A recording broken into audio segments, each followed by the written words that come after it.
One-Punch Necromancer, a legend without the undead.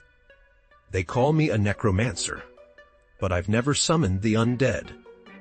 Not once. Instead, I fight with my fists. One punch is all it takes. They say if you defeat me, you'll witness an army of undead at my command. But here's the truth. I don't even know how to summon them. Now, let's enjoy my journey. Life is unpredictable, and things can turn sour quickly. Right now, I feel like it's not just a case of the small intestine, wrapping around the large intestine, but also filled with poison. I'm slumping in my chair, filled with a single thought.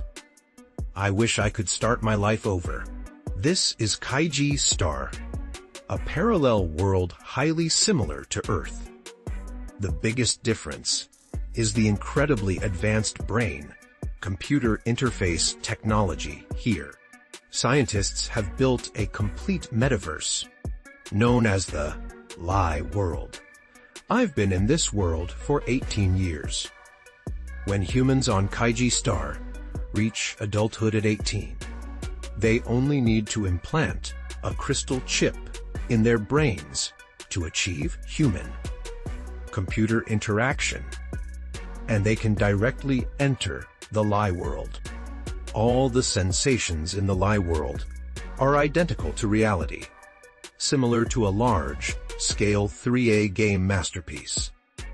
Moreover, the equipment and abilities obtained in the Lie World can be traded in the real world. This has led countless people to treat the Lie World as their primary means of earning a living. There's no way around it. There are too many competitive individuals in reality. We can only rely on the metaverse to make a living. After successfully entering the Lie World, a mechanical female voice immediately entered my mind.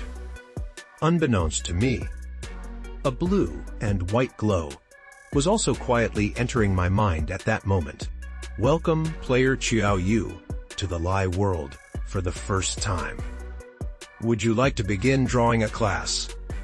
Draw! I exclaimed, rubbing my hands together with anticipation and clasping them in prayer. Ancestors of the Qiao family, bless me. Bless me with a good class? Hey class, drawing in progress. Our congratulations, player. You have drawn the hidden class Necromancer. Whoa! Awesome! The ancestors are amazing! I shouted, ecstatic, looking at the randomly selected class. I was so happy I could fly! The Necromancer class is so cool. With the Necromancer class, I could command countless powerful, undead creatures from the gates of hell, death, pierce, class demons, the Netherworld Bone Dragon, the Death Knight, the Satan Demon Lord. I alone could rival thousands of troops. Generally, those who draw such a hidden class are the luckiest of the lucky, the 0.01%. I, Xiao Yu, am going to make it big! With an excited heart, I continued to read.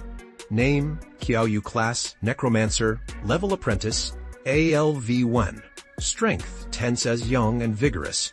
Defense 6, agility 9. Spirit 0. Intelligence is 0. Mana 1, colors 10, health. Intuition 10, experience no temp. Looking at my attribute panel, I was stunned. Whoa, this world's class can't be changed.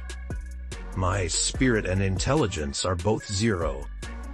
Looking at my class and attribute points, I was furious! A necromancer with 0 spirit and intelligence? What the heck is this? Was I just sentenced to death the moment I picked my class? Turning to look at my attribute panel again, I sighed. A mage with 0 intelligence and spirit. This is a joke. anyone else would be depressed. Generally, initial attribute points in the Lie world are randomly assigned based on the player's class, with a maximum random allocation of 10 points for a single attribute. And the most important attributes for a mage are spirit and intelligence.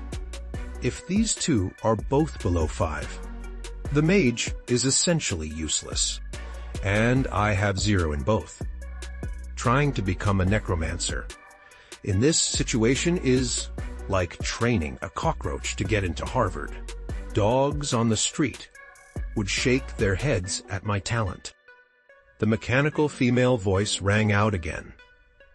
And would you like to begin drawing your initial talent? Draw! Draw! I swear! I mumbled weakly. With my intelligence and spirit both at 0, even an S-rank talent would be useless. Items in the inner world are graded from F to S, divided into 7 levels, from low to high.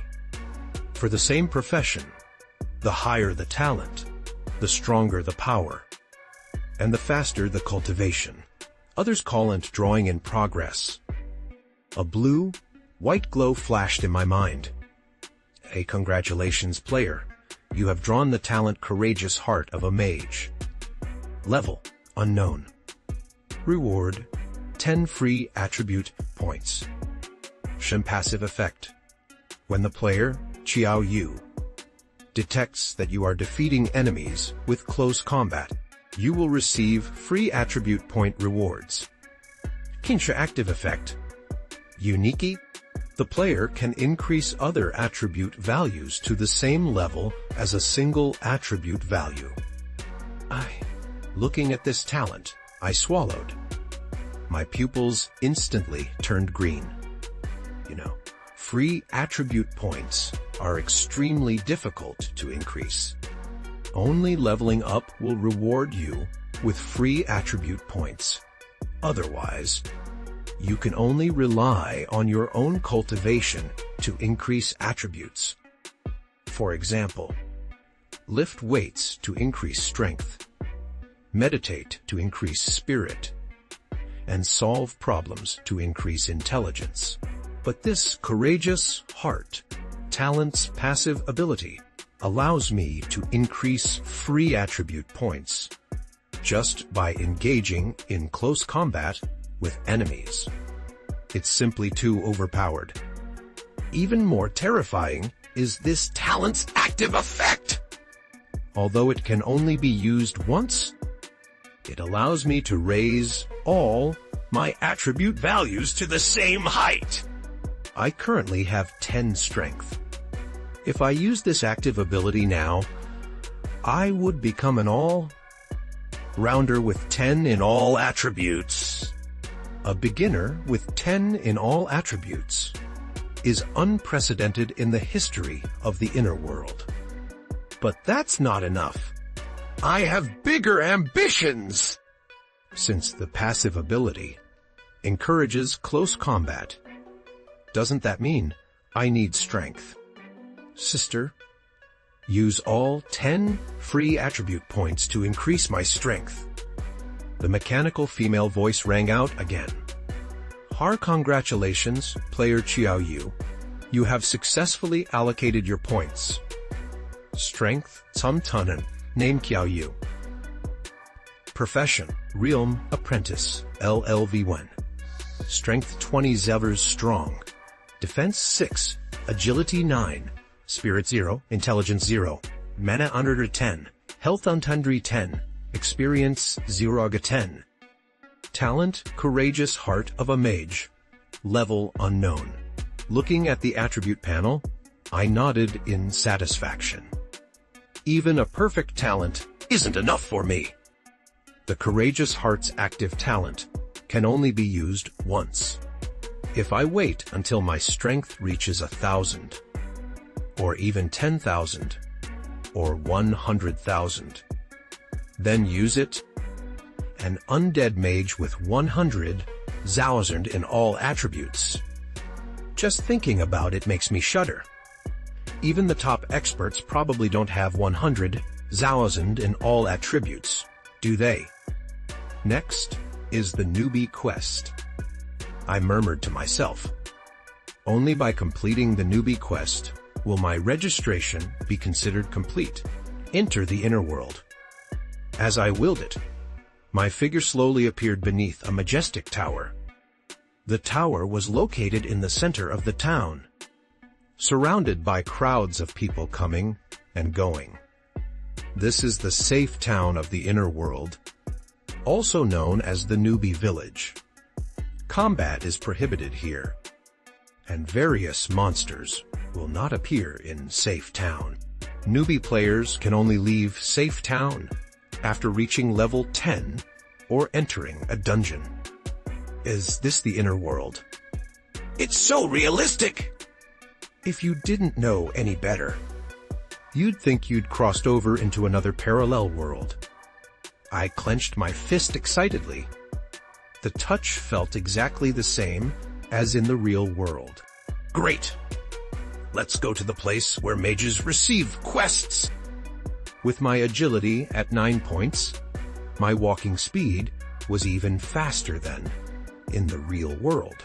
I quickly arrived at the quest area, which was divided into 4 major sections, corresponding to the mage, warrior, assassin, and tank classes.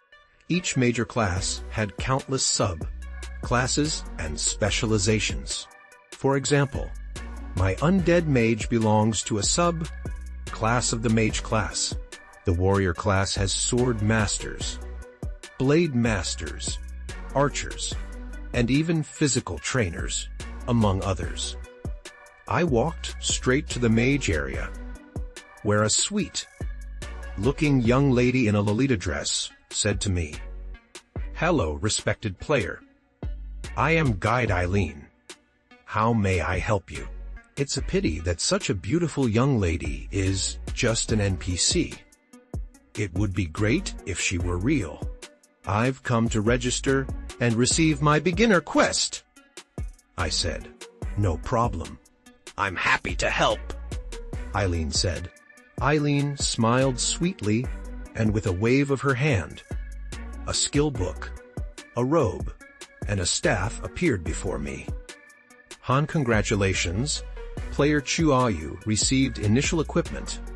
Can old Roba. Hanu staff.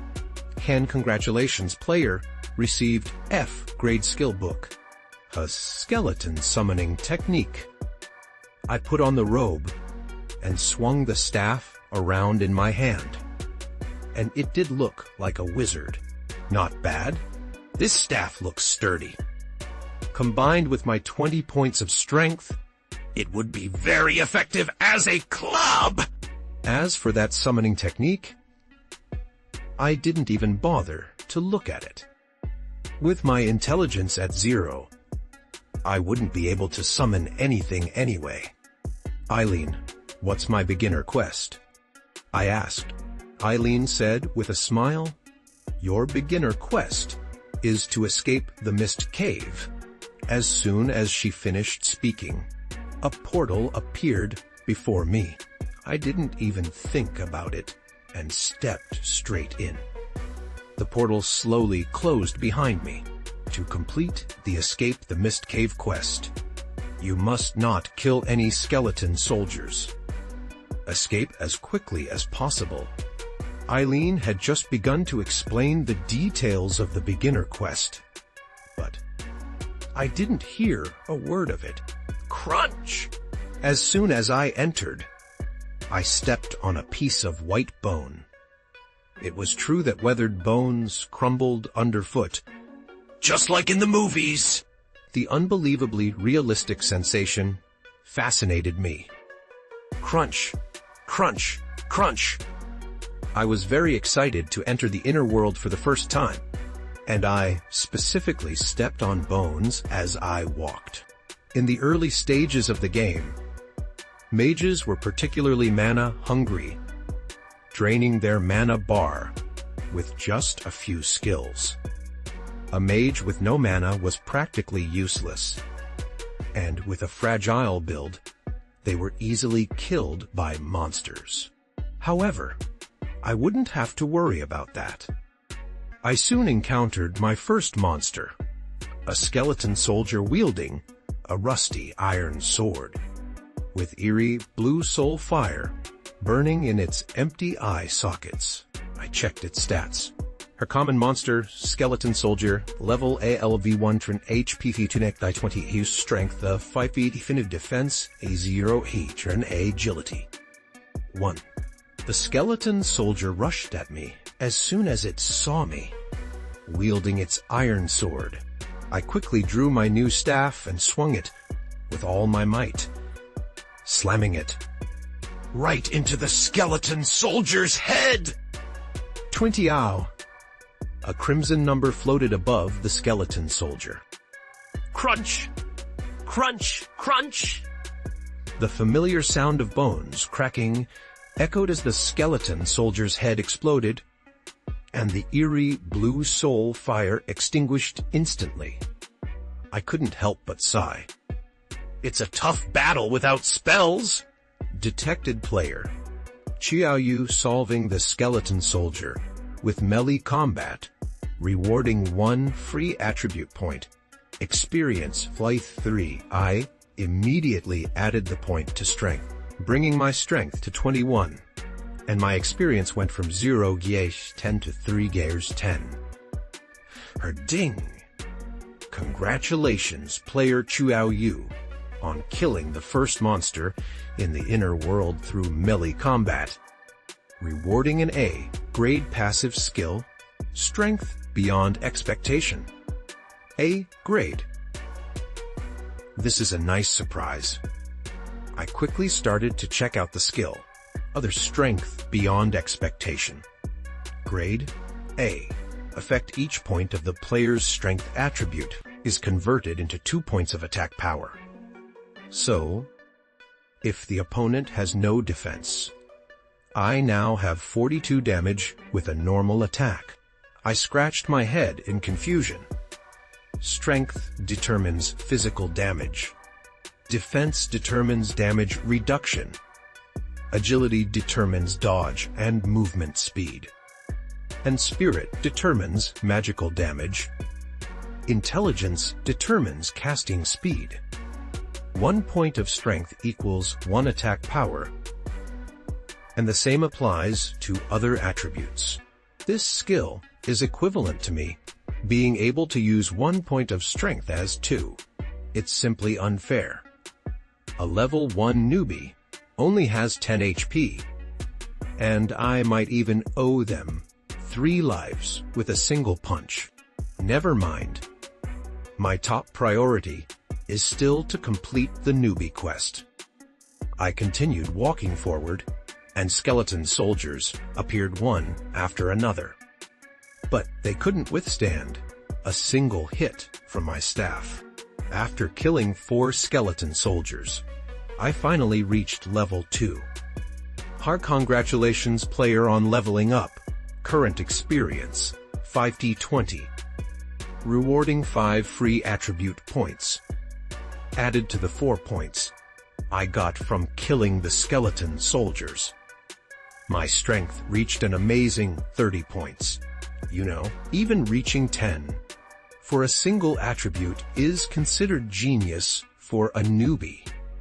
Will this misty cave only have these skeleton soldiers for me to level up? That would be too easy. As if the misty cave heard my words, the entire cave began to tremble. Then, a skeleton soldier, much larger than the others, emerged, wielding a shield in its left hand and a spear in its right.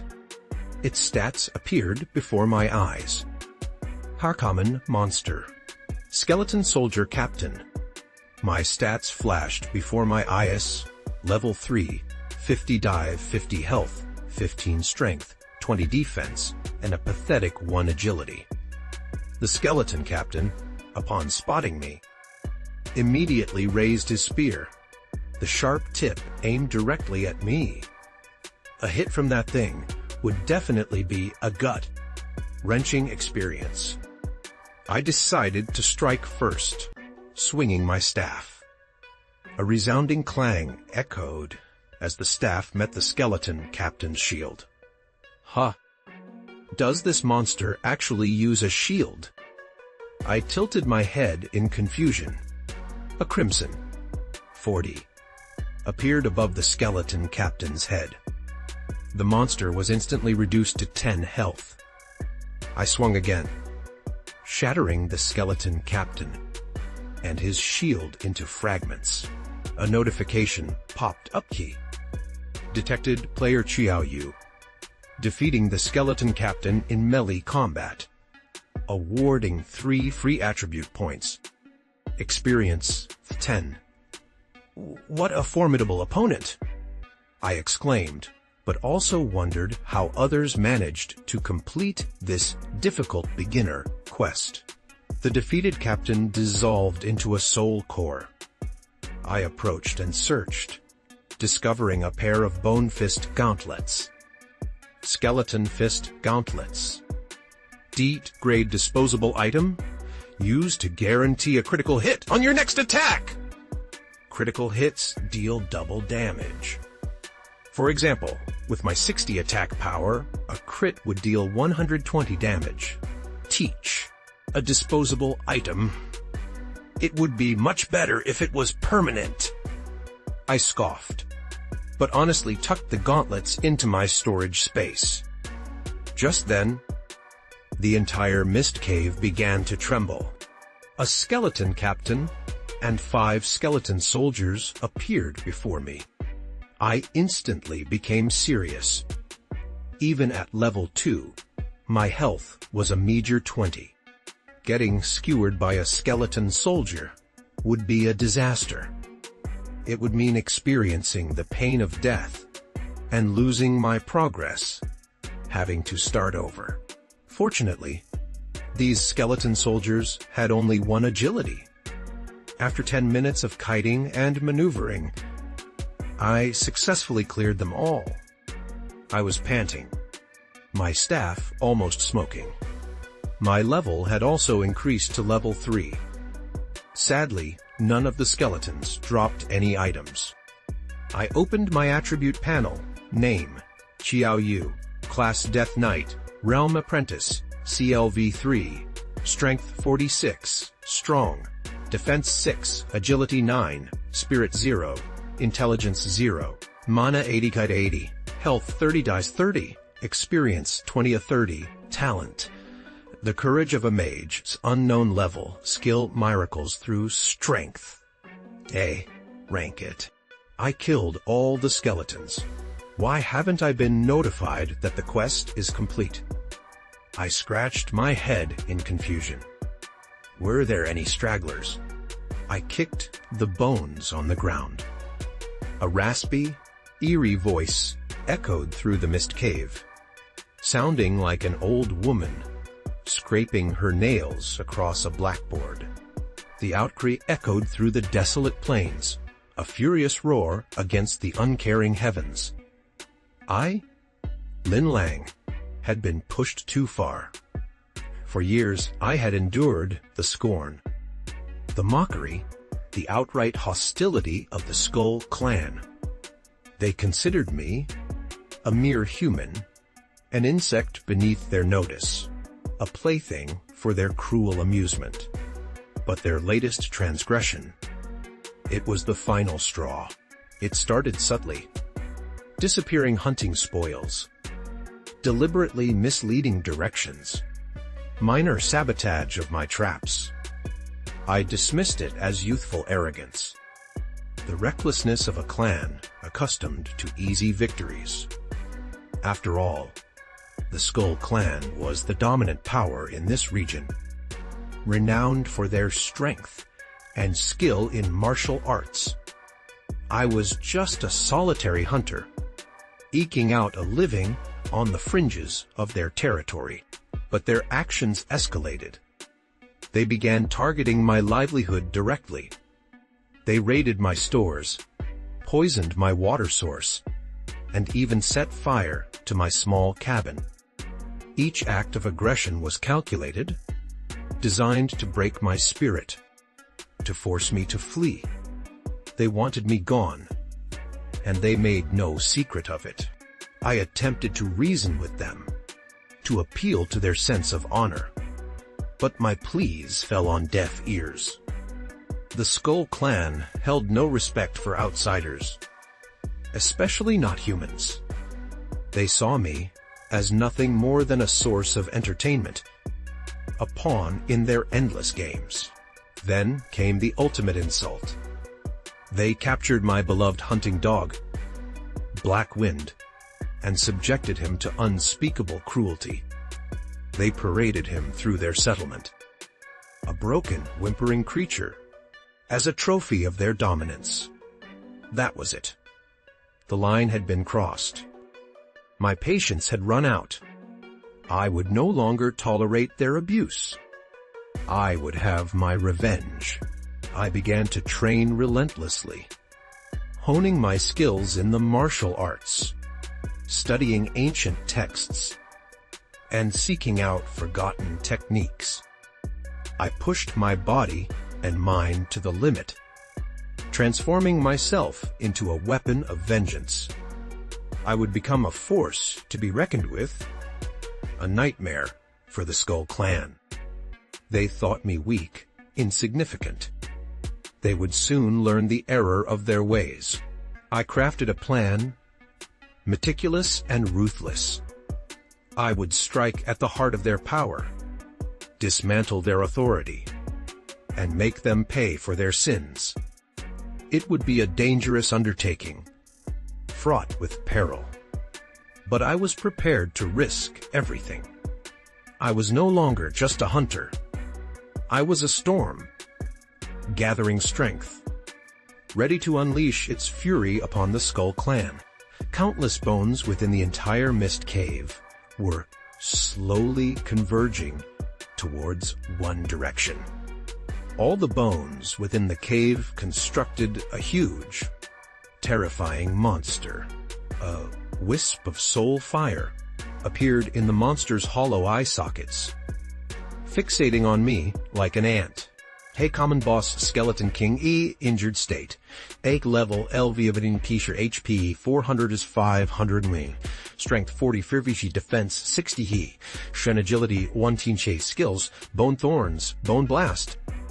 Tisao. I winced. Seriously. A boss in a newbie quest. Is this some kind of joke? Is this trying to get newbies killed? And the boss's injured stats were this exaggerated. Imagine how terrifying it would be if it wasn't injured.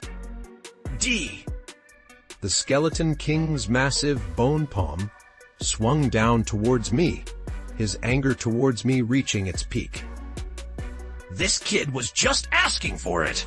He had been guarding the Mist Cave for years, and he'd never seen a player casually stepping on bones for fun.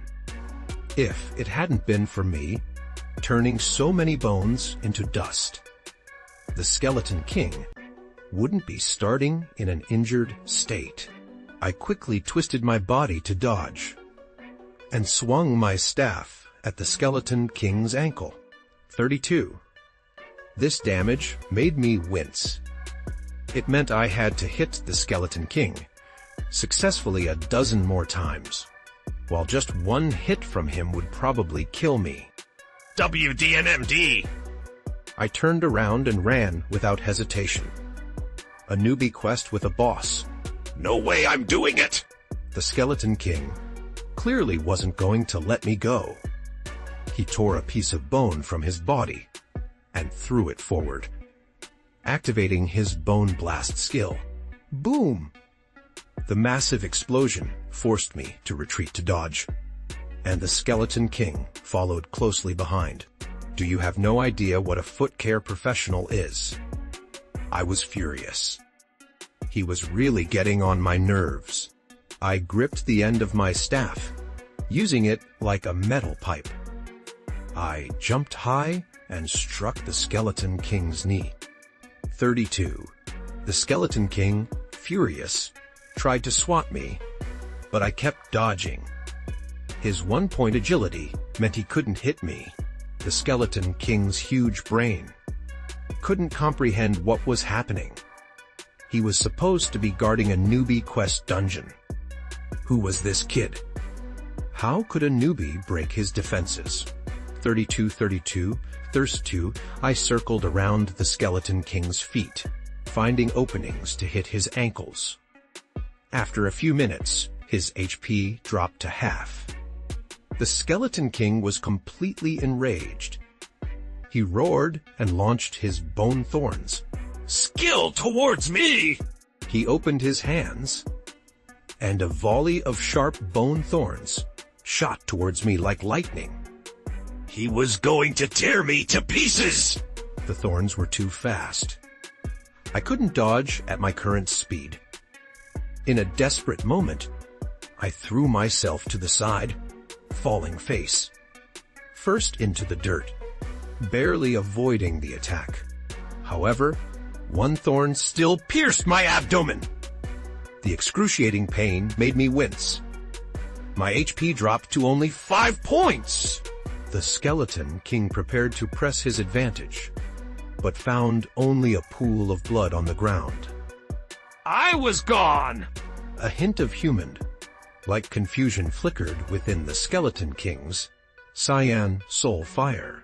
The next second, a figure appeared behind the Skeleton King. I covered the wound on my arm with my left hand and leaped into the air with a skeleton glove on my right hand. Sini? A 100% critical hit combined with incredible strength. My fist landed with a staggering 184 points of damage! Even with the Skeleton King's 60 points of defense, the blow erupted in 132 crimson numbers above its head. The Skeleton King's health plummeted, and I followed up with a quick auto attack. This seemingly invincible Skeleton King met a tragic end at my hands. A system detected. Player Xiao Yu has defeated the boss Skeleton King through melee combat, rewarding 10 free attribute points. Saw 50 experience. Henshan, congratulations. Player has leveled up consecutively. Current experience 0 to 50.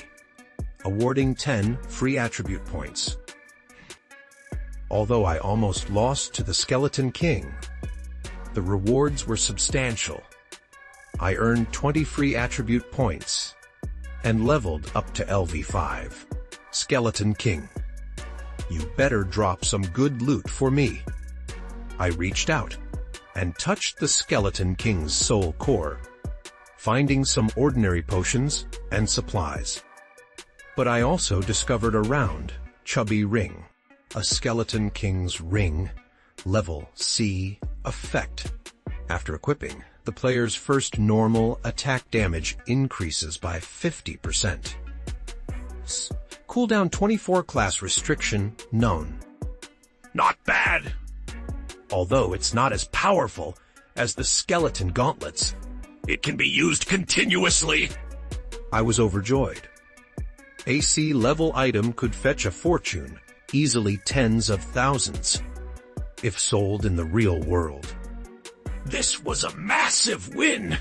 On the rest of the journey, I didn't encounter any more skeletons. It seemed I had cleared them all out. Seeing the light gate again, I felt a sense of relief, like surviving a near-death experience. Hanubi quest, escape the misty cave, completed. Congratulations, Xiao Yu, for officially becoming a player of the inner world. Hearing the system notification in my mind, I took a deep breath and stepped forward.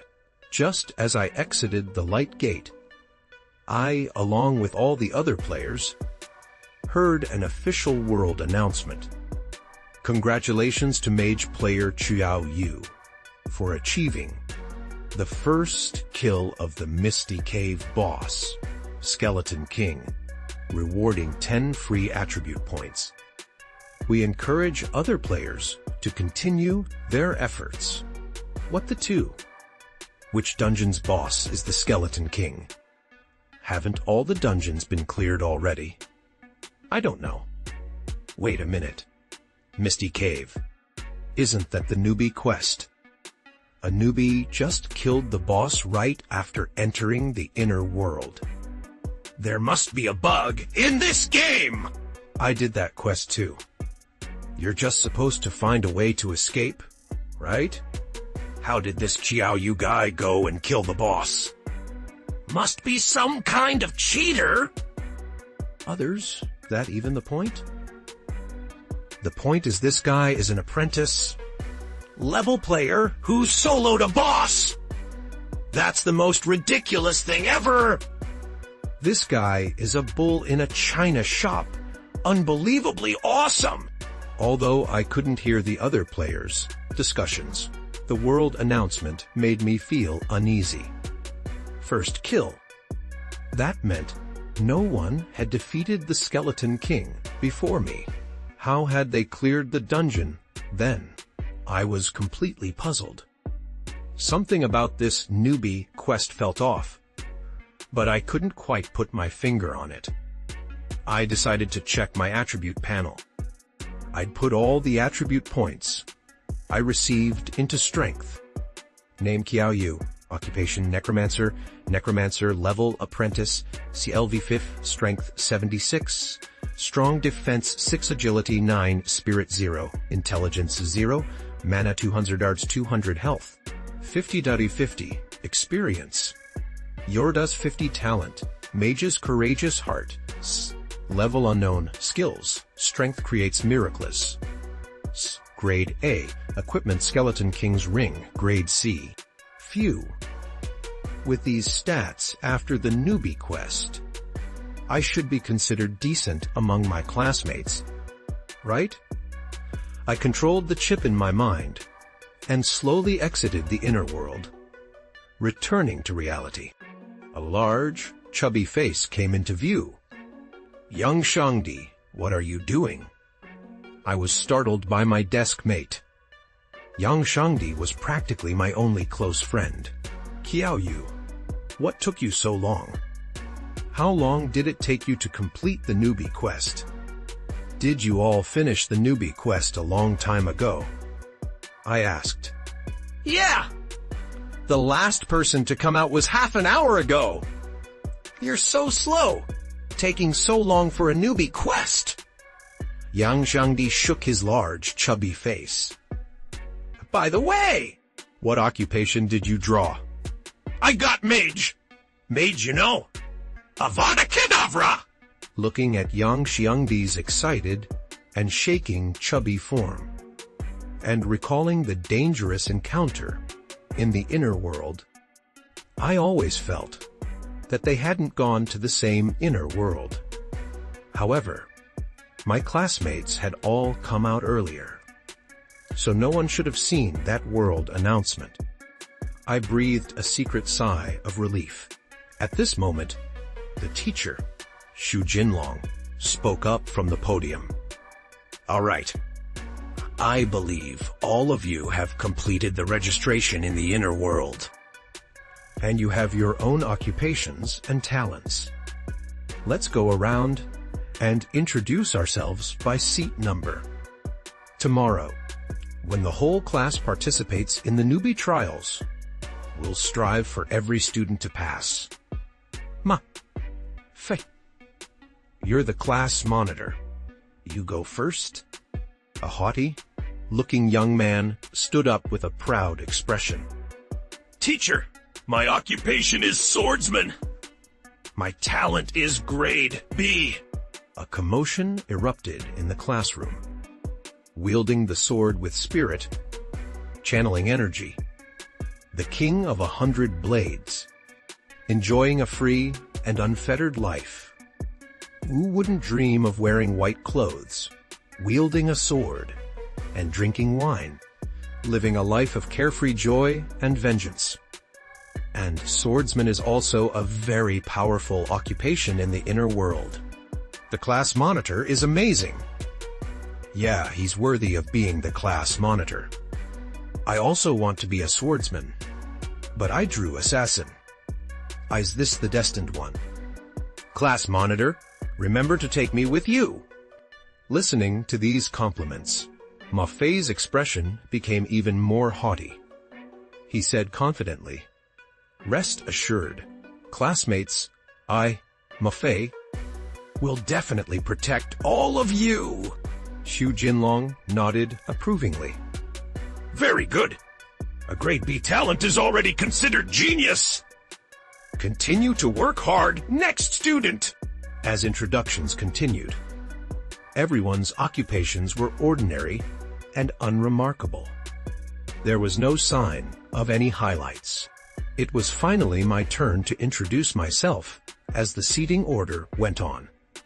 All my classmates turned to look at me, a handsome face among them. Though they didn't know me very well, the only impression they had was that I rarely spoke, seemed aloof, and was remarkably good looking, the type who didn't waste words. I had sharply defined facial features, pale wrists, long, slender fingers with neatly trimmed nails. Several girls' pupils turned into heart shapes. As the most handsome boy in the class, I naturally drew countless gazes. The class president, Maffei, scoffed disdainfully. "Heemph. Just a pretty face." What use is good looks? Talent within the virtual world is what truly matters. I slowly stood up under the intense scrutiny of everyone. My profession is a necromancer. I began. My talent. I remembered the two unknown words on my attribute panel and didn't know how to explain them. Silence. The entire classroom fell deathly quiet. Everyone widened their eyes, staring in disbelief at me, standing there with a calm expression. Whoa! Finally, one classmate reacted, exclaiming loudly, "A necromancer is a hidden profession! You can summon countless undead creatures With a wave of your hand! Why couldn't I get That profession! You're dreaming! You're lucky to get anything at all! Dreaming of a hidden profession! Necromancers are terrifying! I remember a powerful necromancer in the virtual world who single-handedly Destroyed an entire guild! The classroom instantly erupted into a buzz of excitement because of my profession. Maffei clenched his fists, looking at me with jealousy, but also a hint of disdain in his eyes. So what if it's a hidden profession? What if a mage is strong? If a swordsman or assassin gets close, You're dead!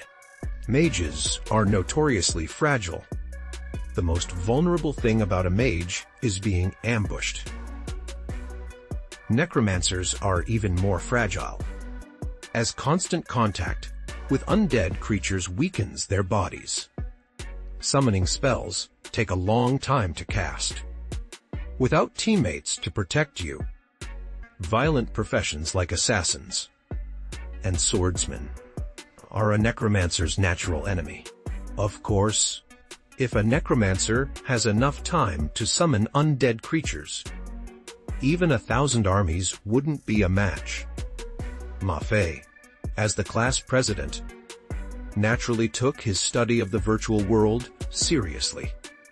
He understood the strengths and weaknesses of necromancers all too well. A hidden profession. So, what? Unless I can give this necromancer enough time to summon his undead, I can defeat him with my sword! in the virtual world, it's common for powerful mages to be killed by nimble assassins due to their fragile bodies. And I noticed something else. You didn't mention your talent level. It must be too low to be mentioned. I, Ma Fei, will prove that I am superior to you. I must restore the honor of the class president. It's my duty. I waved my hand, offering no explanation, and sat back down in my seat with a calm demeanor. It wasn't that I didn't want to show off. I just didn't dare. I couldn't even cast a spell, and I was only slightly stronger than an average person. I wasn't even sure if I could survive the beginner trial, let alone boast. What if a skeleton king popped out during the trial? Unbeknownst to me, my actions made me appear even more mysterious in the eyes of my classmates. Wow! Look, our classmate isn't arrogant! That's the bearing of a genius. So cool. Having a hidden profession and being so modest. I wish I were like him. This is the difference between a genius and us ordinary people. Even his composure is so stable. If I had a hidden profession, I wouldn't be as calm as him. Hearing their comments, I appeared calm on the surface, but inside I was panicking. What if they found out I couldn't summon a single undead creature? Help! I need help now. Just then, Xu Jinlong, the teacher on the podium, spoke, his eyes filled with excitement. Excellent! Wonderful! I am proud of you, Qiao Yu. Compared to my hidden profession, the self-introductions that followed seemed rather mundane. While the others were introducing themselves, Yang Shangdi turned to me and said, Qiao Yu, you're amazing! A total beast! Why couldn't I get a necromancer? But luckily, my spirit and intelligence are 7 and 8, respectively. That talent is pretty good, right?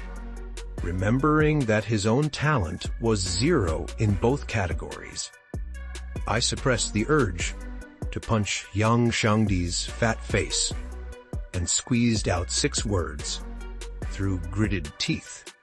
It's okay. Practice makes perfect. No, I still need to leave time to get a good night's sleep. Time is like urine in a sponge. You can squeeze it out, but there's no need to. I took a deep breath and looked at Yang Shangdi. No, I said. Time is like the water in your brain. There's plenty of it, but you can't squeeze it out. After everyone finished introducing themselves, Xu Jinlong said loudly, "Students, relax. Don't be nervous." The rookie trial isn't something you just need hands for, right? Remember to unite, support each other, and strive to pass the rookie trial together tomorrow. All right, that's all for today's class. Go home and prepare. Qiao Yu, come with me. Xu Jinlong rushed out of the classroom, and Qiao Yu followed, receiving envious glances from his classmates.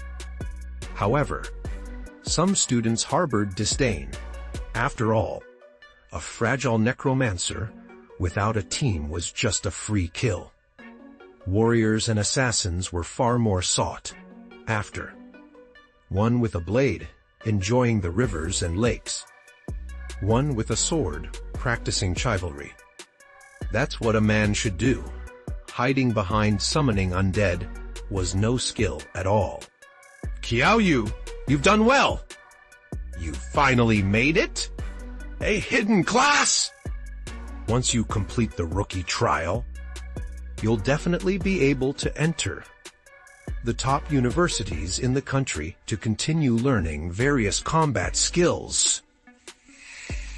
In the office, Xu Jinlong's face was full of excitement, as if he himself had awakened a hidden class. Qiao Yu, do you have any universities you'd like to attend? Qiao Yu raised his head and pondered for a moment before saying, Kyoto University. Xu Jinlong wasn't surprised at all. Is it for your parents? Qiao Yu nodded. When he was young, he wasn't an orphan. He had parents. In Qiao Yu's memory, his parents were kind and gentle people. However, when he was 6 years old, his parents said they were going to Kyoto, and then mysteriously disappeared, and he was sent to the orphanage. Qiao Yu desperately wanted to know where his parents had gone. Okay, I'll do my best to negotiate tuition and living expenses with Kyoto University. Just focus on preparing for the rookie trial. Xu Jinlong naturally knew Qiao Yu's situation and would help as much as he could. Thank you, Teacher Xu. Qiao Yu bowed to Xu Jinlong. He didn't know how to say nice things. He could only use this way to express his gratitude. You should. Who asked me to be your homeroom teacher? By the way, what level is your talent? Xu Jinlong picked up his water cup and asked. Level, unknown. Unknown? That's good. What? Xu Jinlong widened his eyes, almost spraying the water he had just drunk. He had been a teacher for 20 years and had never seen anyone with an unknown talent level. He quickly asked, does this talent benefit your necromantic arts? It doesn't seem like it. Qiao Yu thought for a moment and realized that physical combat didn't benefit necromantic arts. Sigh. Why did a hidden class have an unknown talent level? And it doesn't even enhance the abilities of this class. Xu Jinlong felt a headache coming on. If a hidden class talent was at least D level, it would be undeniable genius. When interviewing, beating the Kyoto University recruitment, teacher would earn praise for being skilled in both martial arts and academics. But an unknown talent level. It's okay. You go back and prepare for tomorrow's rookie trial. I'll take care of this. Okay. Thank you, teacher. Qiao Yu thanked him and left the school. His home was very close to the school. 5 minutes later, Qiao Yu pushed open the door and shouted, I'm home. However, no one responded. The large house was empty, with very little furniture. This was the house his parents had left him. After his parents disappeared, Qiao Yu would shout, I'm home, every time he returned. In his memory, his father and mother would say this every time they came home. Qiao Yu skillfully turned on the gas stove, fried an egg, added water, put in noodles, added chicken bouillon, and added salt. A hot bowl of egg noodles was cooked. After eating, washing dishes, and taking a bath, he went to bed. Qiao Yu had been living this life alone for 12 years. The next morning. Today is another beautiful day. I stretched, feeling refreshed and optimistic as always. Today was the day of the rookie trials, and I definitely couldn't be late. After washing up, I went out and bought a basket of steamed buns. Before heading straight to school, the classroom was already buzzing with discussion about the rookie trials. After all, it was as important as the college entrance exam, practically determining a person's future. Failing the trials meant being forever cut off from the inner world and being relegated to a mundane, ordinary life. Hi, Qiao Yu, good morning! Someone greeted me as soon as I entered the classroom. I was considered quite the catch, handsome and a necromancer, a rare combination. I looked up to see Zuo, Yu, our class flower, smiling at me. She had delicate features, although her bust was a bit lacking. "Good morning." I returned her greeting and went back to my seat, enjoying my steamed buns. Occasionally, girls would glance in my direction, making me uncomfortable. Ever since returning from the inner world, I'd become much more noticeable. Students gradually arrived in the classroom, and Xu Jinlong soon came to the podium. Unlike usual, he was solemn and serious today. "For today's rookie trials, I have only one request. If you're not confident, withdraw immediately from the inner world. It's better to fail the trial than to die inside the inner world."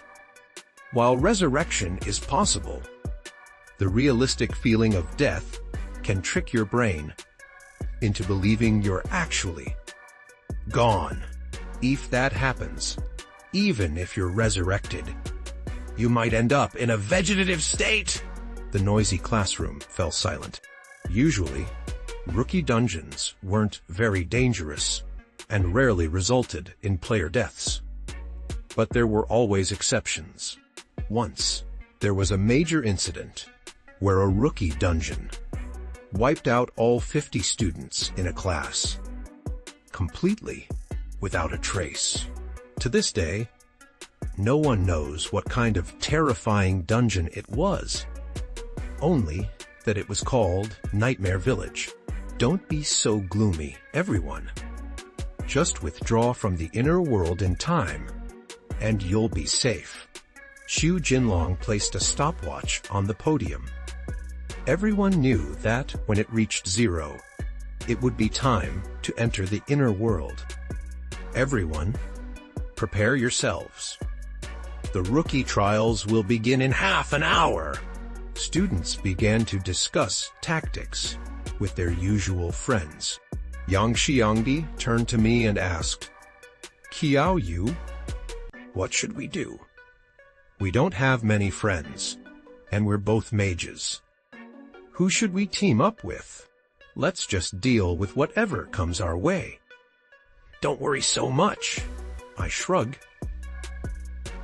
My strength attribute already approaching 100. As long as I didn't encounter a particularly twisted rookie trial, I could handle it easily. "All right, I'll just stick to you then." "Okyu, Shangdi, do you want to team up?" Zuo, you walked over again, giving me a sweet smile. Students around us looked on with envy. Teaming up with the class flower was a dream come true for many. Yang Shangdi leaned in and whispered to me, "Qiao Yu, this is great. She's not only beautiful, but her class is a tank. She can take the damage for us." I rolled my eyes and muttered, "I think you just have a crush on her?" It's like an old grandma drinking soup against the wall. "Exposed and desperate." What the? I don't like flat chests. "Her bust is smaller than mine," he said, then puffed out his own chest. I glanced left and right. "Zuo, you seem to have no more chest than Yang Shangdi." "Zuo." You tilted her head, confused. She only saw our animated expressions and didn't hear what we said. "Qiao Yu, Shangdi, have you decided? Are you teaming up?" "We are." "Great. See you in the inner world." I waved goodbye generously and returned to my seat. If I knew that just now, Qiao Yu and the others were discussing who had bigger breasts, me or Yang Shangdi, I don't know if I'd be so angry. I'd kill these two teammates first. Time ticked by second, and the stopwatch slowly reset, as Xu Jinlong reminded us again. "Attention, the rookie trial is about to begin. Retreat immediately if you encounter danger. A mechanical female voice echoed in everyone's mind simultaneously. 3, 2, 1. Rookie trial, begin. With a burst of spatial distortion, the figures of the entire class disappeared. Xu Jinlong arranged a censer and sincerely lit 3 incense sticks. Gods, please bless us. Please ensure that all of Class 4, Grade 4 return safely And successfully pass the rookie trial. We appeared at the entrance of a village. All 4 students of Class 4, Grade 4. I looked up and saw the entire village laid out like a well, surrounded by lush mountains and beautiful scenery. A true feng shui treasure land. It had a certain resemblance to Peach Blossom Spring. Not bad. It seemed like there shouldn't be much danger. I nodded in satisfaction. Zhou Yu, you wait. I will definitely defeat you. Ma Fei strode over, looking at me with a dramatic flair, his eyes burning with intense fighting spirit. I will prove that only I, Ma Fei, am worthy of being the leader of this class. I am the strongest man in Grade 4, Class 4. Then go ahead, I said, scratching my head in confusion. What was up with Ma Fei? I hadn't even bothered him. Shimph, just you wait. Ma Fei puffed out his chest, his arrogance even more pronounced. Ah! Just as the two of us were facing off, a high-pitched scream pierced the sky. I turned around to see Zhao Ziyu, the girl with the biggest chest in our class, screaming. She stared in horror at the stone tablet at the entrance of the village, collapsing helplessly to the ground. Everyone followed her gaze to see 3 large characters inscribed on the stone tablet. Nightmare Village! At that moment, a mechanical voice sounded. Welcome to the Novice Trial, Nightmare Village. Difficulty Novice S, level. Trial requirements 1. Leave alive. 2. Find the core secret of Nightmare Village. Trial reward will be determined based on each person's completion. Warm reminder. Do not run around after dark. Noti, the difficulty level of the Novice Trial is calculated separately from other dungeons. Novice S level is approximately equivalent to ordinary dungeon E level. Everyone's faces turned pale. This dungeon had a history of killing 50 people, and no one had ever completed it. A Novice S level was the hardest Novice dungeon. Except for those with extraordinary talent, no one else could possibly pass it. The reason Novice dungeons had separate levels was because most of them weren't even as difficult as a normal dungeon's F level. I want to go home. I'm not playing. A pale-faced male student immediately tried to manipulate his crystal core to exit, but he discovered in horror that the crystal core didn't work. He couldn't exit the inner world. What's going on? Why can't I get out? The male student almost cried. He came from a wealthy family and didn't want to experience the feeling of death. Everyone tried to exit, but they discovered in despair that they all had the same problem. The Nightmare Village dungeon Didn't allow players to exit. No wonder the previous class had been wiped out. We're done for. We're all going to die here. We're all going to die. Zhao Ziyu collapsed on the ground, crying hysterically. That's right. This Novice Trial is as difficult as an E level normal dungeon. At least you need to be at the beginner level to pass it, and we're all apprentices. How could we possibly pass? A wave of despair washed over everyone. The levels in the inner world were divided into apprentice, beginner, intermediate, and advanced. Levels 1-10 were apprentice, 11-20 were beginner, and so on. We were all newcomers, all apprentices, and there was no way we could pass a dungeon of this difficulty. Maffei realized this was his chance to establish his prestige. Everyone, don't be afraid! I, Maffei, will lead you out of Nightmare Village! Cheer up and trust me. Maffei strode to the front of the crowd and shouted, then glanced provocatively at me. I frowned and slowly retreated behind my classmates. Now that the situation was unclear, I wasn't going to be a fool and step forward. I couldn't help but curse myself. I had just told Yang Xiangdi that as long as we didn't encounter a crazy novice dungeon, we'd breeze through it. And now we'd encountered the craziest one. Anyway, now that the situation is unclear, rather than wait for death, let's go find out the truth about Nightmare Village.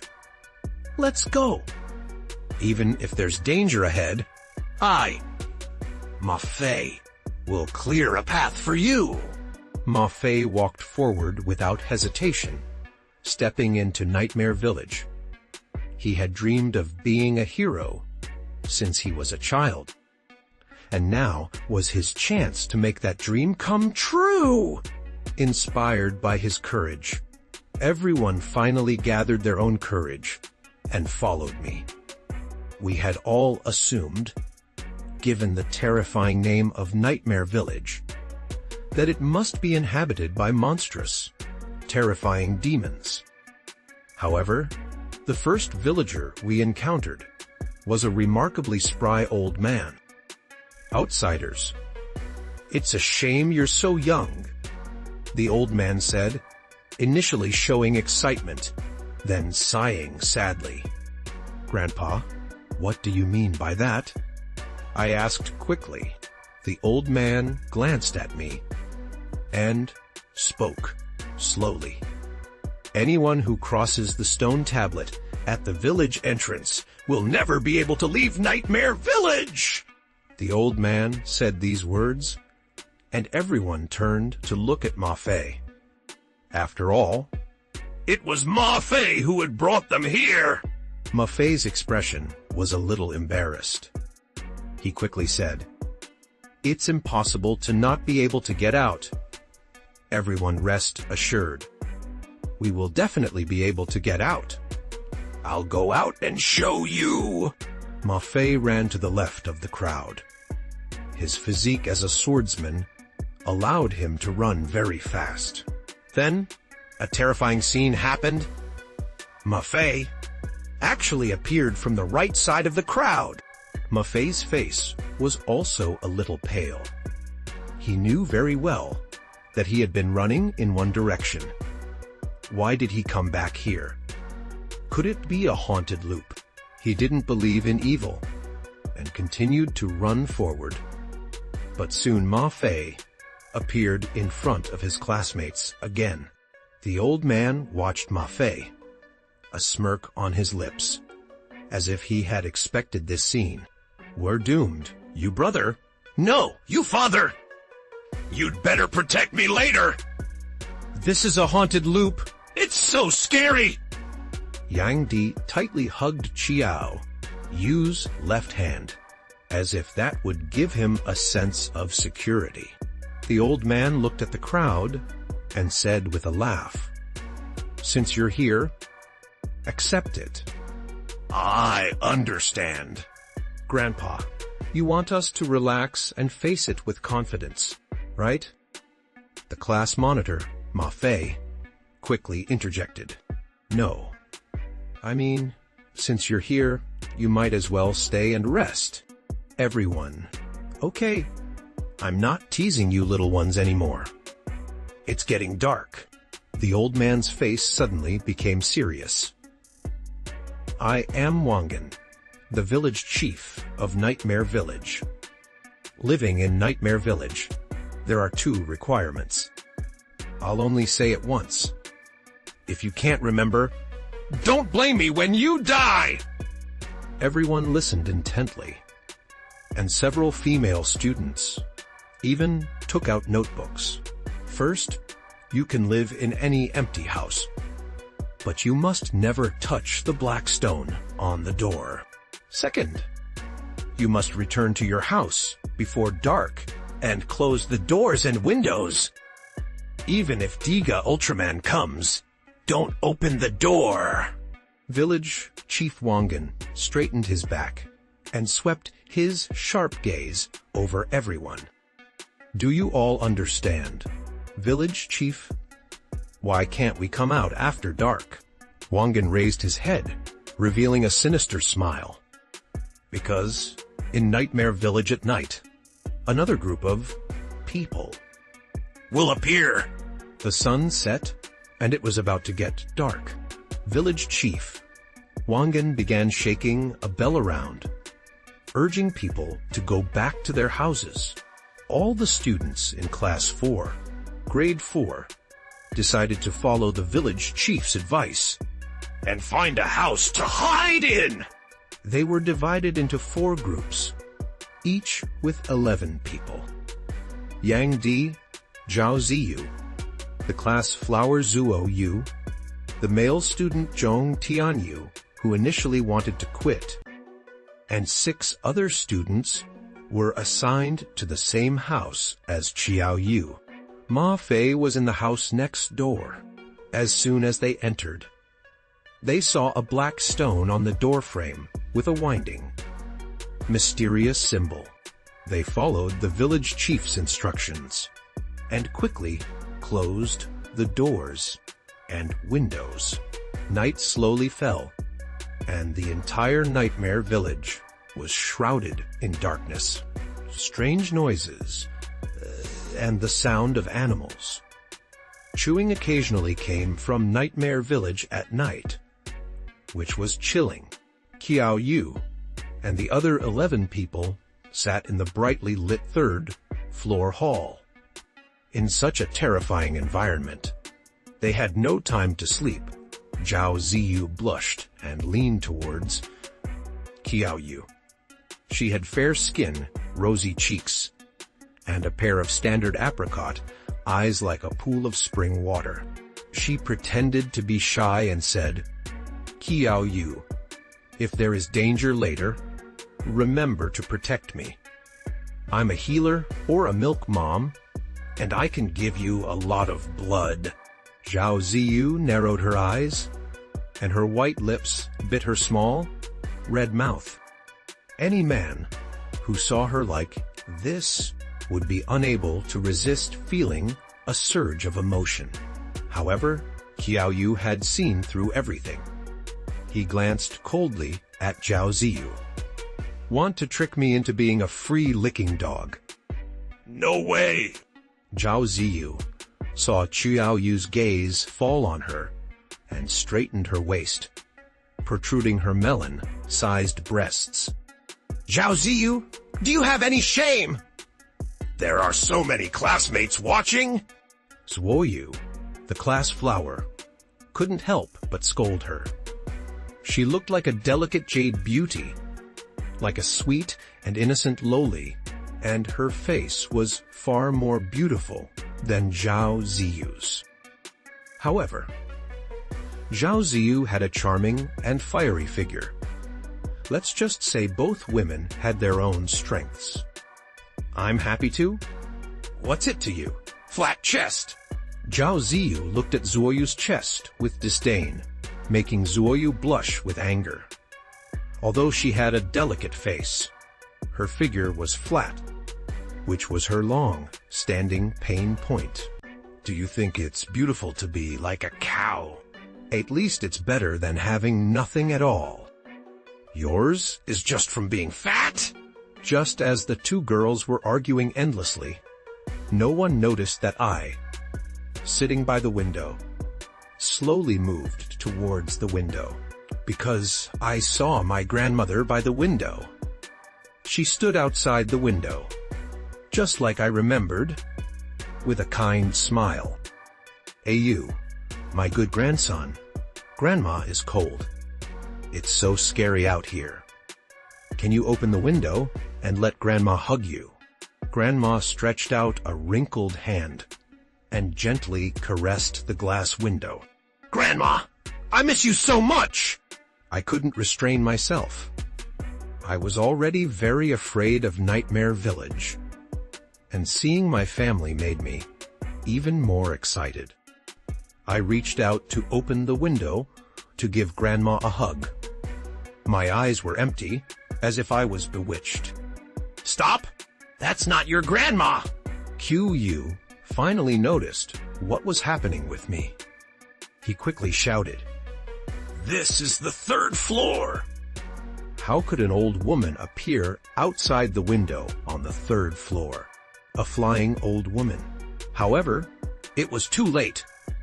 I quickly raised the window. Grandma, who looked kind on the outside, suddenly grew black, sharp claws on her hands. The flesh on her face began to roll and fall off.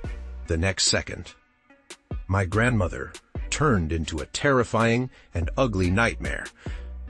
She opened her mouth full of sharp teeth. Towards me! A terrible smell wafted into the room, like fermented 10-day. Old feces heated in a microwave. I only smelled it once, and almost vomited the stinky tofu and durian I ate yesterday.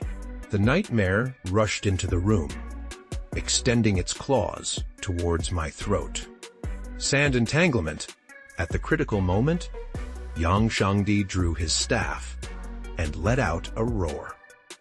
This was an F-level skill he obtained when taking on a novice mission.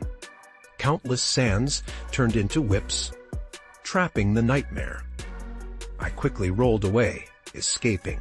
However, the sand entanglement only lasted for a second before the nightmare broke free. The nightmare twisted its body and pounced on a classmate. Crunch, accompanied by a tooth grinding sound. The nightmare bit the classmate's arm. Yang Shangdi, who had just released his skill, didn't have time to stop it. Blood splattered from the gaps between the nightmare's teeth. The classmate let out a terrified scream and covered his wound. Retreating again and again, the nightmare tore off a piece of flesh from him and ate it with relish, the chewing sound echoing in the hall. In the face of such a bloody and terrifying sight, fear occupied everyone's hearts. At this moment, the nightmare's information appeared before everyone's eyes. Our common wild monster nightmare, a level OV3, fen HP 50-50 TH, har strength 25 har defense, 5 in agility, 25 har skill confusion. Looking at the nightmare's stats, I felt a twinge of pain. This nightmare was clearly just a minor monster from Nightmare Village. Was the S-rank novice dungeon so overpowered even for its minor monsters? The nightmare, after taking a bite of meat, licked its dark lips and turned its gaze towards Yang Xiangdi with lingering interest. It liked fatty meat! Whoosh! The nightmare lunged at Yang Xiangdi, moving so fast it left after images. Holy crap! Don't come over here! You'll get high cholesterol if you eat so much fat! Yang Shangdi stared at the nightmare's mouth full of sharp teeth and recoiled in fear. If it bit him, the doctor wouldn't know how to stitch him up. Just as things got critical, a small figure, carrying a shield, disproportionately large for her size, appeared in front of the tall and stout Yang Xiangdi. Crack! The nightmare bit the shield, leaving 2 rows of deep tooth marks, and a red 10 appeared above Zuo Yu's head. Yang Xiangdi, run! Zhao Ziyu, heal me! Qiao Yu, summon undead to distract this nightmare! At the crucial moment, Zuo Yu demonstrated strong leadership, skillfully directing the team. Understood. Qiao Yu and the others answered in unison. Yang Xiangdi immediately created distance between himself and the nightmare, par on the healing.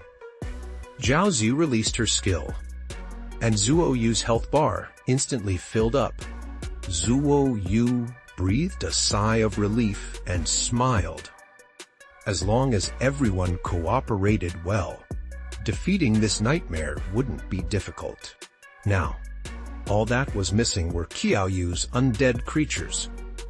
Zuo Yu turned her head to look, and her smile froze on her face. I saw Qiao Yu charging forward, wielding a staff, just like a street thug rushing into a brawl. Wasn't he a necromancer? Qiao Yu, come back quickly! You'll die if the nightmare gets close! Qiao Yu! Zuo Yu was instantly anxious. The monster's damage almost took her down as a tank. Qiao Yu, a necromancer, would definitely be one shot. Yu Ji, come back? You're not supposed to use the staff like that. The other classmates' hearts clenched. Was Qiao Yu, who possessed a hidden class, going to die young, regardless of what they thought? It was too late to stop him. I was now close enough to the nightmare to touch it. Some female classmates couldn't bear to watch the bloody scene of me being bitten to death, and covered their eyes. Ashdao! I swung my staff at the nightmare's head. In everyone's shocked gaze, a red 50 appeared above the nightmare's head. The nightmare, which had brought them endless fear, turned to ash just like that. Zuo Yu, Yang Xiangdi, Zhao Ziyu, other classmates. Do necromancers fight enemies like this?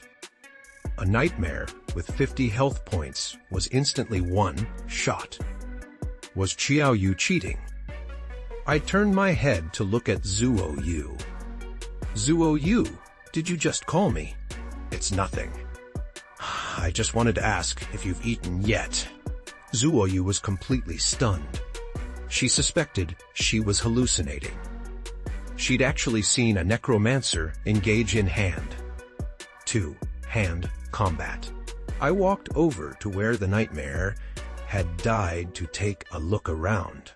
To my surprise, the slain nightmare hadn't transformed into a soul core, but instead into a black stone, also etched with a winding, mysterious symbol.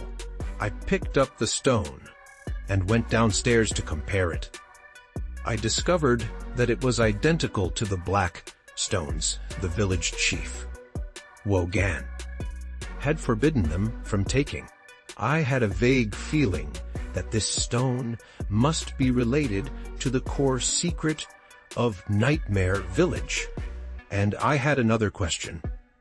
Why hadn't I received any free attribute points for defeating a nightmare in close combat?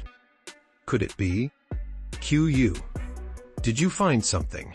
Zuo, you saw me rushing down the stairs from the 3rd floor, fearing something might have happened, and quickly followed. It's nothing.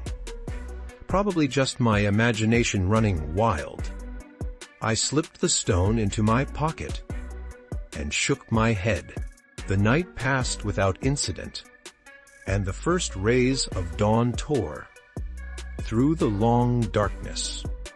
My roommate, after last night's ordeal, stepped outside and saw the sunlight again. feeling like he'd been given a new lease on life. My God! We were so lucky to have Zuo Yu and QU last night. It was a close call. We almost died. Yeah. That nightmare still sends shivers down my spine. Forget it.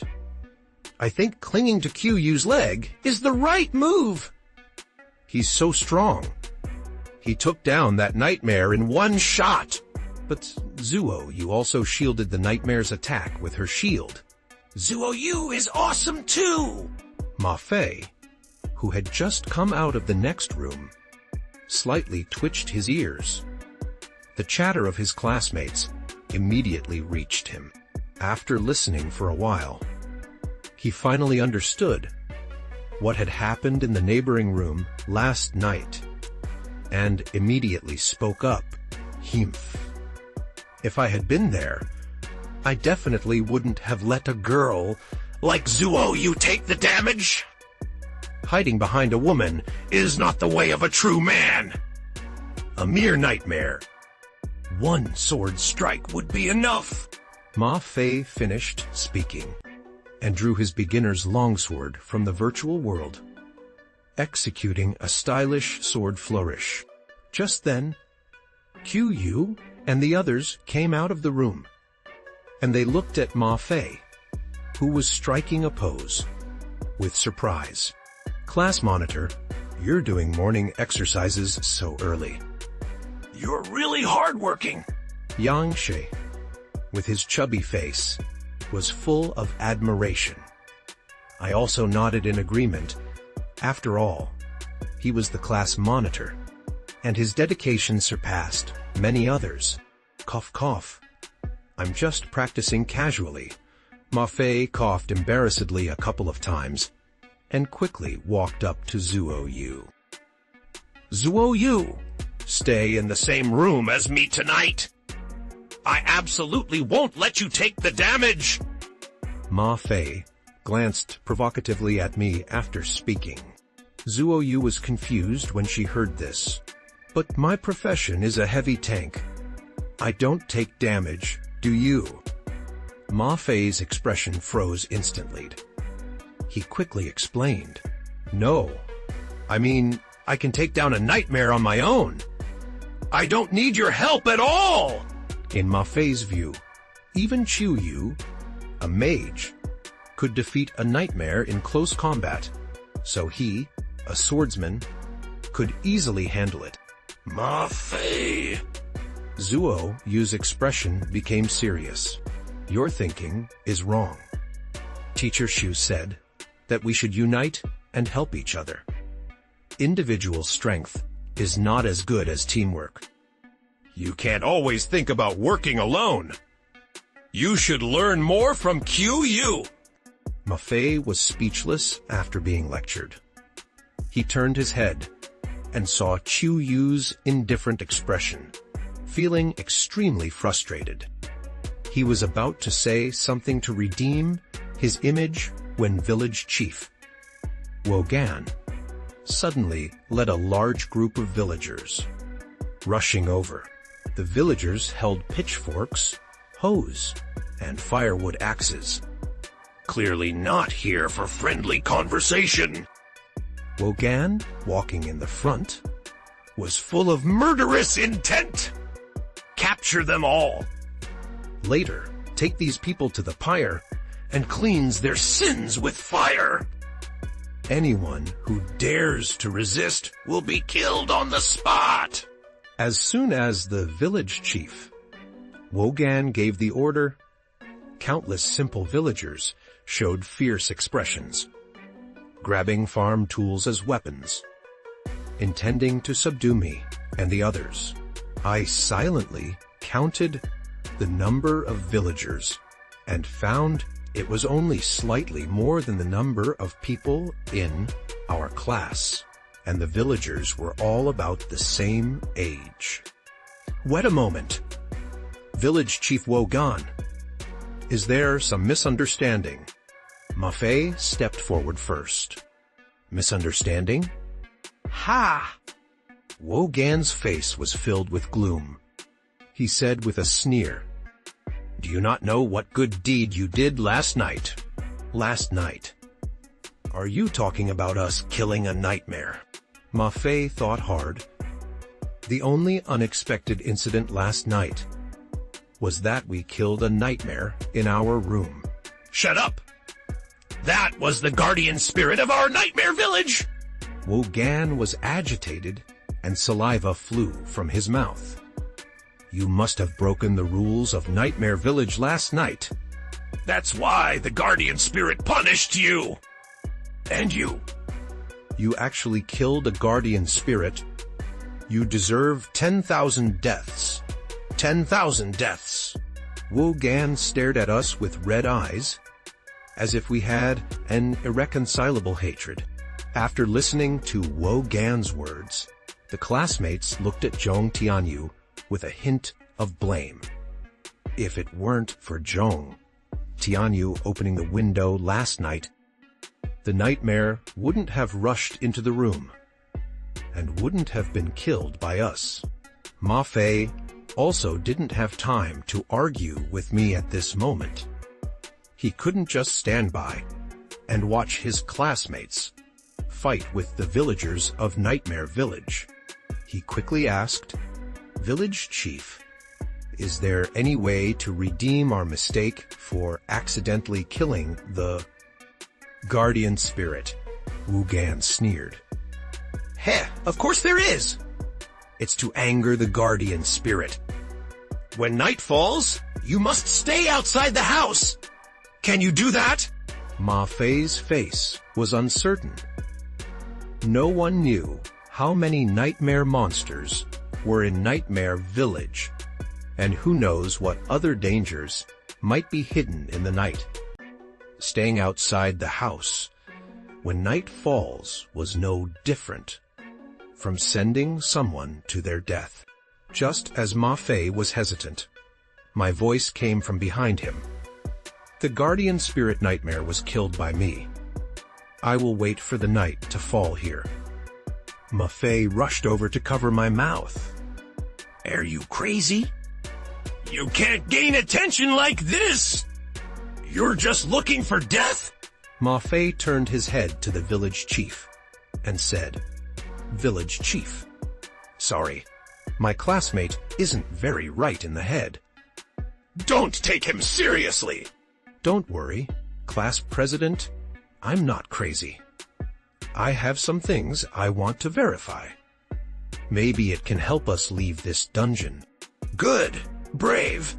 Hong Diao, Hong Mao, lock this kid up.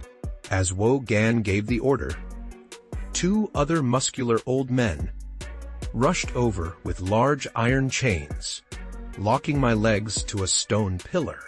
Seeing someone take the blame, the villagers left contentedly. As soon as Wogan and the others left, Ma Fei urgently asked, "Zhou Yu, what do you mean by saying that you can help us leave this dungeon? Have you discovered the core secret of Nightmare Village?" "Probably." I nodded. Ma Fei felt a little frustrated. I not only killed a nightmare last night, but I had also contacted the core secret. I can't believe it. I slept all night and didn't do anything. Zhou Yu, can you tell us your speculation? Have you ever thought that everything we are experiencing is virtual? Virtual? Several people looked at each other in confusion. Yang CD couldn't help but say, "But we are currently in a virtual world." I rolled my eyes. What I mean is, we are in a virtual world within a virtual world, like a dream within a dream, or a hallucination. Do you mean everything is fake? I nodded and looked at the rising sun. It was just my speculation. I'd have to wait until tonight to know for sure. Slap! Left Yu suddenly slapped Zhao Ziyu's chest, causing a soft wave that nearly made Qiao Yu and the others bleed from their noses. Airport. What are you doing? Do you know it hurts? Zhao Ziyu was furious and wanted to slap back, but found Left Yu hadn't reacted, so she just cursed out loud. Hurts. Left Yu showed a thoughtful expression. But shouldn't it not hurt if we're in an illusion? Qiao Yu awkwardly rubbed his nose. Left Yu? I'm just saying similar things. We're in the inner world now. We can't use real, life experiences to judge. Oh, so that's how it is. Left Yu nodded and walked away as if nothing had happened. Airport? You stop right there! Zhao Ziyu grew angrier and angrier. Why didn't you slap yourself instead of me? Cow lets people slap. What's wrong with that? I'll break your leg. Airport. Big cow. Airport. Big cow. Nightfall erased the last rays of sunset, and the darkness descended like a velvet curtain in a theater. The moonlight flowed over my body like mercury, and I opened my eyes, alertly scanning my surroundings. It's coming! I turned my head to look into the deep darkness, and a hideous nightmare crawled out. It opened its fault, smelling mouth toward me. I was about to make my move when a figure wielding a longsword descended before me, looking as elegant as a banished immortal under the moonlight. It was Ma Fei, revealing half of his cold profile under the moonlight. Left Yu and the others arrived just in time. Earthbind? Yang Xiangdi chanted, instantly using a skill to control the nightmare. Ma Fei, hurry up! I can only hold it for 1 second, Yang Xiangdi urged. However, Ma Fei didn't move, and even flicked his fashionable bangs. Rest assured, Ma Fei, will definitely protect you. As a true swordsman, 1 sword and 1 man is enough to destroy all enemies. He let out a very cheesy line, and didn't move until the nightmare broke free. However, as soon as they made contact, Ma Fei realized something was wrong. Duong. The nightmare slammed into him, and Ma Fei blocked with his sword, but he underestimated the nightmare's power. With a single blow, Ma Fei stumbled back, and the shock force caused his sword to tremble constantly, almost falling from his hand. Ma Fei was stunned. Who am I? Where am I? What am I doing? Did I really kill something like that last night? Seeing Ma Fei fall into disadvantage in the first move, Yang Xiangdi looked at me with a strange expression. Qiao Yu, do you think this Ma Fei has some kind of second disease? I controlled the nightmare for him, and he refuses, insists on rushing in by himself. And he's not even good at it. It's like he doesn't even read the music sheet. Absurd, I said. Maybe this is a unique training method for swordsmen. No way! If I, Qiao Yu, can do it, so can I! Disbelieving, Ma Fei brandished his novice longsword, once again battling the nightmare. Break defense, sword Q. Ma Fei roared, and a sharp sword QA slashed out, dealing a bright red 10 damage to the nightmare's head.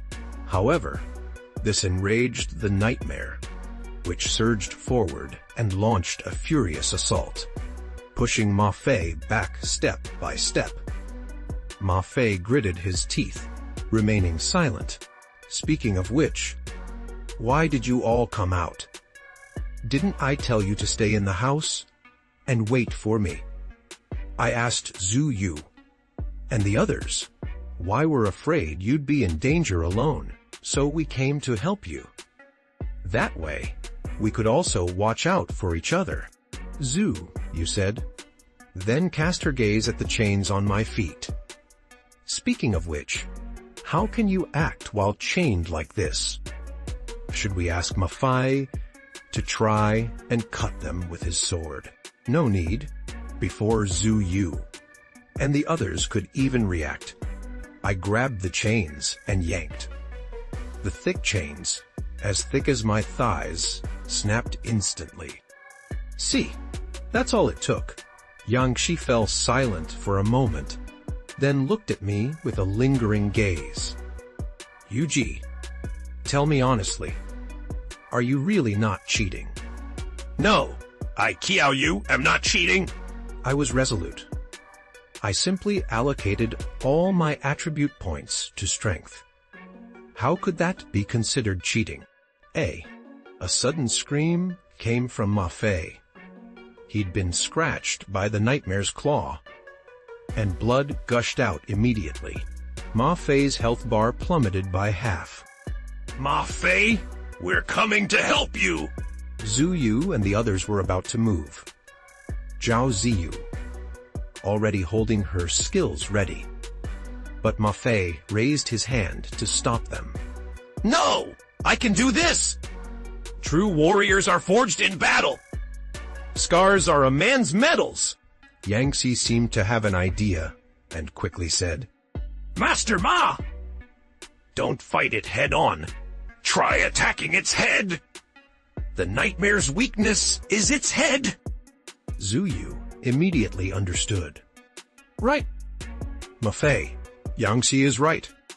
Yesterday, you Qiao Yu knocked the nightmare's head with your staff, and it died. So that's how it is. Ma Fei's eyes lit up, and he fixed his gaze on the nightmare's crown chakra. Ma Fei, actually the nightmare's weakness isn't its head. I felt it was necessary to explain to Ma Fei, because I had only been able to kill the nightmare with a single staff strike due to my immense strength. Shift! Qiao Yu, you're afraid. Ivy?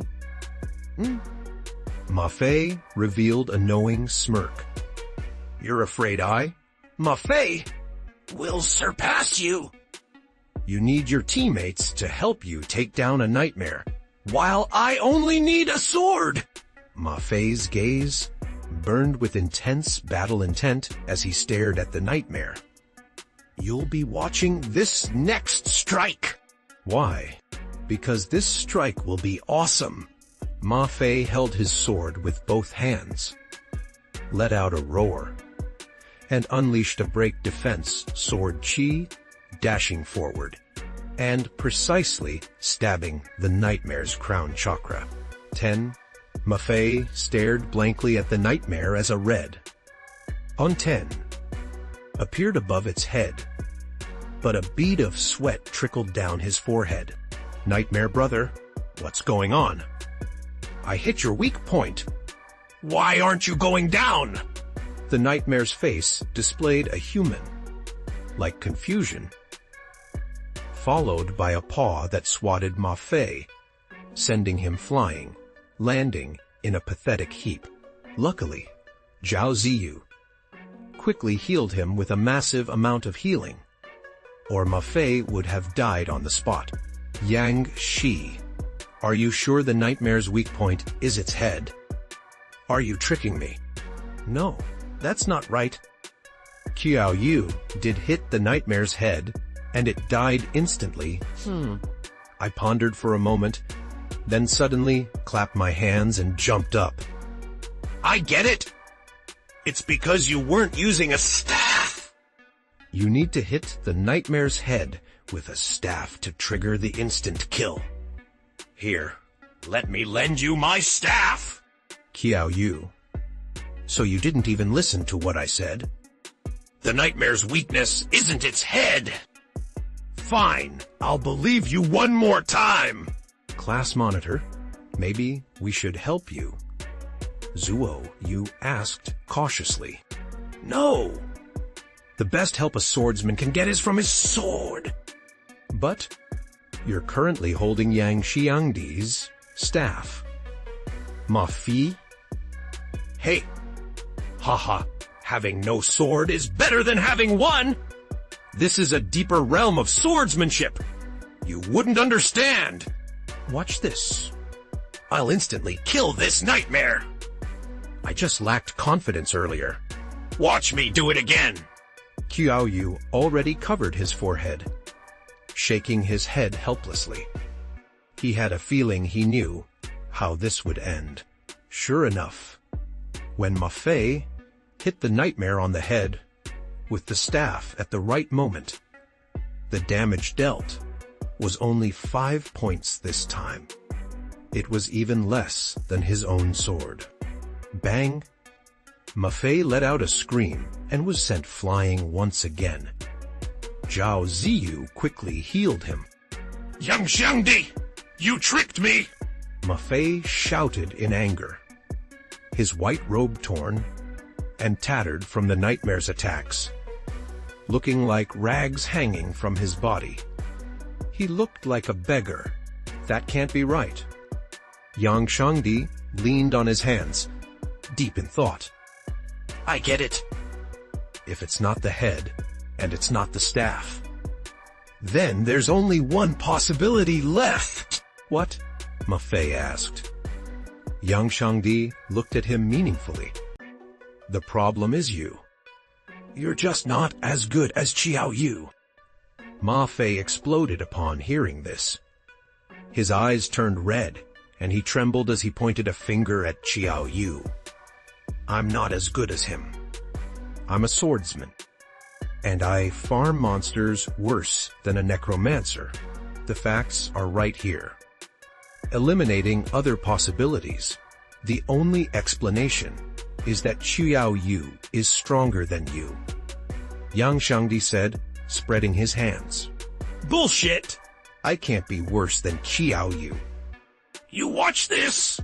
Ma Fei grabbed his long sword again and rushed towards the nightmare, feeling his self-esteem shattered. I'm worse than Qiao Yu. I'm worse than Qiao Yu. Impossible. Ma Fei, come back quickly! You'll die if you take one more hit. Zhao Ziyu was suddenly anxious. Ma Fei's health was down to 1/10. He would be instantly killed if he took another hit, and she wouldn't even have time to heal him. Ma Fei couldn't listen to anyone's persuasion at this point. He only had one thought in his mind. I must kill this nightmare and prove that I, Ma Fei, am no worse than Qiao Yu. Breaking defense sword aura! Slash! I directly pierced through the nightmare's body, maintaining my slashing posture. 1 second, 2 seconds, 3 seconds. A magnificent sword aura burst out from the nightmare's body, and a crimson 25 appeared above its head. Instant kill! I actually won. Shot the nightmare with a sword. Watching the nightmare slowly transform into a black stone, we were all astonished. Zhao Ziyu's gaping mouth could easily fit an egg. Ma Fei was a swordsman, but he had only completed a beginner quest and was only level 3. A level 3 swordsman, even with incredible attack power, would only deal around 20 damage, right? How did he deal 25 damage? Was it a life-span sword technique? Ma Fei, how did you do that? The nightmare still had half its health, and you just one-shot at it. Zhao Ziyu couldn't help but ask. Nothing special, just practice. Ma Fei said calmly, sheathing his sword. Actually, Ma Fei was just as bewildered. He still felt a bit scared thinking about it now. He had simply been stung by his pride and rushed forward on impulse. He hadn't expected to actually kill the nightmare with one sword strike. He had no idea how he'd done it. Qiao Yu wasn't surprised. He, as a mage, could have skills that added extra attack power. it would be even more reasonable for a swordsman like Ma Fei to have attack boosting abilities. Don't worry, with Sword God Ma Fei here, you don't need to worry no matter how many nightmares come.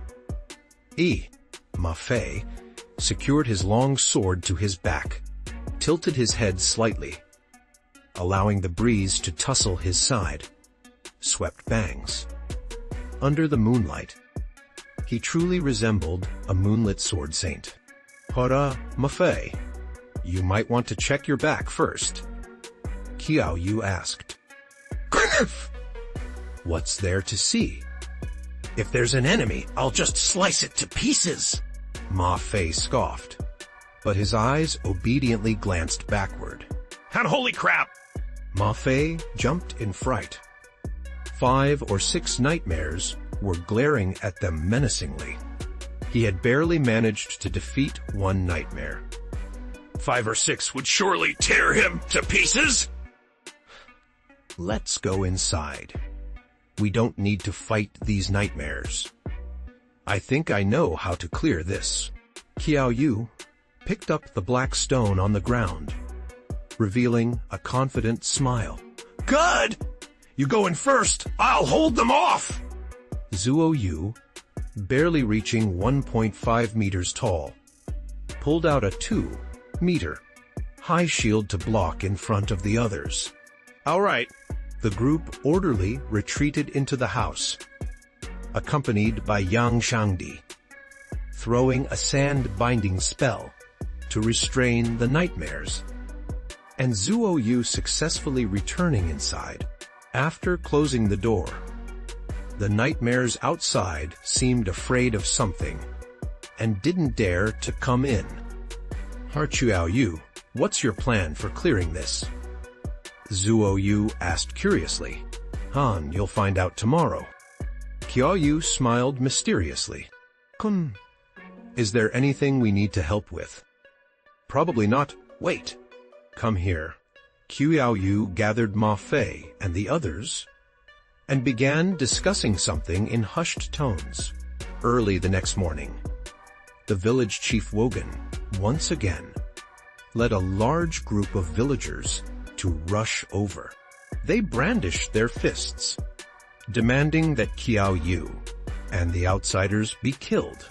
The 44 students of Class 4, Grade 4, and the 50 villagers of Nightmare Village were locked in a tense standoff, on the verge of breaking out into a fight. Village Chief Wogan was the most furious. You despicable outsiders! I already gave you a chance to redeem yourselves yesterday, but you've only gotten worse and killed another guardian spirit. You all deserve to go to hell. Go to hell! Hearing the words, "Can go to hell," Yang Shangdi's eyes lit up. He immediately shouted loudly, "Deduct 1 to hell, and you'll have 10 dark-skinned, beautiful succuba! I want 100! When it came to succubi, everyone was wide awake. Going to hell was acceptable, but no, succubi was not! Hatu! A bunch of perverts! Zhao Ziyu secretly spat. Exactly! What good is a good figure? Zuo Yu nodded in strong agreement. Himph! No matter what you say today, you're all going to die! Disgusting outsiders! Protect our Nightmare Village! Woken raised his woodcutter's axe, about to charge forward.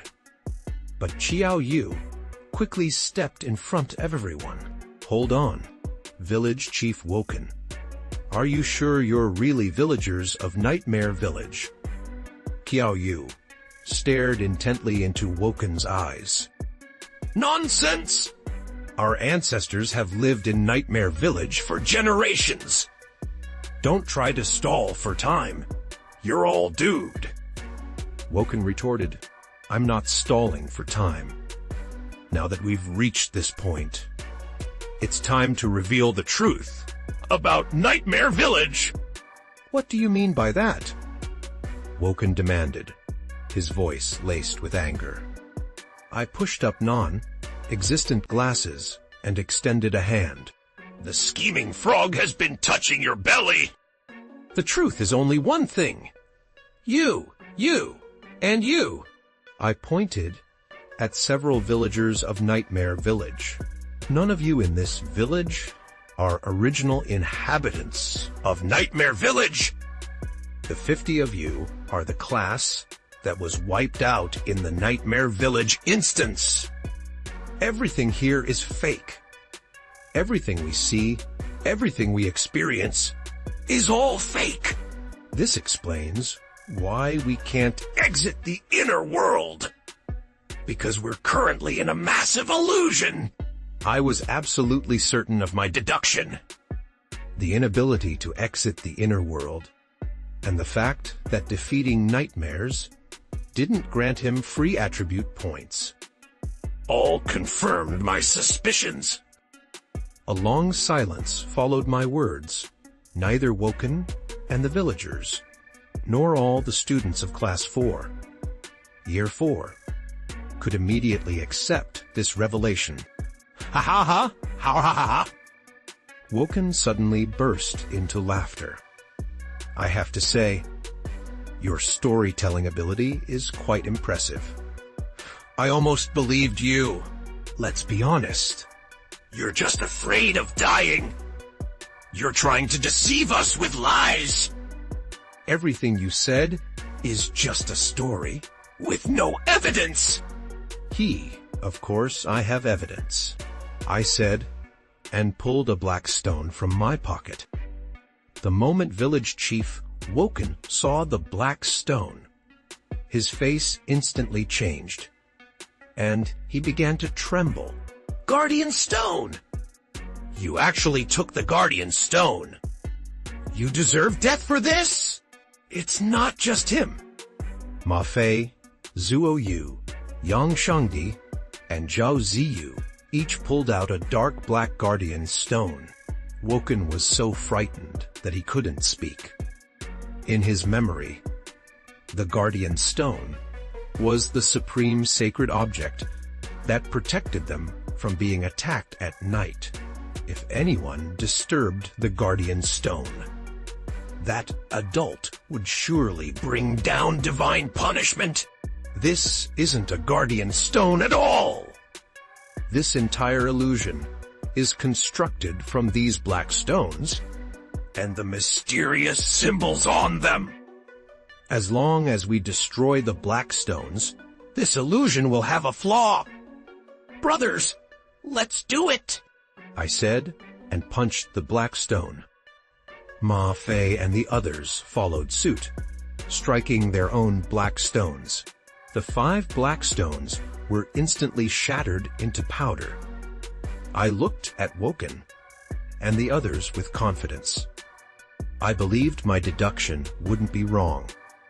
Sure enough, as the black stones were pulverized, the entire space of Nightmare Village began to violently shake. The village, which had originally been picturesque, like a paradise, slowly disappeared, transforming into a dilapidated old village, filled with ruins and remnants. A familiar yet strange memory flooded into the minds of Woken and the others. They remembered. They all remembered. They weren't villagers of Nightmare Village. They were students. They were students who first entered The Nightmare Village instance. Ding! A player has discovered the core secret of Nightmare Village and successfully awakened the villagers. Mission successful. Rewards will be calculated based on each person's mission rating. After the mission was completed, a flash of light illuminated the area, and Woken and the 50 villagers, along with 39 students from Class 4, Year 4, were teleported away. Hearing the prompt from the inner world, I smiled contentedly. As expected, to overcome this high difficulty instance, brute force wasn't enough. One needed endless wisdom! However, after a moment, I realized I hadn't been teleported away, and neither had Ma Fei and the other 4, who had shattered the black stones. Inner world, I didn't get on the bus! I haven't gotten on the bus yet! Yang Shangdi shouted urgently. At that moment, the prompt from the inner world sounded again. Our congratulations to the 5 players for destroying the Nightmare Black Stones, triggering a hidden mission. Steal the Nightmare Heart. Mission difficulty E. Rank: Nightmare Village. Qiao Yu and Ma Fei exchanged wide-eyed glances with each other. For a moment, neither of them knew what to say.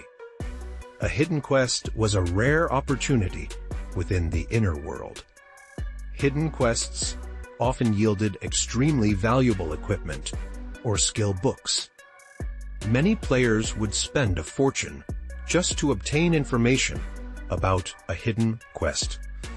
Logically, we should be happy to have triggered one, but there was a problem. The 5 of us averaged less than level 3. To put it bluntly, with our current weak strength, entering a hidden quest was essentially a suicide mission. Not to mention last night, just 5 or 6 nightmares appearing together would likely be enough to kill us, and the requirement of the quest was to steal the Nightmare Heart.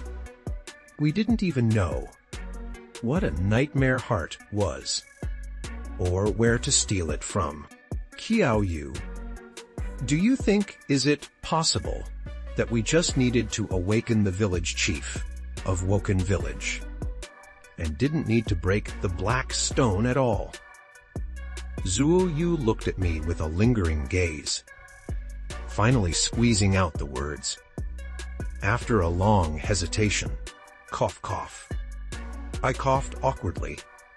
I didn't know what strange hidden dungeon breaking the black stone would trigger. I get it. Yang Xiangdi slapped his thigh. Qiao Yu, you must have known all along that breaking the black stone would trigger a hidden dungeon. So you made us break it with you, right? Yang Xiangdi excitedly hugged me, vigorously patting my shoulder. Yu Ji! I haven't been calling you brother for nothing! You didn't hog the hidden quest for yourself, but were willing to let us share the opportunity! Woo! Zuo Yu and Zhao Ziyu, upon hearing this, suddenly understood. Zuo Yu even lowered her head in shame. She had actually doubted me just now. She was being too unreasonable. Humph. Ma Fei, although still internally displeased, greatly admired me for my willingness to share the opportunity. Qiao Yu, just wait! Although I fell behind you in the novice trial, I will definitely complete this hidden quest before you do. I'm going to find the Nightmare Heart now.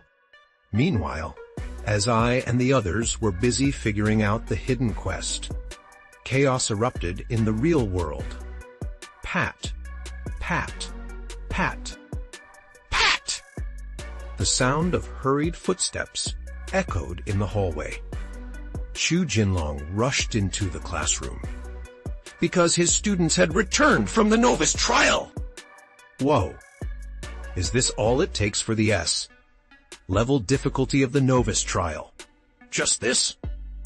I passed it without doing anything. It's too easy. I thought I would have to go through a tough battle. Just so.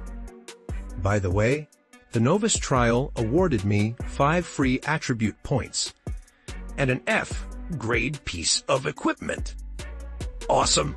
Seeing his returning students laughing and chatting excitedly, Xu Jinlong finally breathed a sigh of relief. They were still able to laugh, which meant no students had died.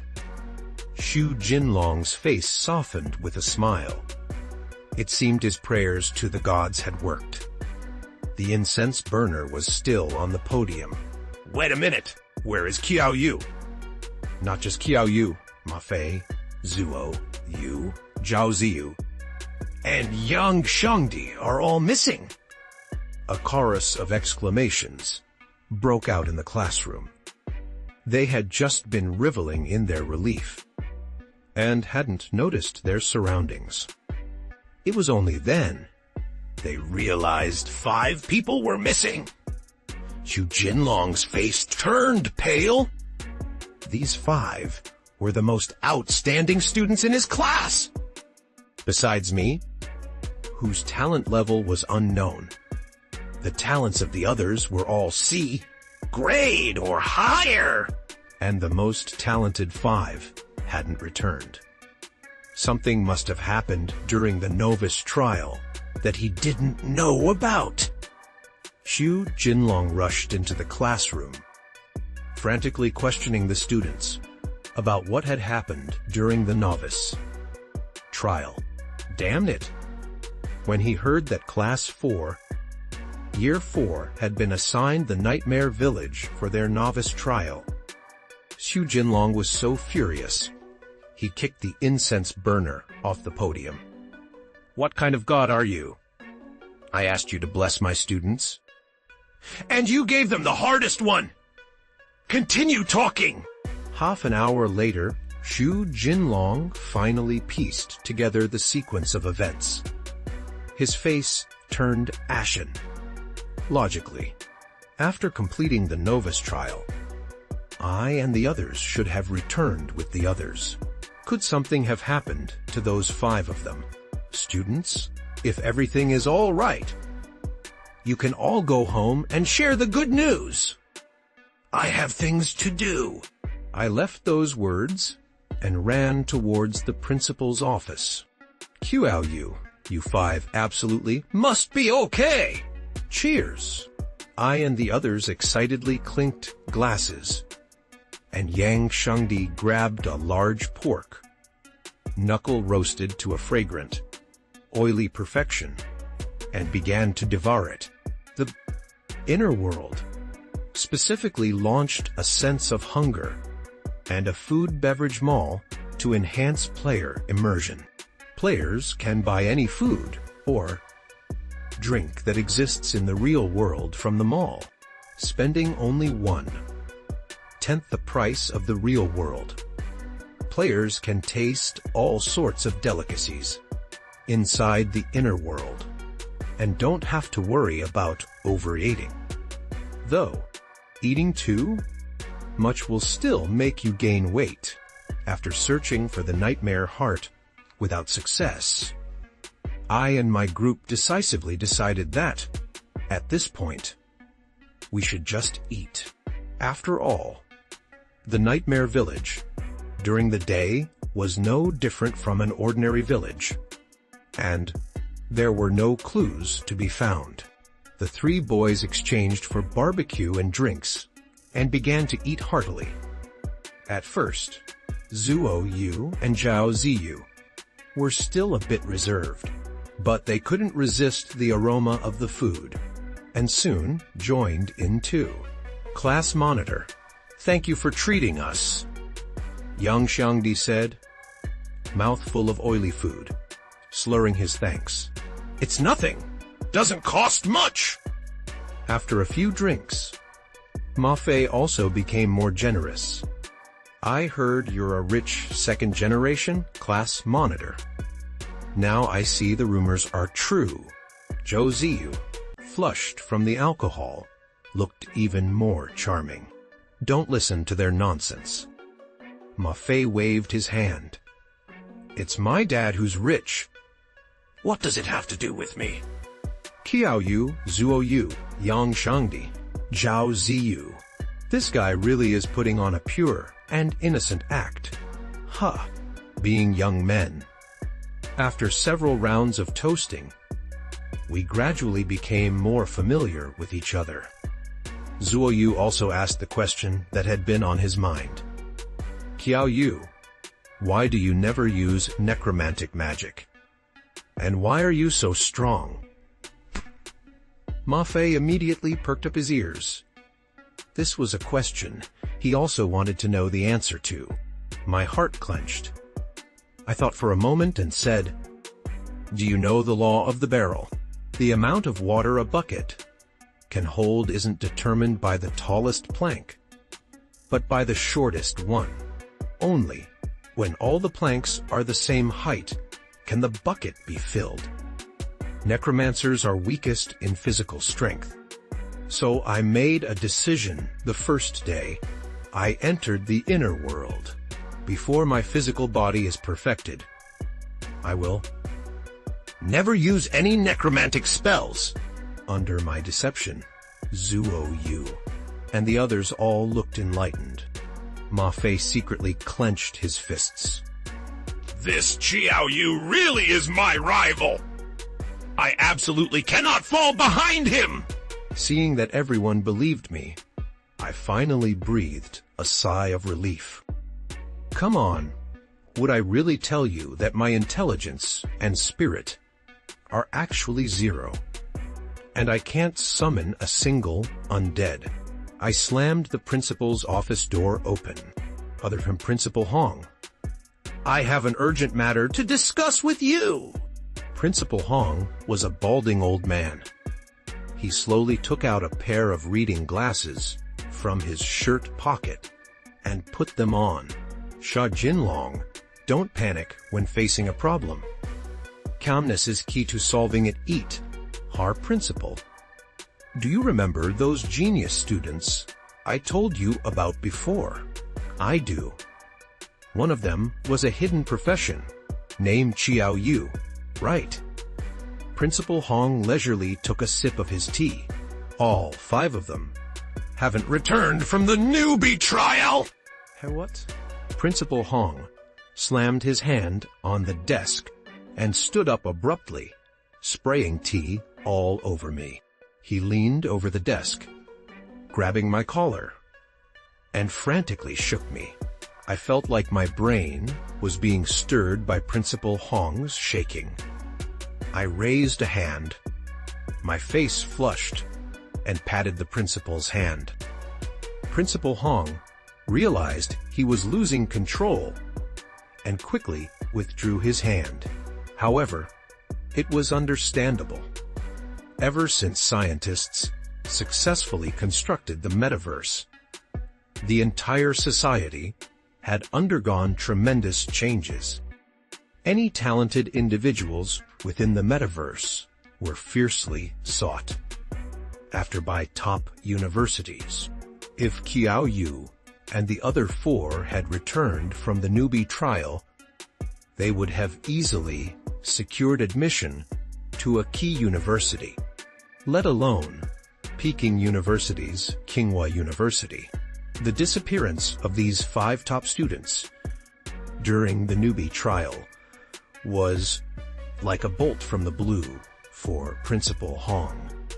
I recounted the events, and Principal Hong's expression constantly changed with my story. Worried, surprised, and even applauding at times. You're saying that they not only completed the newbie trial with an S-level difficulty, but also rescued 50 other students. A glimmer of sharpness shone in Principal Hong's old eyes. That's right. Principal, what should we do now? If I'm not mistaken, they must have triggered a hidden quest. Principal Hong's expression became very grim. With his extensive knowledge, he immediately guessed the situation of Qiao Yu and the others. What? Principal, you absolutely must save Qiao Yu and the others! They are newcomers. How could they possibly complete a hidden quest? I immediately became anxious. Principal Hong shook his head helplessly. This is beyond my capabilities. Except for the core designer of the metaverse. No one knows how to trigger or enter a hidden dungeon. Perhaps this is a fortunate opportunity for the 5 of them. All we can do now is burn incense and pray for their safety. However, I can assure you, if they manage to return, with such achievements, any university in the country will be theirs to choose. Even the university professors will fight over wanting them. Principal Hong finished speaking and turned to me. By the way, you were holding an incense burner earlier, weren't you? Bring it here. Let's pray to the gods together for their protection. I thought the incense burner wasn't effective, so I knocked it over. I said, Principal Hong, just as Principal Hong and I were discussing. Qiao Yu and his 4 companions in the hidden dungeon entered their first night. Be careful. I've observed that those black stones have disappeared. That means there won't be any safe zones tonight. Zuo Yu spoke calmly, as if she were a natural commander. According to our plan from earlier, I'll be at the front, Qiao Yu on my side, Ma Fei in the rear, and Xiang Dai and Ziyu in the middle. The 4 nodded and positioned themselves according to Zuo Yu's instructions, ready to fight at any moment. We stood around like fools in the dark for a long time, but not even a mouse appeared, let alone a nightmare. What's going on? Is this hidden dungeon not dangerous? Zhao Ziyu asked. I don't know. But everyone must be careful. It can't be that simple. Zuo, you continued to scan the surroundings. Can you help me?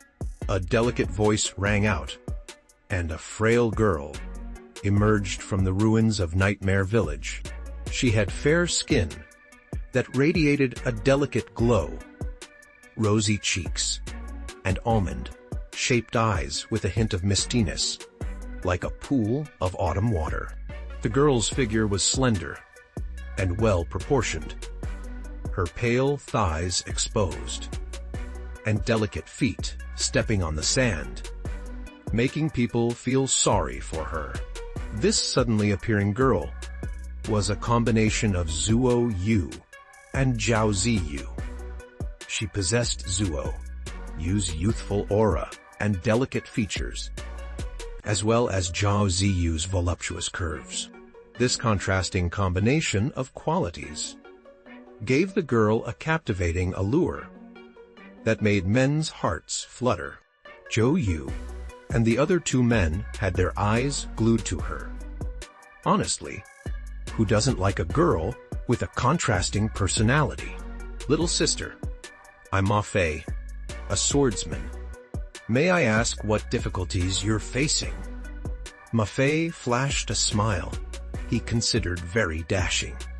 To be honest, Ma Fei wasn't bad looking, with sword-shaped eyebrows and bright eyes. But standing next to Zhou Yu, he seemed rather ordinary. Little sister, let me help you. I rolled up my sleeves and walked over. Really, big brother. Thank you. The girl smiled, revealing 2 adorable little tiger teeth. Zhou Yu! Ma Fei was immediately unhappy. I was the one who greeted this little sister first. Do you not understand the concept of first come, first served? I ignored Ma Fei. I walked up to the girl and asked with a smile, Little sister, do you know what it means to hear the way in the morning and be willing to die for it in the evening? I don't know. The girl shook her head innocently, blinking her large, captivating eyes. Let me teach you today. Hear that I've come this morning, and you'll have to die tonight. I suddenly punched the girl in the abdomen. Her stomach caved in, forming a large dent. Zuo Yu and Zhao Ziyu instantly covered their own stomachs, feeling a pain of empathetic resonance. Although they had guessed she was a nightmare in disguise, they couldn't believe I would actually attack such a cute girl. The two exchanged a glance, instantly understanding each other's thoughts. This Zhou Yu was beyond reason. I really hit a cute, seemingly innocent girl. As my punch landed, the previously adorable and charming girl instantly transformed into a hideous and terrifying nightmare monster. Ma Fei gaped, utterly surprised. Out of the 5 of them, only he hadn't seen a nightmare transform into other forms to deceive humans. So, if you raise a nightmare as a companion, can you have many different wives? A bright red 50 appeared above the nightmare's head. The nightmare's corpse then turned into a soul core. Higher detected player Zhou Yu, resolving a nightmare through melee combat. Reward 3. Free attribute points. Experience +10. I didn't know I'd already been sentenced to death by Zuo Yu and Zhao Ziyu. Nor did I know about Ma Fei's quirks. Hearing the familiar notification sound, I nodded in satisfaction. That's more like it! Keep adding strength! I felt around inside the soul core, and my expression instantly lit up, because I'd found a piece of equipment inside. As expected of a hidden dungeon, the drop rate was amazing, except for Qiao Yu, who had a C-grade Skeleton King ring. Everyone else was using the initial equipment given out in the newbie village. It wasn't even as good as the lowest F grade, and had no added effects whatsoever. Therefore, whatever equipment dropped was pure profit for them. I quickly pulled out the equipment from the soul cores. Little fairy necklace. If grade F effect increases skill damage by 5%. No cooldown. Class restriction. Mage. My face fell. I couldn't use skills at all. He immediately handed the equipment to Yang Shangdi. Here, the little fairy necklace. Put it on. Yang Shangdi looked down at his nearly 300-pound frame and prominent belly, question marks appearing on his forehead. A little fairy necklace. Me. A little fairy. Yang Xiangdi pointed to his face and asked, I just put it on. This equipment increases skill damage by 5%, and its class restricted to mage. I said, Zuyu, Zhao Ziyu. And Ma Fei instantly turned red, trying to suppress their laughter. Finally, after Yang Shangdi reluctantly put on the little fairy necklace with a dark expression, Chapaft! Zhao Ziyu couldn't hold back and burst out laughing. And what are you laughing at? Yang Shangdi asked, his face darkening. Don't worry, Shangdi, we are all professionally trained. No matter how funny it is, we won't laugh, Zuo Yu said. Yang Shangdi glanced around at everyone, seeing them all trying to maintain straight faces, before finally letting it go. After a moment, Zuo Yu slowly said, Speaking of which, did you guys know my grandmother's dog had puppies? Really? Ha ha ha! Sha ha ha ha! Congratulations! Congratulations! Yang Shangdi, with a dark expression, didn't want to acknowledge the gloating group. What's wrong with a little fairy necklace? I have an F-grade equipment. Do you have one? However, they wouldn't be laughing for long. Roar. 4 nightmares had surrounded them all. Even my expression became wary. Though my attack was incredibly high, I was a fragile character. With only 6 defense, I would quickly be finished if a nightmare landed 2 or 3 hits on me. Han, don't panic, Ziyu. Be ready to heal me at any time. Zuo Yu, carrying his large shield, stood in front of the group, blocking the attack. 2 nightmares heavily collided with Zuo Yu's shield, his health bar rapidly decreasing. Fortunately, Zhao Ziyu behind him constantly healed him. I threw a punch from the side, but the nightmare had learned to be clever and dodged it. I, with only 9 agility, couldn't catch up to the nightmare, which had 25 agility. However, I wasn't fighting alone. I Yang-Shanged it! Control it! Understood! Sandbound! Yang Shangdi waved his staff, and the 2 nightmares in front of him were instantly trapped. I seized the moment and punched each nightmare, instantly defeating them. Without time to check the soul cores, I rushed towards the rear, because Ma Fei was also facing 2 nightmares alone and was on the verge of collapse. Time coming! Stepping forward, at the critical moment, Zuo Yu, with his shield, took the attack for Ma Fei. This was Zuo Yu's skill, allowing him to instantly appear beside a teammate and take damage for them. Hurry up! My mana is almost depleted. Zhao Ziyu was sweating profusely. A healer was the most mana-consuming class in the inner world.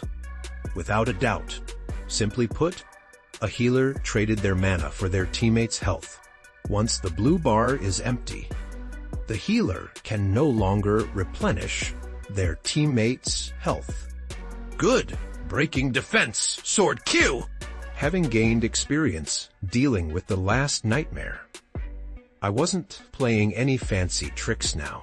I steadily chipped away at the nightmare's health, and with Zuo Yu's help, we quickly took one down. My level also rose to LV4. Only the last nightmare remained on the field, relentlessly gnawing at Zuo Yu's shield. Zuo Yu's health fluctuated wildly. Finally, Zhao Ziyu collapsed onto the ground. I can't. I'm out of mana. With the constant stream of healing interrupted, Zuo Yu's health began to plummet. She gritted her teeth, enduring the damage in silence. At that moment, Xiao Yu finally arrived. The nightmare, seeing him, immediately launched its sharp claws towards Xiao Yu's neck. If a vital area like that were hit, instant death was guaranteed. 25 points of strength was an unbeatable force in this dungeon filled with newbies, unless 5 or 6 of them could unite and help each other. Otherwise, in a one-on-one situation, few could stand against a nightmare. Unfortunately, this nightmare had encountered Xiao Yu, whose strength was close to 100, and attack power was equal to double his strength. If he had taken a moment to look at the plight of his companions, he might not have chosen that attack method.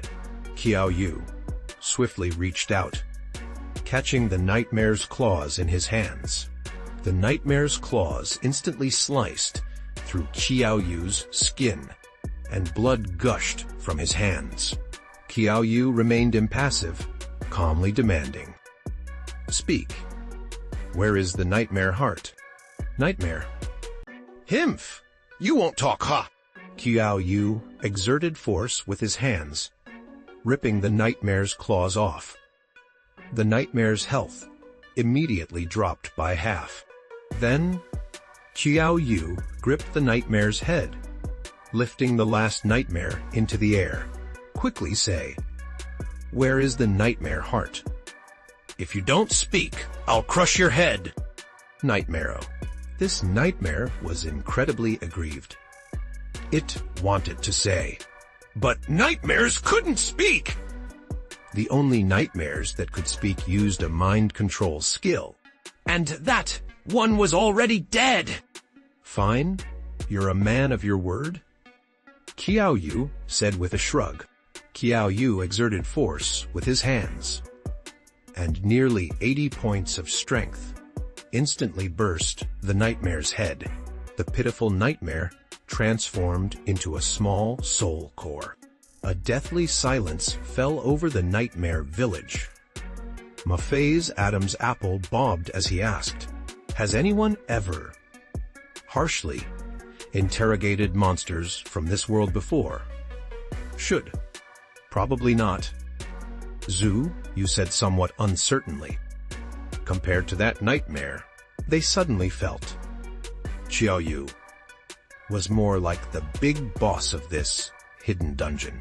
Qiao Yu walked among the 4 nightmares' soul cores and felt around, but was disappointed to find that no equipment had dropped. As expected, if the drop rate were that high, everyone would already have God-tier equipment. Let's go. What are you all standing around for? Let's kill nightmares! After killing 4 nightmares, Qiao Yu's strength attribute had reached a terrifying 88 points, and his experience was at 40 or 50.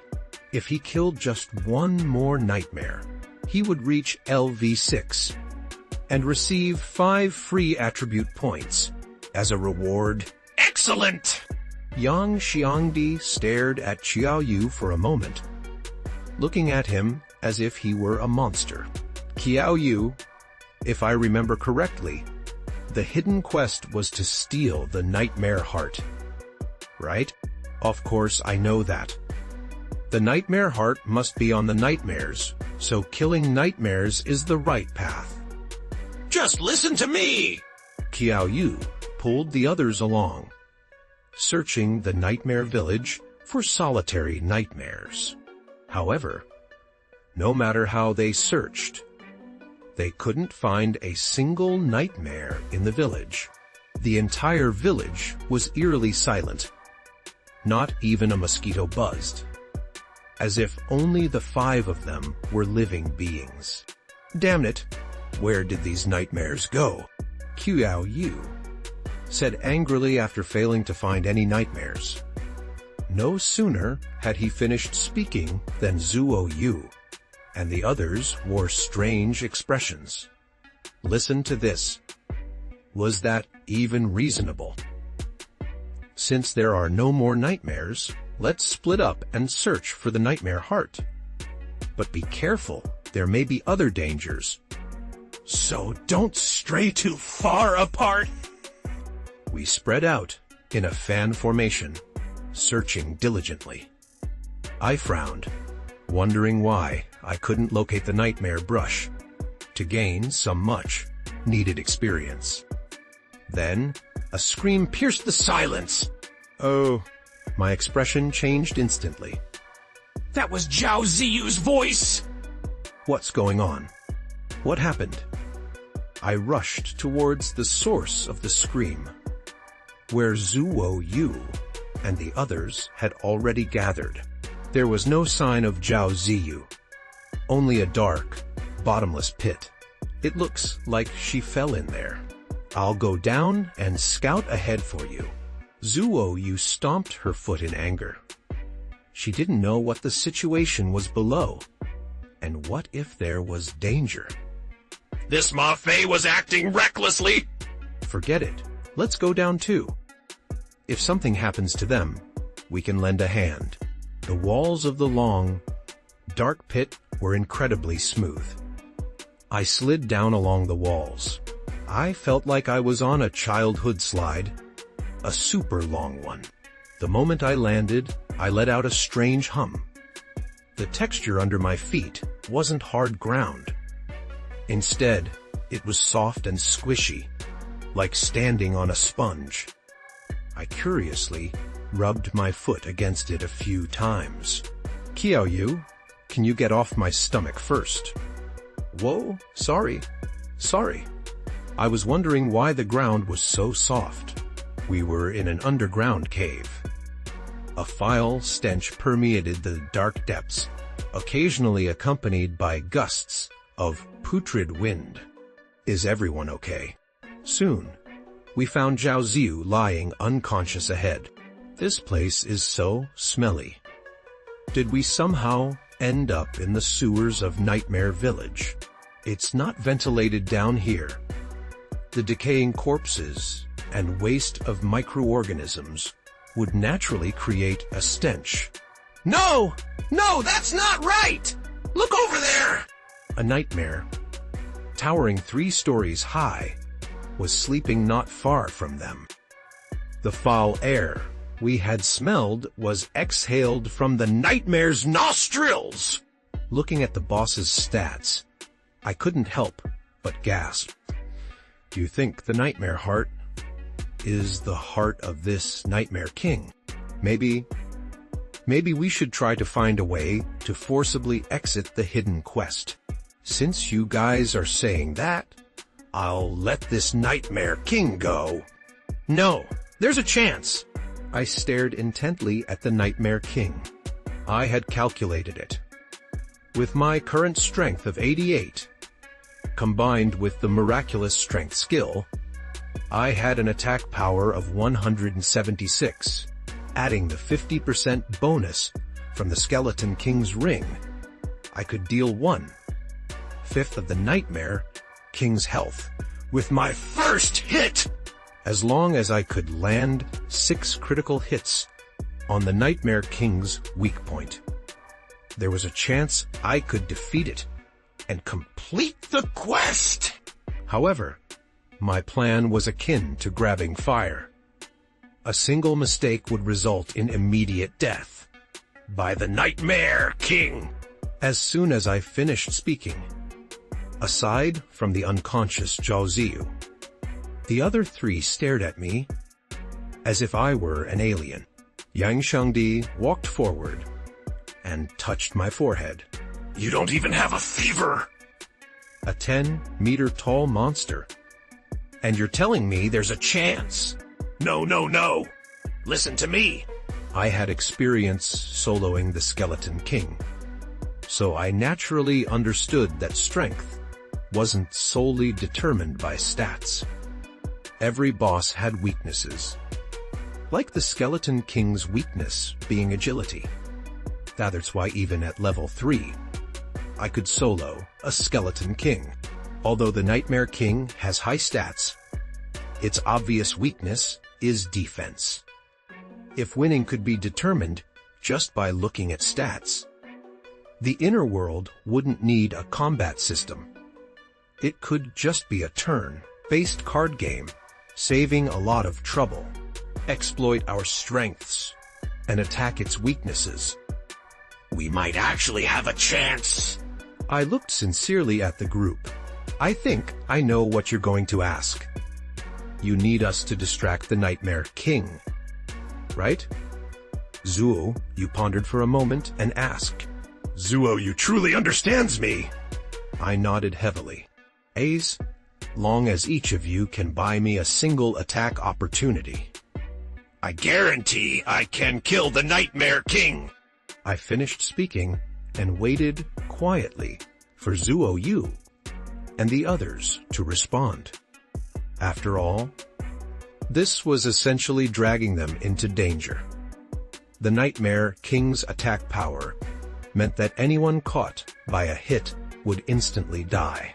Even Zhao Ziyu's healing wouldn't be enough, because it would be an instant kill. There wouldn't be time to heal. Okay, we believe you. Zhu Yu was the first to stand up. Yuji, my life is in your hands, Yang Shangdi said. Ma Fei scoffed.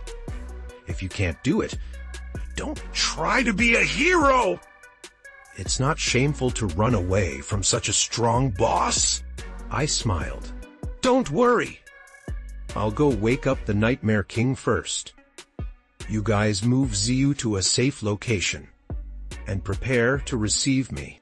I started slowly climbing the Nightmare King's massive body. As long as I didn't attack, it wouldn't wake up. I looked for the Nightmare King's most vulnerable spot. Watching me climb, Zuo Yu and the others were all sweating with anxiety. What is this?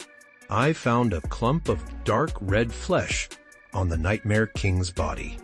Boom, boom, boom.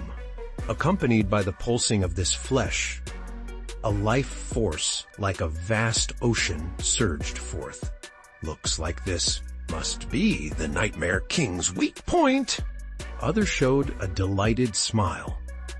I took out my staff, wiggled my hips, and aimed the tip of the staff at the clump of flesh. The Skeleton King's ring effect activated. I used all my strength to thrust the staff into the flesh. Critical hit, 508! A terrifying number appeared above the Nightmare King's head, and its health bar instantly dropped to 492 dollars, 1,000. Below, Ma Fei and the others almost popped their eyes out. Seriously? 508 damage? Scripted? Where are the Inner Worlds plot writers? Is there a cheater and no one is managing it? Before I could be surprised, the system's prompt sounded in our minds. Heart player Qiao Yu has shattered the Nightmare Heart. Task being modified, Peen. Task modification successful. Current task, kill the Nightmare King. Difficulty, D. Rank. What the f***? I froze completely, and the joy of landing a critical hit vanished instantly. Was that thing just now the Nightmare Heart? Does that mean I can just steal it without even fighting the Nightmare King? The Nightmare King roared, and I was flung away, drawing a perfect arc before landing in Zuo Yu's arms. Both of us stared at each other, stunned. Me, a tall guy over 1.8 meters, being held like a princess by Zuo Yu, who barely reached 1.6 meters. Zuo Yu asked, Qiao Yu, tell me honestly, how did you deal 508 damage?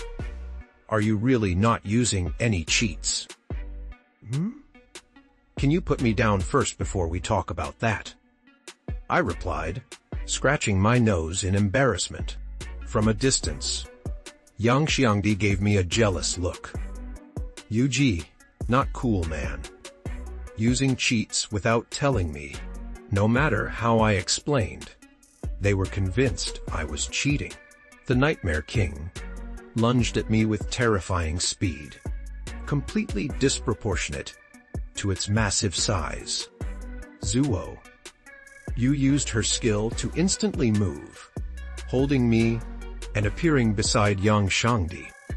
Put me down. Stick to the plan and get me an opening to attack. I shouted, breaking free and charging with my staff. Ma Fei charged, his sword slashing at the Nightmare King, but only leaving a faint white mark. 1. The damage was pathetic, and Ma Fei looked devastated.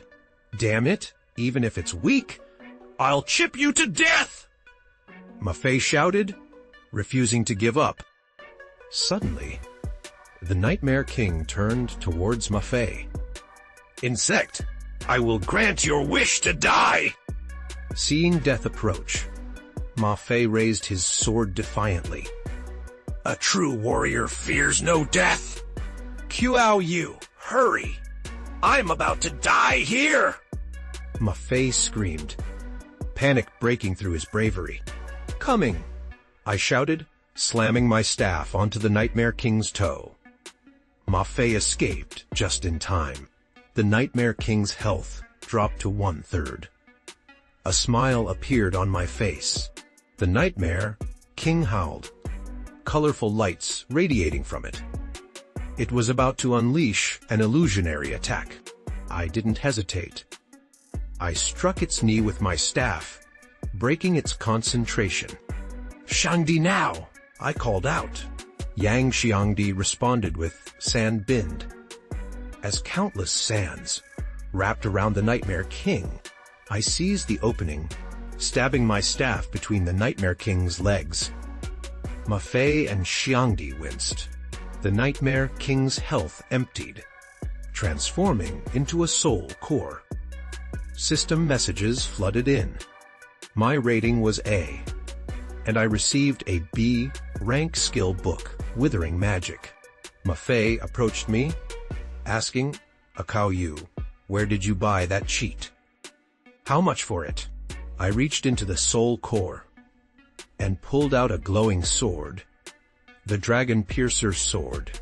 I tossed the Dragon Piercer sword to Ma Fei. "Take it."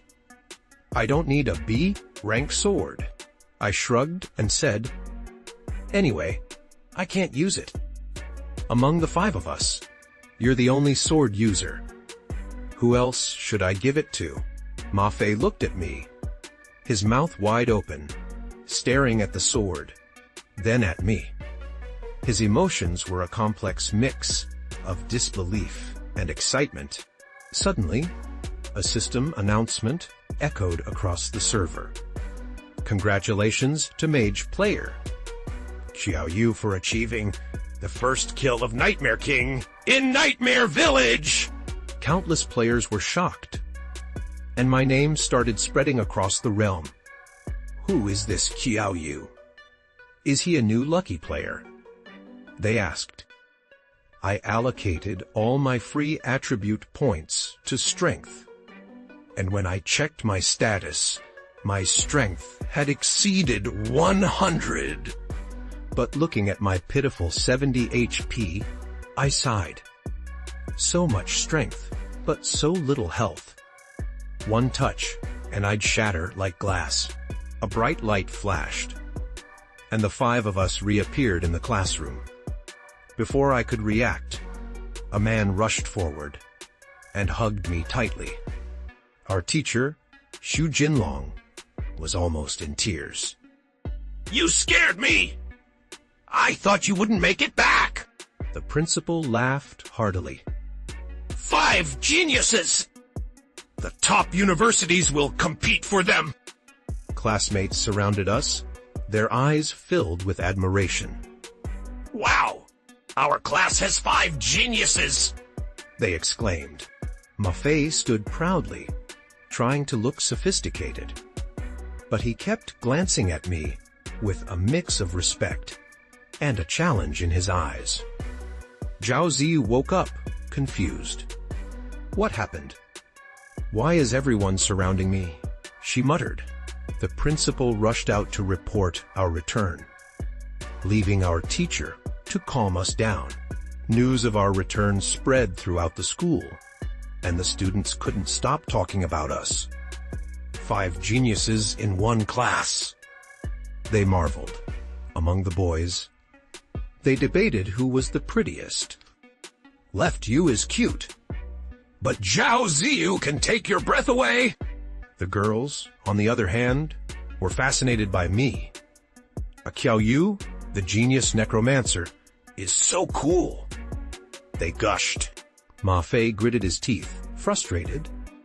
"Why is everyone talking about Xiao Yu? I'm a genius too." "No need. You all just celebrate. I won't bother you." Ma Fei, standing nearby, immediately became anxious. His main purpose was to treat me to a meal. "Xiao Yu, you have to come! If you don't, What will you do?" I asked with a puzzled expression. "I'll throw away the translucent dragon sword!" Ma Fei said stubbornly, puffing out his neck. Yang Shangdi turned his head and glanced at me, then at Ma Fei. "Seriously, Ma Fei, why are you acting like a sulky wife? Is that translucent dragon sword some kind of love token between you two?" Hearing Yang Xiangdi's words, Zuo Yu instantly looked at Ma Fei, with a hint of hostility. Yang Xiangdi, shut up! It's my dad! My dad said. He has to invite all 4 of you back to our house for a meal, or he'll break my leg! Ma Fei said, pretending to be angry. If it wasn't for my dad saying that, do you think I want to? Qiao Yu, since Ma Fei is saying all this, let's just go and partake of the landlord's leftovers. Yang Xiangdi advised. How could I not go if there was good food? It didn't align with my principles. All right, fine, let's go then. I nodded. Great. I'll have my dad come pick us up tonight. Ma Fei secretly breathed a sigh of relief. As long as I agreed, that was all that mattered. Just then, Xu Jinlong walked in excitedly. Ma Fei, Qiao Yu Zuo Yu Zhao Ziyu Yang Xiangdi! You guys better get ready! The admissions officers from top universities are coming! The admissions officers were coming. The classmates perked up immediately.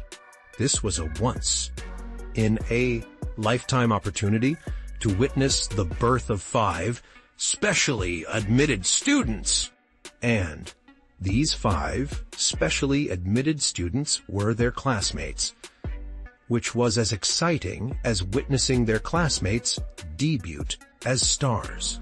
In front of the 4th middle school, one black sedan after another parked at the school gate. Admissions officers got out of the cars, representing various prestigious universities. Principal Hong greeted them with a smile. Leading the group were the admissions officers from Kyoto University and Huiking University. These 2 universities were undoubtedly the top institutions in the Dragon Country, frequently competing for the number 1 spot. Principal Hong, long time no see. Peng Liangji, the admissions officer from Kyoto University, greeted Principal Hong with a smile. Pei Xingguo, from Huiking University, immediately stepped forward and extended his hand. Long time no see, Principal Hong. Peng Liangji glared at Pei Xingguo, who glared right back. A thick tension filled the air. Peng Pei, long time no see, ha ha! Principal Hong mentally complained about whether these 2 were crazy, while smiling and shaking both their hands. Principal Hong, where are those 5 genius students of yours? Take us to meet them. Zhou Yu in the classroom didn't have to wait long before a group of recruitment teachers arrived in the classroom. The entire school students followed behind, completely surrounding classroom 4.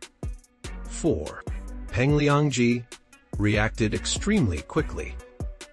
After straightening his attire, he walked directly towards Zhou Yu and his group. Hello to the 5 of you! I am Peng Liangji, a recruitment teacher from Kyoto University.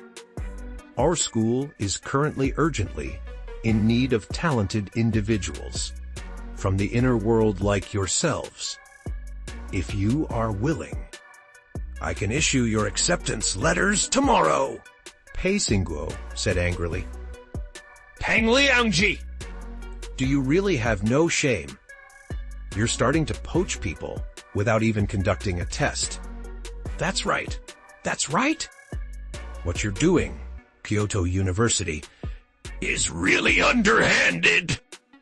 The recruitment teachers from other prestigious universities were also unhappy. What if Zhou Yu and his group immediately agreed? Peng Liangji realized he had gone a bit too far, but he wouldn't back down because of it. Since you don't trust these 5 students and insist on a test, then let's begin the test. Everyone listening to Peng Liangji's words was momentarily speechless. How did it turn around to them, insisting on a test? This Peng Liangji was truly shameless! Teachers were happy to undergo any tests. When shall we begin? Ma Fei said with a dashing air. This was the perfect opportunity for him to show off. Peng Liangji looked at Ma Fei and nodded approvingly. Not bad, with sword-shaped eyebrows, bright eyes, and a tall build. He clearly had a connection with Kyoto University. Peng Liangji patiently explained. The test is to verify your professions and corresponding abilities within the inner world, and to collect data on your various attributes. There's no need to worry too much. Ma Fei was immediately excited upon hearing this. Left Yu was a tank. Zhao Ziyu was a healer. And Yang Zhangdi was a mage with no strength at all. So, he, the only swordsman, was sure to shine. Then all the female students in the school would remember Ma Fei. Just as Ma Fei was getting excited, he caught a glimpse of Zhou Yu in the corner of his eye. Immediately, cold sweat broke out on his forehead. How could he have forgotten? There was also a cheat there. Zhou Yu, you shouldn't need physical strength for the test, right? After all, they're testing abilities corresponding to professions. Ma Fei deliberately emphasized the word corresponding. Rest assured, I will definitely get accepted by the recruitment teachers. Zhou Yu nodded heavily. He had to go to Kyoto to search for clues left behind by his parents. Good. You have integrity. Ma Fei was relieved. As long as this cheat, Zhou Yu, didn't make a move, he, the swordsman, would definitely be far ahead. Teacher Peng, we're all ready. When do we start the test? Ma Fei said eagerly. Good. Then let's enter the inner world first. Peng Liangji took out a grayish, black, mysterious device and placed it in the classroom. The surrounding space suddenly distorted, and Zhou Yu felt a powerful force surge into his body. Students, don't panic. Peng Liangji revealed a smug smile. This is our Kyoto University's latest research achievement. An inner world transition device, which can directly materialize parts of the real world into the inner world. Although you still see yourselves in the classroom, this place is actually the inner world. The surrounding observing students were immediately amazed. One student waved his hand, and a flame appeared in his palm. It's true. We've really entered the inner world. Does that mean I can blow up the school in the inner world now? Principal Hong's face darkened when he heard this student's words. Whoa! Kyoto University's invention is amazing! To be able to materialize scenes from the real world into the inner world! As technology develops, will the inner world and the real world merge in the future? Listening to the students' exclamations, Peng Liangji's expression became even smugger. He wanted to see how other universities could compete with him. For these 5 talented students, with this trump card, Pei Xingguo and the recruitment teachers from other universities looked somewhat displeased. But there was nothing they could do. Someone had actually created something. He couldn't just sit and wait. Pei Xingguo took the lead and stepped forward. Let me introduce myself. I'm Pei Xingguo, a recruitment teacher from Huaxing University. Who would like to be the first to take the test? I'll go first! Ma Fei immediately jumped forward. Me Ma Fei! Apprentice swordsman, talent level B, level 5, the students all exclaimed in surprise. To reach level 5, after completing the novice trial, Ma Fei truly lived up to his reputation as a genius. Not bad. Try slashing at me with your sword. Teacher Pei, be careful. One slash separates worlds. I aimed the tip of my sword at Pei Xingguo. This was a Deek, rank skill, I had obtained as a reward in the hidden instance. As I thrust my sword forward, Pei Xingguo lightly drew a line, with his hand in front of his eyes, and a faint orange shield appeared before him. Ding! My sword pierced the shield, creating a metallic, clanging sound. Huh! Pei Xingguo was very surprised, because my sword tip had actually penetrated his shield. He had to know that, although his profession was a gunner, not skilled in defense, he was level 25. Despite the 20 level difference, I was able to pierce the shield he had conjured. Very good. Peng Liangji, standing to the side, saw through the trick immediately. It seems your one/separates worlds is a very rare skill that breaks down defenses with a single point, magnifying the attack power of that 1 point on your sword tip. Very impressive. Thank you, Teacher Peng, for the praise. Not just that. Even with a skill that breaks down defenses, my strength attribute must be very high. At least 35 points. And judging by my sword's speed, my agility is not low either. Pei Xingguo's eyes burned with excitement. He had to recruit this outstanding student to Huiking University. Wow! 35. Strength at level 5. Is this what a swordsman is like? No wonder they're known as the profession with the highest attack power in the inner world. If I had drawn a swordsman profession, like Ma Fei, my deceased great-grandmother would be smiling in her grave. Don't you get it? It's not the swordsman profession. That's amazing. It's Ma Fei. That guy in the next class is also a swordsman. But why isn't he being considered a genius? Oh my god. If Ma Fei slashed me with his sword, he'd one-shot me, right? Sigh! Why don't I have this kind of talent? Spread the word. Ma Fei can one-shot ordinary people with a single slash. Spread the word. Ma Fei is a one-shot king. The students of 4th high school looked at me with envy, wishing they could take my place.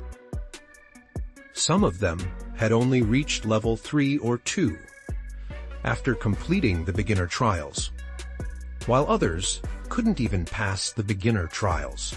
Compared to me, it was like the difference between fireflies and the bright moon. Amidst the compliments, I began to become somewhat conceited. I excitedly walked over and draped an arm around Qiao Yu's shoulders.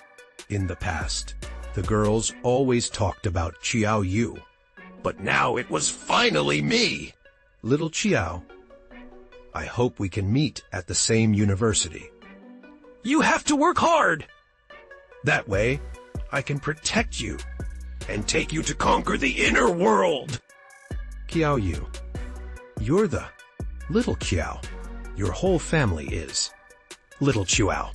Ma Fei had clearly forgotten that I had single-handedly taken down half of the Nightmare King's health with a staff in the inner world. He was currently lost in a beautiful dream where he surpassed me. At this moment, Pei Xingguo also asked with burning curiosity, "Student Ma Fei, have you decided which university you'd like to join?" The doors of Huiking University are always open to you. Oh? Teacher Pei, perhaps we can test the others first. I'd like to consider it a bit longer. Mafai said, if possible. I still wanted to continue attending school with Mafei and the others. After all, if I couldn't see Mafei, how would I ever find a way to surpass him? All right, let's continue the test. Next, Pei Xingguo said, the tests of Zuo Yu and Zhao Ziyu were quick, as they were both support classes and not skilled in combat. However, you did give Pei Xingguo another surprise. She discovered that a portion of the damage inflicted upon Zuo Yu would be reflected back. Is this your skill? Pei Xingguo asked. Yes, Teacher Pei. This is my D grade skill, Reflective Armor Spike. It can reflect back 20% of the damage I receive. Zuo Yu said, glancing at me. Like Mafei? She had drawn this skill as a reward for completing a hidden dungeon. Excellent. Very excellent. Pei Xingguo praised. Returning damage to the attacker was the most practical skill for a tank class. When Yang Shi came out, Pei Xingguo, looking at his 300 pound weight, suddenly understood. This student must also be a tank class, right? No, Teacher Pei, I'm a mage, Yang Shi said. Pei Xingguo. The surrounding students were also somewhat silent. It was one thing for the delicate and sweet-looking Zuo Yu to be a tank. But coming out and saying you're a mage when you weigh over 300 pounds.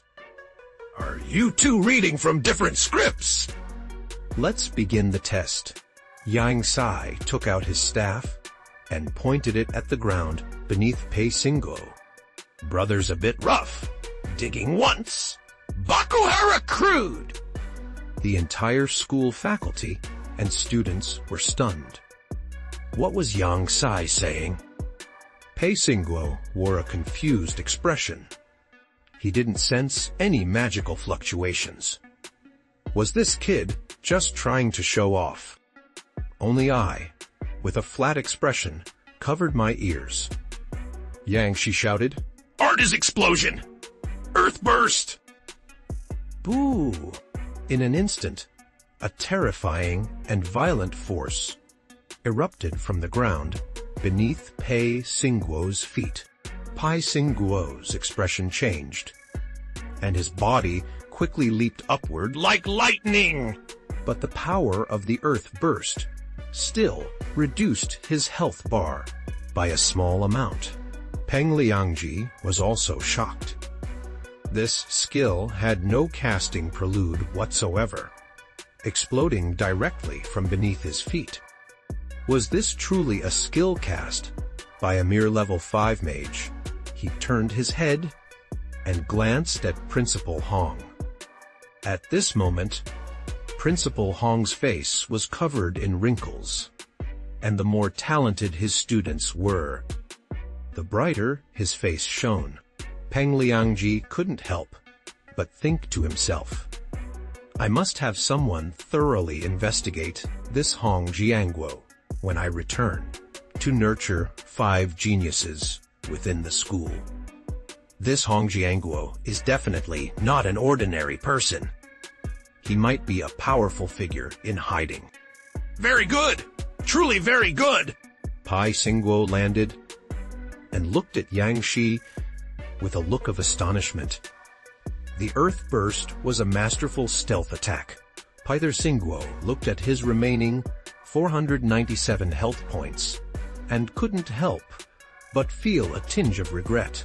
Even he, a level 25 Blade Master, had 3 health points deducted without noticing, let alone those at the same level as Yang Shi. Last one. Everyone's gaze turned to me. According to what they knew, I was the most outstanding of the 5! My class was also a rare and powerful necromancer. One of the most hidden classes. The recruitment teachers. In attendance, all looked at me with anticipation in their eyes. Qiao Yu, class necromancer, level 7, talent level unknown. I spread my hands and said. Everyone was surprised by the first half of the sentence. Level 7. A full 2 levels higher than the other 4. However, the second half of his sentence caused all the admissions teachers to feel a twinge of doubt. They had never encountered a situation where a student's talent was described as unknown. Could it be that this kid is just afraid to say it's because his talent level is too low? All right then, let's test him and see what the results are first. Pei Xingguo said, breaking the silence. Qiao Yu responded and walked straight towards Pei Xingguo. A visibly puzzled expression crossed Pei Xingguo's face. You're a necromancer. Why aren't you starting to summon undead? Why are you walking towards me just after dealing with Yang Xiangdi's incident? Even if he couldn't figure out what Qiao Yu was up to. Pei Xingguo watched him intently. Being injured once by an apprentice. Level newcomer was bad enough. If he were injured consecutively by apprentice, level newcomers, Pei Xingguo would be finished. Move. This kid was moving frantically with the highest movement speed of 9. Huh? Why does it look like this kid is already at full speed? Closer and closer! 5 meters? 3 meters? 1 meter? He's already this close.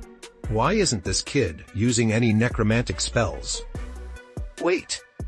He's raising his hand. Humph? So he finally couldn't resist casting a spell. Looks like it's a close range burst necromantic spell. A subtle curve formed on Pei Xingguo's lips. This student, Qiao Yu, was still too inexperienced in a real battle.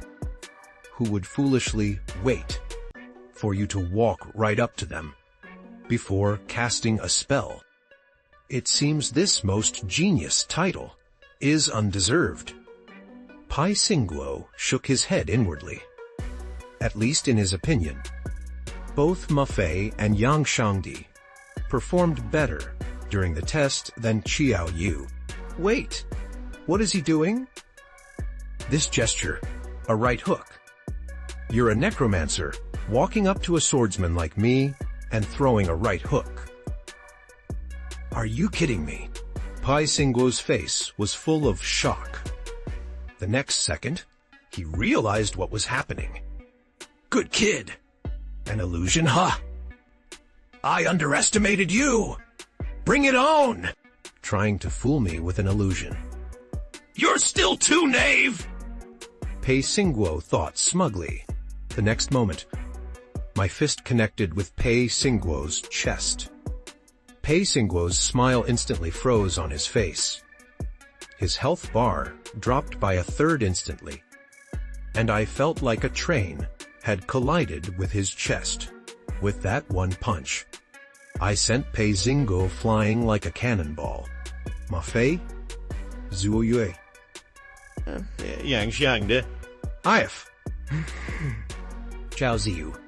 All teachers and students? Pei Xingguo. Pei Xingguo flew more than 2 meters before crashing down next to Peng Liangji. Teacher Pei, are you all right? I asked with some concern. I had already restrained my strength as much as possible. I'm fine. Very good. Very energetic. A sweet taste rose in Pei Xingguo's throat, and he forced it down, giving me a thumbs up. Old Pei. What the hell happened? Peng Liangji asked, thoroughly confused. How could a level 7 necromancer knock you out like that? Necromancers are notoriously the weakest physically. Is Qiao Yu your relative? And you deliberately let him win. Pei Xingguo lowered his voice and cursed at Peng Liangji. I didn't let him win. Damn it! This kid is some kind of monster. That punch almost gave me a heart attack. Hello, Qiao Yu. I am Hamiyama Haruhira, the president of Kyoto University. Welcome to join us at Kyoto University. Hamiyama Haruhira extended a warm and powerful hand towards Qiao Yu. For some reason, Hamiyama always felt Qiao Yu's face looked incredibly familiar. Hamiyama? What do you mean? Student Qiao Yu hasn't even agreed to join Kyoto University yet. How could you start welcoming him? Qin Tianhao, the president of Huiqing University, arrived at the scene as well. He glared at Hamiyama, puffing out his beard. The metaverse world had been successfully constructed for over 3 years, and during that time, it had been amply proven what kind of changes an outstanding talent could bring to a university. Therefore, Qiao Yu's importance was self-evident. At this moment, Hamiyama was like an old hen protecting her chick, shielding Qiao Yu behind her. So what? Student Qiao Yu hasn't said he's joining. You're Huiqing University either! What does Huiqing University have that Kyoto doesn't? Don't forget that Huiqing University has won the championship of the Metaverse World Competition for the past 3 years. So what? Does Huiqing have the long history that Kyoto University does? Listening to the two esteemed presidents argue with flushed faces, dredging up old grievances and new, the atmosphere became tense. Qiao Yu's expression grew somewhat strange, but I didn't know how to interject at the moment, because whether I went to Huiqing or Kyoto, it made no difference to me. I wanted to attend Kyoto University only to investigate the clues surrounding my parents' disappearance. I believed that no matter which university I joined, I would certainly learn a lot of useful knowledge. As more and more presidents of prestigious universities arrived, the atmosphere on the scene became as hectic as a vegetable market. The tension grew thicker, the presidents arguing with red faces and strained necks, the teachers and students of the 4th high school watching the scene before them in stunned silence. These university presidents were respected elders in their eyes, and they had never seen anything like this before. Then they turned their gaze to Qiao Yu, who stood to the side, as if nothing was happening. They hadn't forgotten that it was because of him that these presidents were arguing so fiercely. All right, stop arguing! Qin Tianhao stepped forward to quell the nearly uncontrollable scene. There's no use in us arguing here. Qiao Yu, you choose which university you want to attend. As soon as he finished speaking, the principals of various universities all looked at Qiao Yu with anticipation. They all hoped to recruit such a genius into their institutions. I choose. Before Qiao Yu could finish, Ji Pingyang interrupted him. Hold on a moment, Qiao Yu. Do you know Qiao Anqing? Qiao Yu's emotions surged instantly. Qiao Anqing! He hadn't heard that name in 12 years!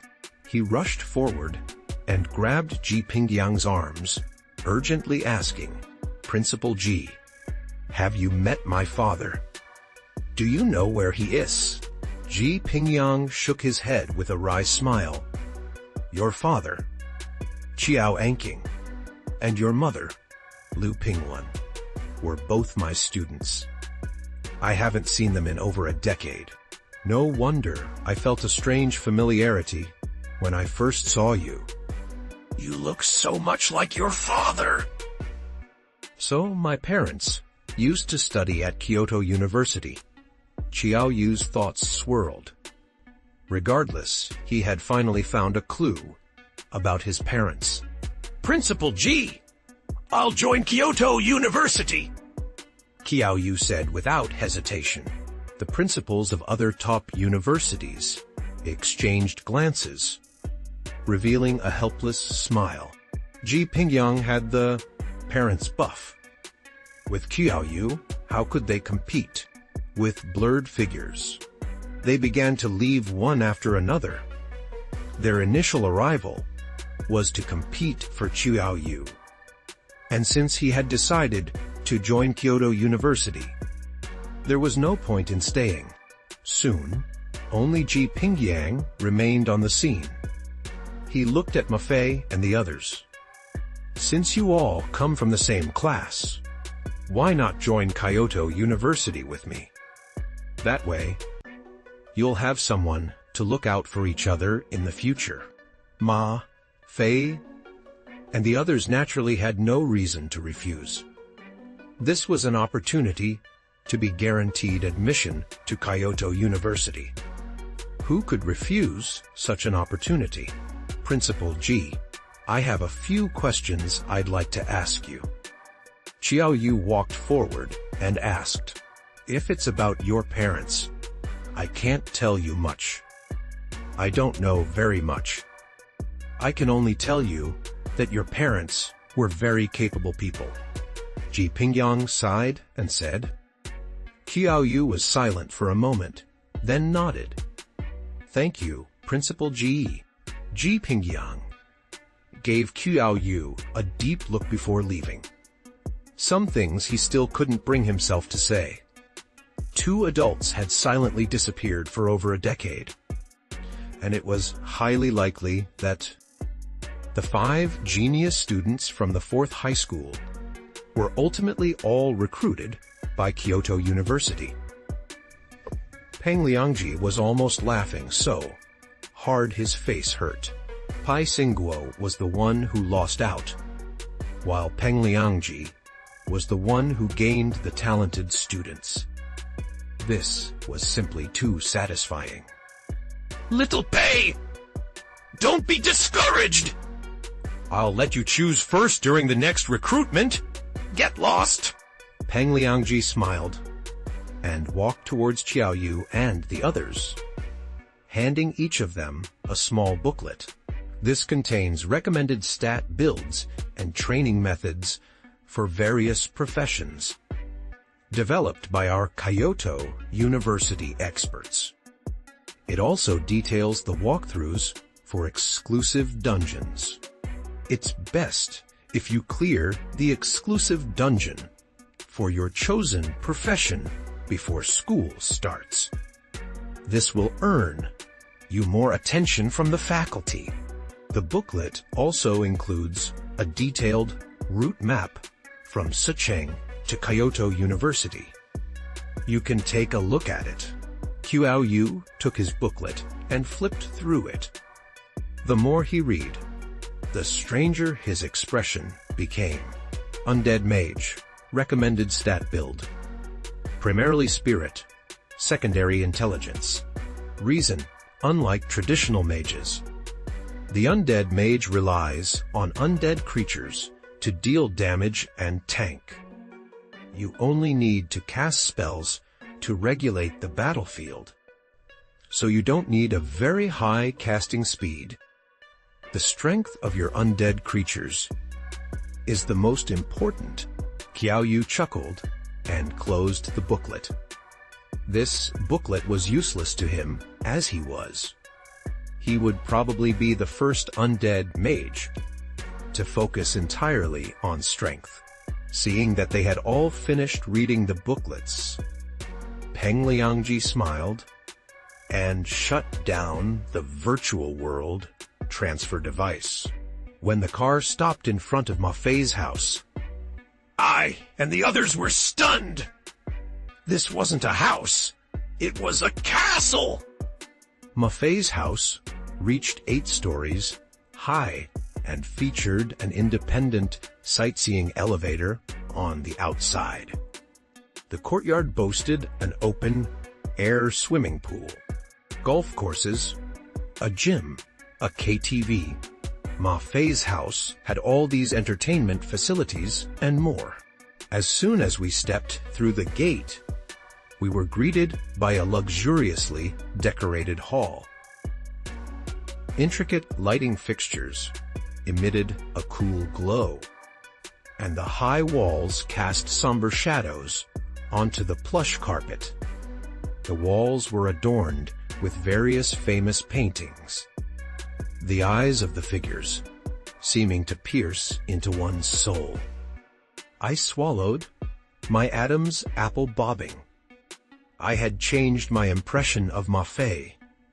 I had always thought Ma Fei was just a rich second generation, but I was wrong. Ma Fei was mining rich second generation, and his family's mine was a large one at that. Ma Benway had been sitting in the hall for a while, having already received the news of his son being accepted into Kyoto University with a full scholarship. Today's banquet wasn't just to thank me and the others, but also a celebration of his son's acceptance into university. You must be Zhou Yu, right? You're quite the handsome young man. I've often heard Ma Fei talk about you. I must also thank you for taking such good care of him in the inner world. Don't stand on ceremony with your uncle today. Eat as much as you like. Uncle, you're too kind. I didn't do much for Ma Fei. Ahaha, you all were accepted into Kyoto University together, so you'll be classmates. Once you're in Kyoto, you won't know anyone. I ask that you all take care of my Ma Fei. Dad, I'm not as weak as you say.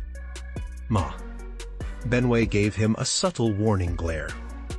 His son had such low emotional intelligence, Zhuo Yu said, unflinching in the face of the situation.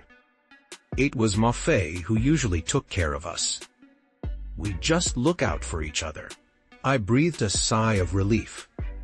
Talking to these older, important people was exhausting. Ah! Well then, Uncle won't bother you anymore. Are you all hungry? Let's go eat! Ma Benway led us down a long corridor, finally arriving at a magnificent dining room.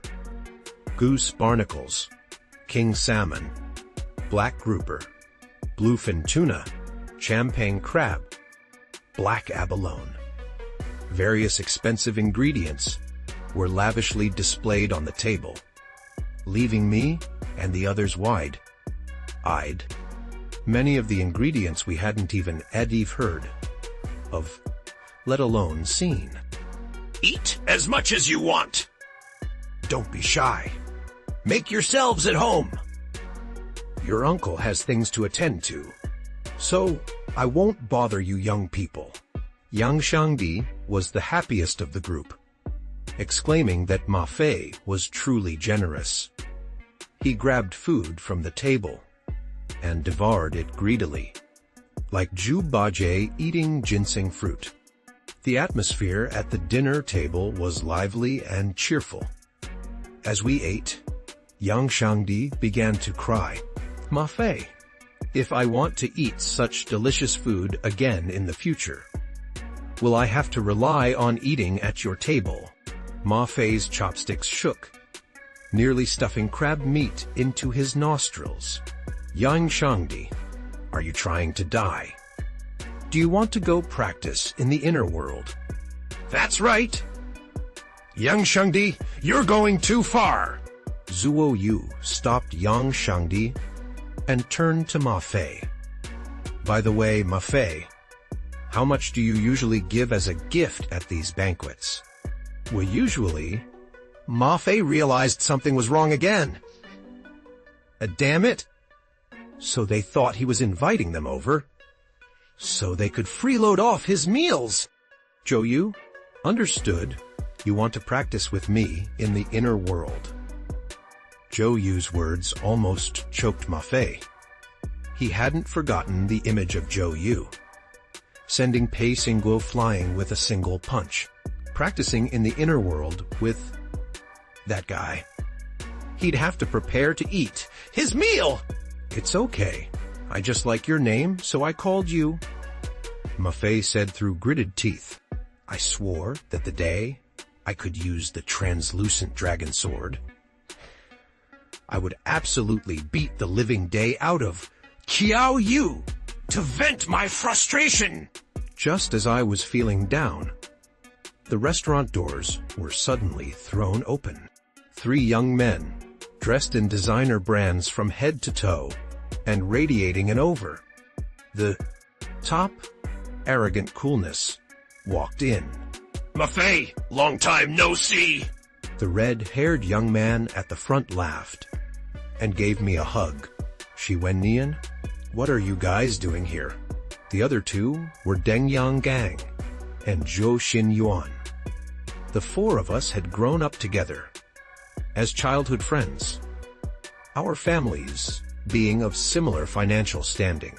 Some people jokingly referred to us as the 4 young masters of Sioux City. Your dad and my dad were bragging about you getting accepted to Peking University on recommendation. We 3 thought we'd come congratulate you.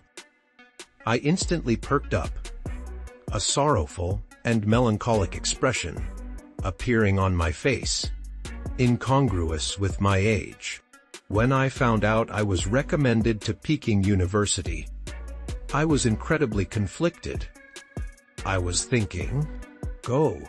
Peking University is so far from Sioux City, far from home, family, and the 3 of you. But if I don't go, Peking University is still a good option. This is so frustrating. Shi Wennian, what should I do? Shi Wennian, Deng Yanggang, and Zhuo Xinwan. Dan, I'm really playing the victim card. And who are these? Shi Wen. Nian didn't bother responding to me and turned to look at Qiao Yu and the others. When he saw Zhuo Yu and Zhao Ziyu, a clear light shone in his eyes. A cute, legal loli, and a tall, fairy, goddess-like woman, absolutely top tier. Deng Yanggang's eyes followed suit. When Deng Yanggang saw Qiao Yu, a similar light lit up his eyes. 10 long, strong fingers, a pair of melancholic peach blossom eyes. Absolutely top tier! Qiao Yu, sitting at the table, suddenly felt like ants were crawling on his skin. What was this unsettling feeling? Oh, these 4. These 4 are my classmates who also got recommended to Peking University. This is Zhuo Yu. As my words fell, Shi Wennian rushed over and politely held the front half of Zhuo Yu's hand. He performed a noble courtesy, speaking in a breathy, bubbly voice. It's a pleasure to meet you, beautiful Zhuo Yu. I'm Shi Wennian. Please forgive my forwardness. Zhuo Yu quickly pulled her hand away, feeling a chill run down her spine. Hello, hello? Shi Wennian flipped his red hair again, grinned, and revealed 24 white teeth. This is Qiao Yu. Deng Yanggang rushed over and cupped Qiao Yu's hand.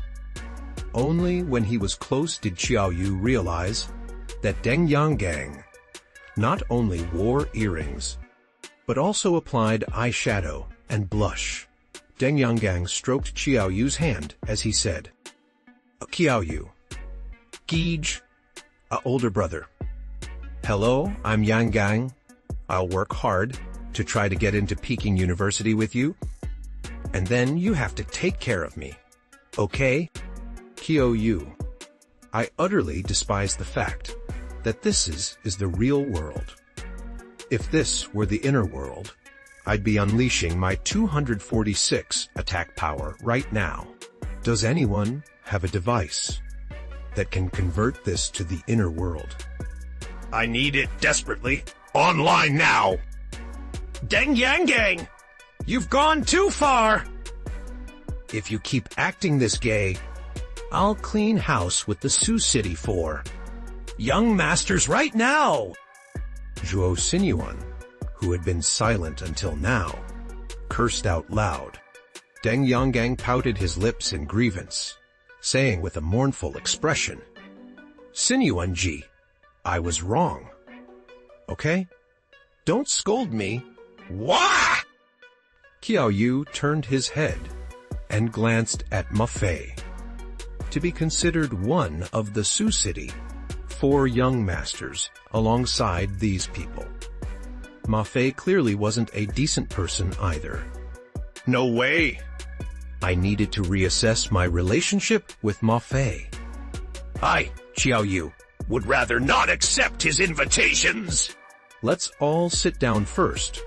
Let's sit down and talk. As the host, Ma Fei could only force a smile and gesture for everyone to sit. Deng Yanggang swooped in and sat down next to Kiao Yu, gazing at him with loving eyes. Kiao Yu instantly tensed up. Ahem, Ma Fei. These classmates of yours are truly a handsome bunch. No wonder they were recommended to Kyoto University. Shi Wennian offered a compliment, but his gaze kept drifting towards Zhuo Yu and Zhao Ziyu. Having been around the block, he knew that whether it was a good or bad impression, you had to make sure the girls remembered you on first meeting. If the girls don't remember you, all your efforts are for nothing.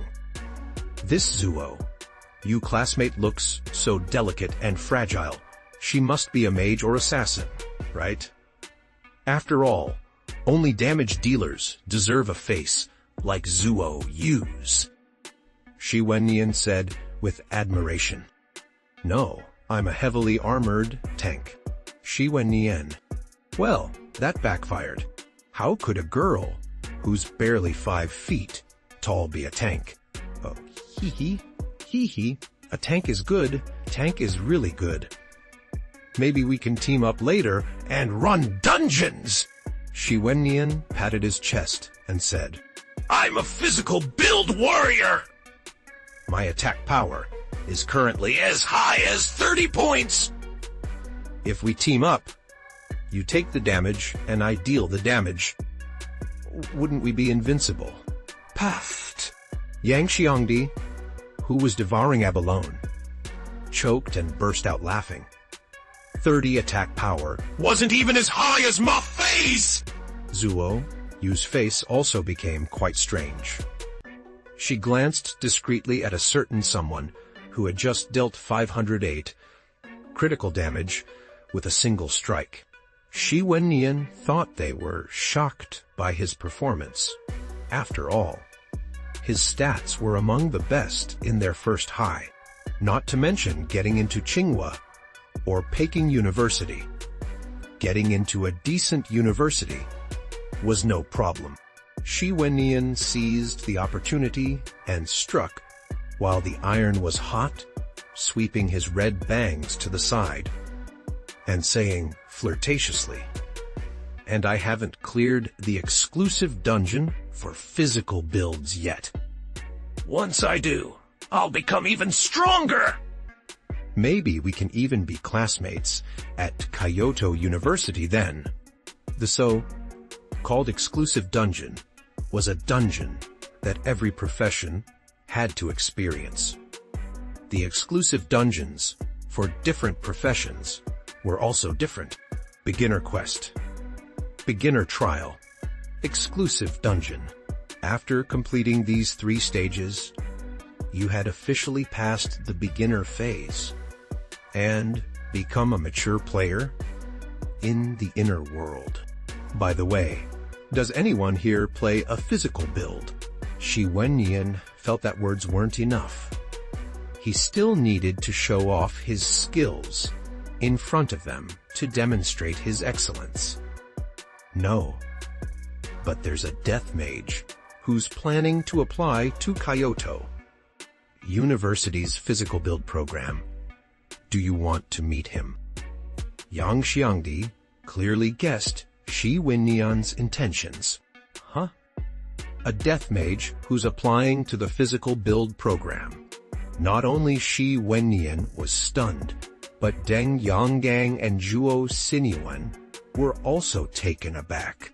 Everyone knows that physical builds are characterized by high health and high attack. Therefore, physical builds are also known as the team's sub-tank. Simply put, they can both deal damage and take hits. And a death mage. Here, it's him. Yang Shangdi picked up a lobster and pointed to Qiao Yu. Deng Yanggang's eyes lit up instantly. Shi Wenyan raised his eyebrows. If Qiao Yu was a physical build, he'd back down. But a death mage, Qiao Yu classmate, why don't we practice in the inner world? If I can beat you, does that mean I can also apply for recommendation to Kyoto University? Ma Fei lowered his head, fearing he couldn't suppress his laughter. He hadn't realized before how brave Shi Wenyan was! Qiao Yu was stunned. Why was this suddenly about me? No, let's just eat. As Qiao Yu said that, Shi Wenyan felt relieved. He chickened out! He chickened out! He was scared! It's okay. Qiao Yu classmate, considering you're a death mage, I won't go all out. If you're really struggling, I'll let you have one hand. How does that sound? I was already itching to put on a show and act tough. Never mind. We don't need to fight. Qiao Yu still politely refused. Oh, come on. Qiao Yu, you don't need to give him face! Go for it. Beat him up badly. Deng Yanggang waved fists the size of sandbags, cheering Qiao Yu in a delicate voice. Hard! His fists are hard! I really wanted to punch Deng Yanggang in the face right now. That's right. Qiao Yu, don't be shy, come on! Shi Wenyan said. It's okay. It's okay. We can come back to the food later. Let's go. Yang Shangdi also started egging them on from the side. Under the urging of the crowd, I shook my head helplessly and activated my chip, entering the inner world. Beneath the familiar towering structures, the figures of Qiao Yu and the others slowly appeared. Let's go. Let's head to the duel zone. Shi Wenyan called out excitedly. The duel zone was a dedicated duel instance in the inner world, specifically for players, equivalent to a boxing ring in the real world. Under the rules of the duel zone, players couldn't die. When a player's health reached 1, it would automatically lock, and they would be declared defeated. Therefore, many players would choose to come to the duel zone to settle conflicts or practice their skills. It was also a sacred place for countless warrior class players to train and become stronger. Hit him! Hit him hard! Fight! Beat him up! Beat him! Beat him to death! Hey, left hook! Hit him! Right there! Awesome! Amazing! As soon as we entered the duel zone, countless shouts filled our ears. The duel zone consisted of numerous arenas called duel platforms. And above the duel platforms was a full circle of spectator stands. Wherever there was a duel, there would naturally be gambling, and the shouts were coming from the stands. Congratulations to player Wild Wolf for defeating Old Demon and achieving victory. Oh, whoa! On one duel platform, a man with a buzz cut let out a wolf-like roar. He had a tattoo of a lone wolf covered in blood and was standing over a man who had been beaten to a pulp. The man's health was down to a pathetic 1 point. Good job, Wild Wolf. I'll bet on you again next time.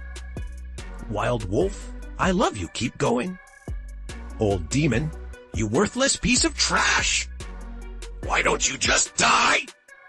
I lost my pants betting on you. That's right. You even dared to step onto the duel platform.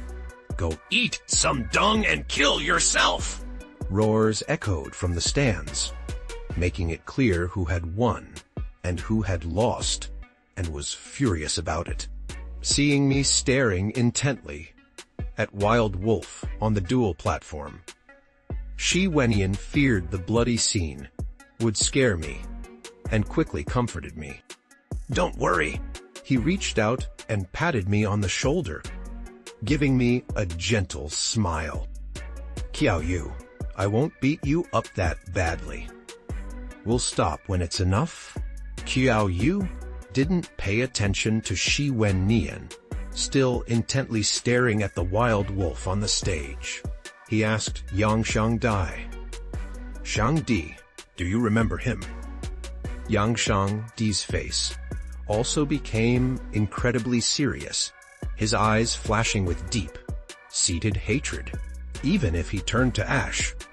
I'd remember him. It was him who robbed both of us of our pocket money in front of the elementary school. Yang Shangdi gritted his teeth and said, Qiao Yu's eyes also held a gaze of resentment. He hadn't suffered such a loss since he was a child. This Wild Wolf was a few years older than them, dropped out of school early. Others call me Mother Nature, and made a living by robbing elementary school students of their pocket money in front of the school. Once, the strong Wild Wolf snatched the pocket money from Yang Shangdi and Qiao Yu, and after taking it, he even called them poor. This was truly unbearable. What do you say? Think of a way to completely wreck him, Qiao Yu said. Sure, you go up. I'll cheer you on. Yang Shangdi nodded. Hey! Qiao Yu, isn't this duel arena for a match between the two of us? Shi Wenyan was unhappy. If Qiao Yu went to beat the Wild Wolf, how would he show off later? Besides, the Wild Wolf looked very strong. If he directly injured Qiao Yu, it would be even more embarrassing for him to fight Qiao Yu. Little brother, move aside for a moment. This doesn't concern you. If you still want to fight Qiao Yu, after watching the battle between Qiao Yu and the Wild Wolf, I won't stop you. Yang Shangdi said. Compared to Shi Wenyan, he wanted to see Qiao Yu teach the Wild Wolf a lesson and avenge the stolen pocket money more. Qiao Yu walked forward and pressed a button on the screen beside the Wild Wolf's duel arena. A mechanical female voice sounded. Ding. Player Qiao Yu, level 7, class Death Knight. Requesting a challenge to player Wild Wolf. Does player Wild Wolf accept?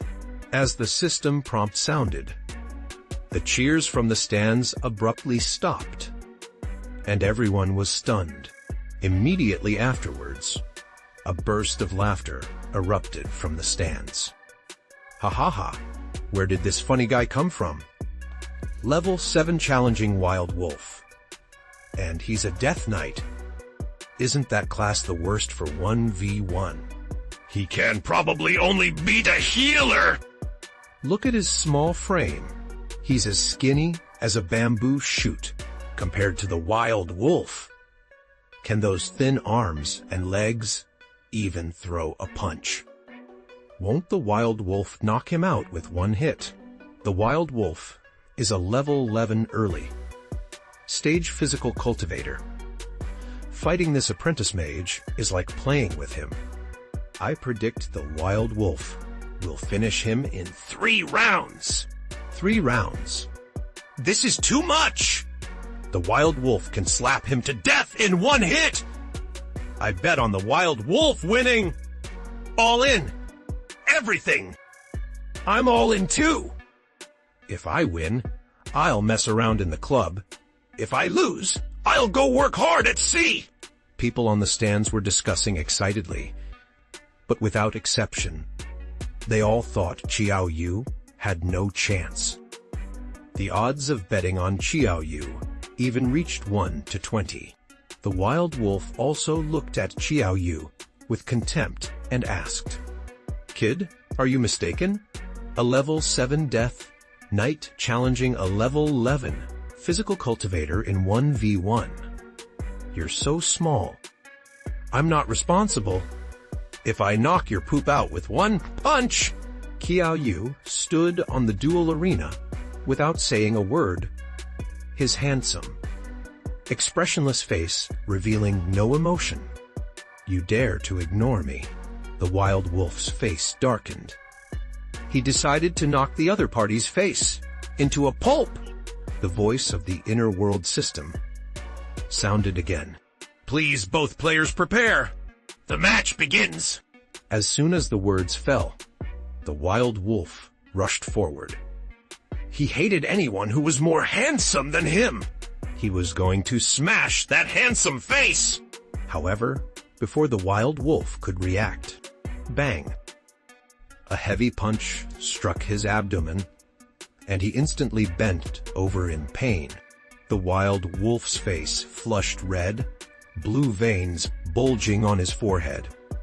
He opened his mouth, but couldn't even let out a cry. The wild wolf's body slowly slid along Qiao Yu's fist and fell softly to the ground. A bright red 299 appeared above the wild wolf's head, and the system directly declared him defeated. The stands fell silent. Shi Wen Nian and the others gaped, speechless, and didn't know what expression to make. Ma Fei, Zuo Yu, and the others had clearly anticipated this outcome. They would have been surprised if Qiao Yu hadn't knocked the fierce wolf down with 1 punch. In their eyes, anyone daring to take a direct hit from Qiao Yu was like Wu Delang marrying Kim Kardashian. Utterly clueless about the danger. Yang Shangdi even started cheering Qiao Yu on. "You, bro! Excellent! Good hit! Kill that bastard!" But the others in the stands were stunned. The fierce wolf, whom everyone favored, had been one shot. Sure enough, people in the stands quickly realized something was amiss. Isn't this a fixed match? How could the fierce wolf be one-shotted? Damn it! Refund. Exactly. This is clearly a fixed match. A level 7 Death Knight, dealing 299 damage with 1 punch. Isn't this a scam? Refund. I've lost everything. Refund. Refund. For a moment, everyone in the stands was agitated. A few particularly aggressive guys started throwing water bottles onto the duel stage. Qiao Yu lowered his head, ignoring the crowd. In reality, after activating the Skeleton King's ring, that punch dealt 369 damage. If it weren't for the duel stage's invulnerability rule, the fierce wolf would have been instantly vaporized. The fierce wolf, lying on the ground, was completely bewildered. Aside from the physical pain, He was mostly confused. He recognized within the inner world, as the physique, built with the thickest health bar, had been emptied by a single normal attack from a level 7 Death Knight. When had he offended such a monster? The fierce wolf, struggling to stay conscious, asked, "Who the hell are you?" Qiao Yu slowly crouched down, leaning next to the fierce wolf. "Do you remember the back street of Himai Elementary School? Did you rob 2 kids of their pocket money back then?" "I was one of them." Fierce wolf. He used to rob a dozen or so elementary school students every day just to afford a meal. He couldn't possibly remember Qiao Yu. "You came all the way up here just for something this petty?" asked the fierce wolf. "Petty?" Qiao Yu was so angry, he punched the fierce wolf again, causing his eyeballs to nearly pop out. Thanks to the invulnerability rule, the fierce wolf didn't lose a drop of health. "I was 10 or 11 years old. Do you know how much psychological damage it can do to an elementary school student to have their pocket money stolen?" Fierce wolf. After lecturing the fierce wolf, Qiao Yu walked off the duel stage feeling satisfied. He felt incredibly relaxed. The childhood demon finally dissipating at this moment. As he stepped down from the stage, Qiao Yu seemed to remember something. He turned to Shi Wennian and said, "Old bro Shi, I've taken care of that. When do we start sparring?" Shi Wenye's face almost turned green. That level 11 berserker was sent flying by a single punch from you. I'm a level 5 physical cultivator. How could I possibly fight you? Well, classmate Qiao Yu, I suddenly remembered I have something to do at home. My mom asked me to come back and clean the windows. How about we postpone our sparring match to another day? Qiao Yu naturally saw through the other's intentions and shook his head with a smile. Let bygones be bygones and make more friends. Shi Wenye hadn't done anything truly offensive, and I didn't need to hold a grudge. All right, we'll spar another time, Brother Shi. Let's go back and eat. After returning to the table, Shi Wenye no longer dared to show off.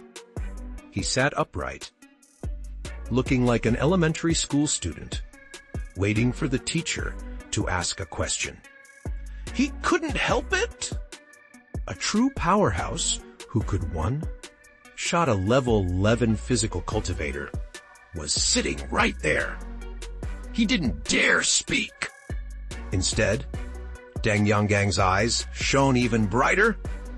Handsome, with beautiful hands, and incredibly strong. This was the template of the White Prince, charming of his dreams. Brother Qiao Yu, let me toast you! My fist clenched instantly. Damn it. That berserker had disrupted my thoughts. I'd almost forgotten about this effeminate Deng Yangang! I'd have to beat that berserker up again. Next time, to vent my frustration! I should have pummeled this girly man during the duel, so he wouldn't dare come near me again. Brother Qiao Yu, why aren't you speaking? Rest assured, I'm an archer, so I won't ask you for a sparring match like Shi Wenye does! Seeing that I didn't respond, Deng Yangang moved even closer. Deng Yangang, please restrain yourself! I picked up a black truffle, roasted duck, and held it in front of him as a barrier. Don't be so formal, Brother Qiao Yu. Seeing that, Deng Yangang still wanted to come closer. I grabbed a fork from the table, preparing to strike. Suddenly, a deep and angry voice boomed. Deng Yangang! If you continue like this, I'll kill you right now! Seeing Deng Yonggang sulkily return to his seat, I breathed a sigh of relief. By the way, when year, are you all planning to take the Inner World University entrance exam? Yeah, we can only take the university entrance exam. Unlike you guys, who are guaranteed admission without a care in the world. The university entrance exam on Kaiji Star is divided into the normal university entrance exam and the Inner World University entrance exam. The Inner World University entrance exam is for students who possess exceptional talent in the inner world. I should be taking the normal university entrance exam. My talent is too poor. I probably won't be able to make waves in the inner world. But I'm aiming to get into waxing or Kyoto's programming department, so I can write some hacks for you guys later. Ha ha ha! Great, then we'll be counting on your hacks! Cheers! After 3 rounds of drinks, the meal finally came to an end with the laughter of the young men. Ma Fei arranged a car to take me and the others home. On the way, Zuo Yu turned his head and asked, Qiao Yu, when are you planning to clear the exclusive instance dungeon? Speaking of which, you and Yang Shangdi are both mages. You two should be able to participate together. Right. There's no rush. Didn't Teacher Xu Jinlong say he'd arrange a tutorial on clearing the exclusive instance dungeon later? Zuo Yu nodded. You're right. I was too eager. But soon, we'll be assigned to classes based on our professions. Goodbye, Kyoto University! With the completion of the novice trial, the 4th middle school would assign classes based on the students' inner world professions. Simply put, it was a pre-exam cram class aiming to get more students admitted to prestigious universities and improve the undergraduate acceptance rate of the 4th middle school. But even if we go to Kyoto University, we won't be in the same class. Zuo Yu, you really are building a Galen with Whisper, Silent and Broken. Zuo Yu, even though you won't be in the same class as me, you have a chance to be in the same class as Shi Wenye. Yang Shangdi had a flash of inspiration. Think about it. Shi Wenye's talent isn't bad either. If he does get into Kyoto as a sub-tank physical cultivation profession, there will definitely be many classes and subjects in common with you meat shield professions. Zuo Yu, wait, if that's the case, then if I join the physical cultivation profession, won't I be in the same class as Zuo Yu? He's a necromancer. Why would he take a class on tanking? Is he trying to learn how to take damage? Yang Xiangdi looked at Zhao Ziyu with a dumbfounded expression. Then, you wouldn't say why a necromancer would join the physical conditioning major. Because Yang Shangdi paused, then snapped his fingers, looking at Qiao Yu. Right. Yu Ji, why did you go to the physical conditioning major? How am I supposed to leech off you now? Qiao Yu had already anticipated that Zuo Yu and the others would have questions. He casually started to fabricate a story. Remember the bucket law I told you about in Nightmare Village? I joined the physical conditioning major to strengthen my weakest link. When you have no weaknesses, no one can defeat you. Appreciate the applause! Qiao Yu's words caused everyone to fall into thought. Was this the reason their strength didn't measure up to Qiao Yu's? Seeing Zuo Yu and the others believe his lies once again, Qiao Yu breathed a sigh of relief. He really did have a talent for being a pyramid scheme leader. I'm back! Qiao Yu pushed open the door to his home. The house was as quiet as ever. The difference this time was that I didn't need to grab a quick bite to eat. I walked straight towards the room my parents used to share. Since my parents disappeared, I hadn't entered this room again. I always felt that one day, my parents would open the door and walk out, just like when I was a child. Ugh, creak. The old wooden door, which hadn't been opened in a long time, let out a mournful groan. The floor was covered with a thick layer of dust. My eyes fell upon a warm, inviting bed with the blankets neatly folded. Beside the bed was a desk, littered with scraps of paper. I picked up a piece of paper. It was filled with symbols I couldn't understand. Fem include in main, chargrade, scanf. I felt a headache coming on just from looking at it. Was this some kind of code my parents had left behind? I slipped one of the scraps of paper into my pocket, planning to ask someone who knew about these things later. Found it! I finally found what I was looking for. A stack of gold, embossed certificates appeared in my hands. They were my parents' undergraduate, master's, and doctoral degrees, all from Kyoto University. Computer science major.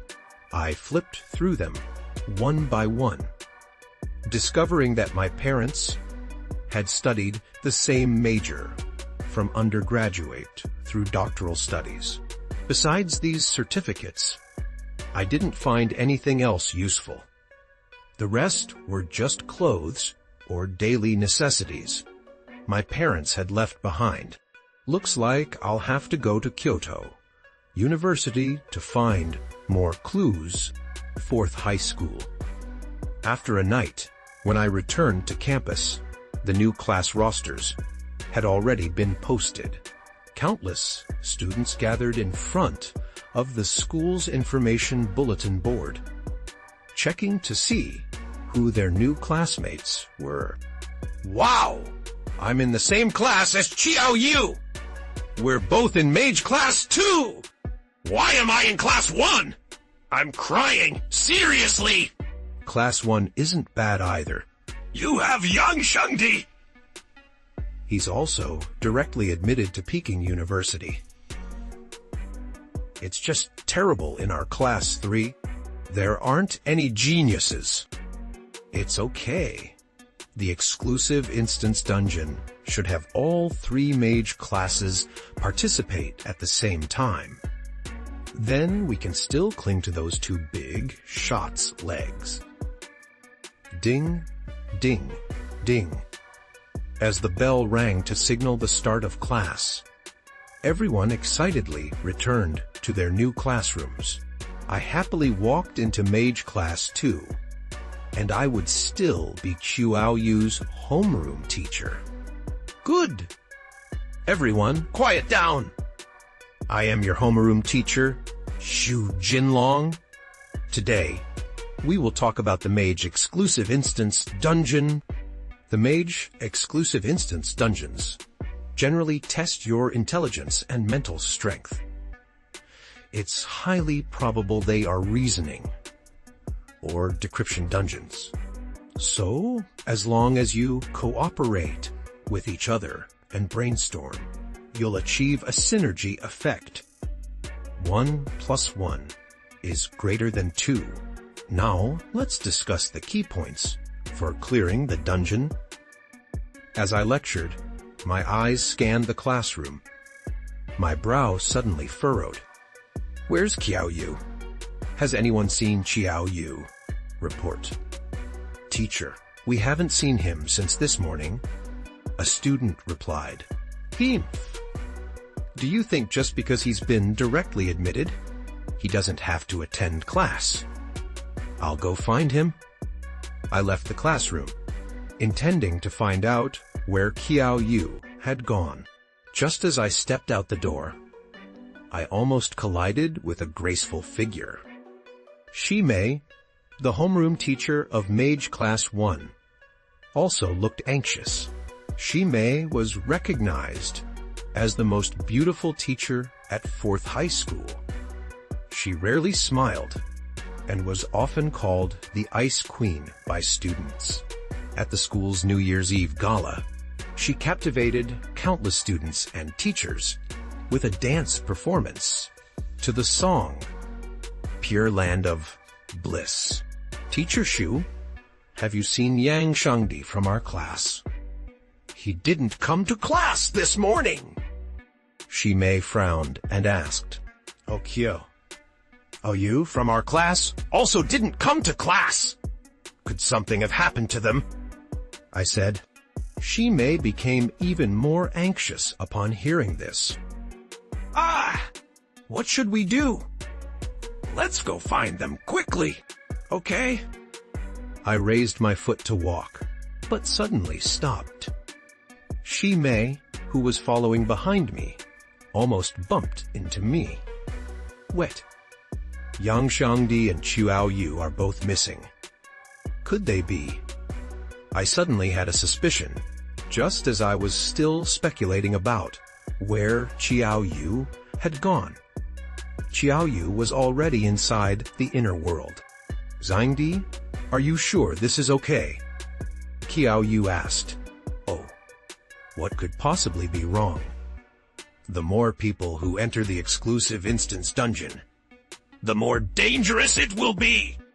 Why let them rely on your skills when I can be the one to benefit? Yang Shangdi said smugly. Besides, if we clear the dungeon, we can carry them later, right?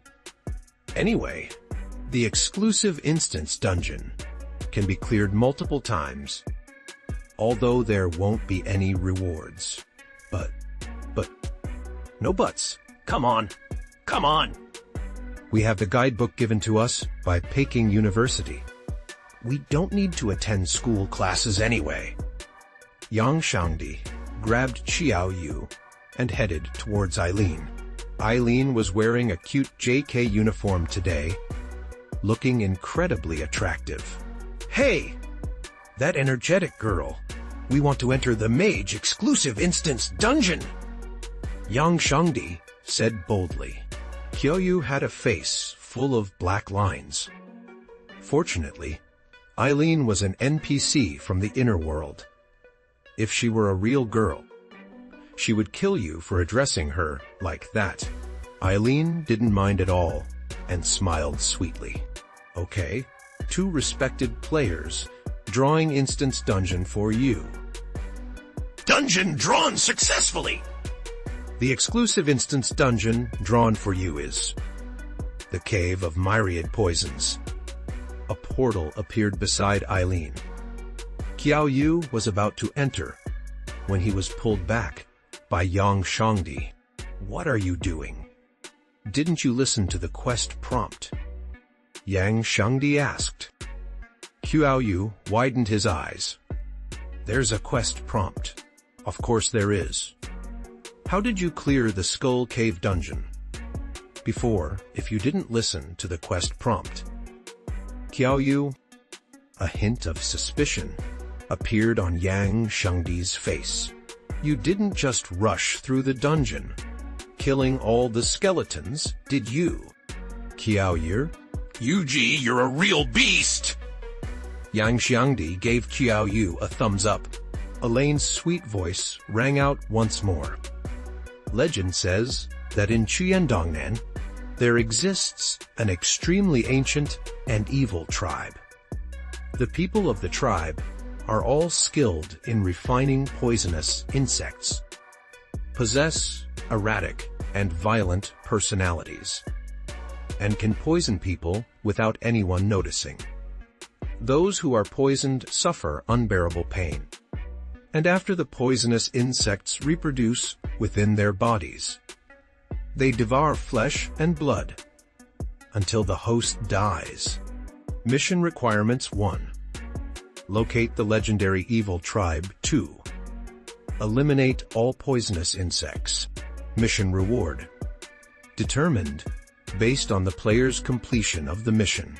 Friendly reminder: the Wandukuyu 10,000 Poison Cave dungeon requires 5 players to open. The system will automatically match you with 3 teammates. Please prepare yourselves. After finishing the mission prompt, Elaine made a gesture of invitation, indicating that Qiao Yu and the other could enter the light portal. See, I told you there would be a mission prompt, Yang Shangdi said, as he walked into the light portal. Qiao Yu quickly followed. This time he was sure he had heard the mission prompt clearly. This time, he absolutely wouldn't mess things up. Absolutely. After passing through the light portal, Qiao Yu found himself in front of a grand gate adorned with beast heads. 2 large stone lions crouched beside the gate. There were already 2 men and 1 woman in front of the gate, who had arrived earlier than Qiao Yu and Yang Shangdi. Yang Xiangdi circled the gate a few times and discovered it was firmly closed. He pushed with all his might, but couldn't budge it. On either side of the gate hung 2 plaques. On the left was engraved, Di Wo, Virtue and Martial Prowess. And on the right, J Yuan, Sin Trust with Peace. Hey, you 2 fat guys, you must be the teammates the system matched us with, right? Don't waste your energy. We already tried. This gate cannot be opened by brute force. The 5 characters engraved on those plaques probably hold the key to opening it. One of the men scoffed. Long Chang, don't be so rude. If fate has brought us together, there must be a reason. Another man with a delicate appearance rebuked, then turned to Qiao Yu and Yang Xiangdi with a friendly smile. Hello, both of you. My name is Fang Sun, and I'm a fire mage. This is my friend, Long Chang, a water mage. Long Chang snorted in disagreement, but didn't say anything further. This is my sister, Fang Yuan. She's also a fire mage, just like me. Hello. Fang Yuan greeted Qiao Yu and Yang Xiangdi. She had a rosy apple face, bright eyes under her eyebrows, and smooth, glossy hair, radiating energy and vitality. Within the inner world, mages are broadly classified into 3 main types: elemental mages, dark mages, and white mages. Mages like Fang Yuan, who can harness the power of nature, are collectively known as elemental mages, including those specializing in lightning, fire, ice, wind, earth, water, and light. Elemental mages are the most common type of mage. Yang Xiangdi, for example, is an earth mage. Qiao Yu, on the other hand, is a necromancer, a type of dark mage specializing in the undead. Hello, my name is Yang Xiangdi, and this is Qiao Yu. Fang Sun could only sigh in disappointment, staring at the gate with worry. Di Wu, Ji Yu, and what do these 5 characters mean? I walked up to the beast, head gate, and reached out, gently stroking its surface. The gate emanated a rich, woody fragrance, pleasant to smell. Found it! Yang Xiangdi rushed over to my side, excitedly. Brother Yu, look! The Kyoto University pamphlet has a hint for this dungeon. I glanced at the pamphlet, and indeed, there was a hint. Fang Sun and the others, hearing this, immediately perked up. This type of decryption dungeon most needed clues, and they quickly walked over. Student Yang Xiangdi, would you mind sharing the hint with us? After all, many hands make light work, and we can help, right?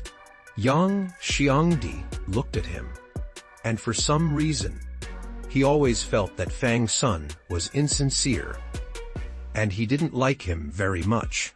However, he didn't hide anything and shared the pamphlet with Fang Sun and the others.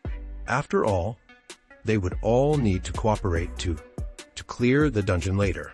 It's the name of a bird, and also the name of a flower. 2 characters in total, a combination of the pinyin readings of 2-3, and the result is the answer. Long Chang scratched his head in confusion, staring at the 2 lines of text. It was simply too difficult for him. However, Fang Yuan's eyes lit up beside him. After thinking for a moment, she suddenly realized. I know it. The answer is bang.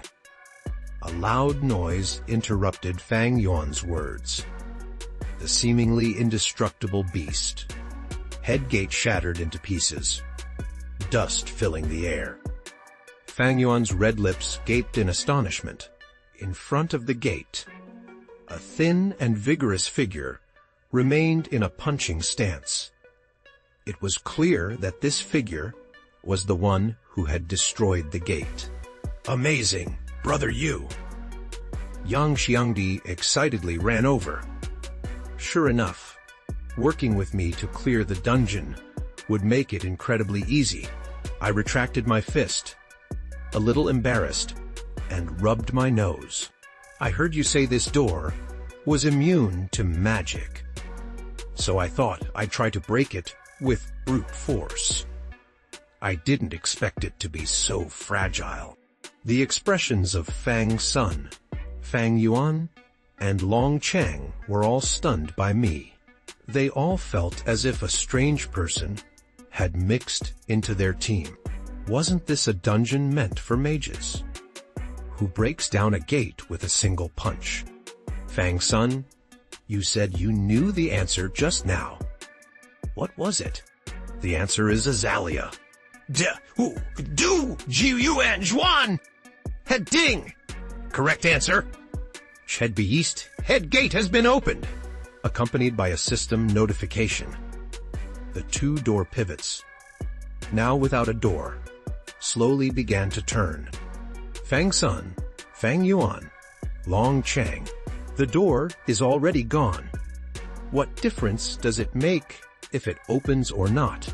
Behind the gate was a long boardwalk, leading straight to the mountainside. Scattered along both sides of the boardwalk were patches of crimson azaleas. Looks like this is the only path. We can only continue forward. Brother Yu, be careful of these flowers. I have a feeling something is not right with them. I nodded. The group continued forward, the azaleas along the path appearing sporadically, as if guiding them. Following the direction indicated by the flowers, the group entered a mountain crevice. Suddenly, a strange fragrance wafted through the cave. I took a sniff and found that my mind was beginning to become hazy. Xiangdi, be careful! There's something wrong with this fragrance. You're a little late, Brother Yu. Look at my hand. Yang Xiangdi's smile was more terrifying than a cry. He raised his wrist, which was tinged with a sickly purple. I looked down and saw that my own arm had also turned purple.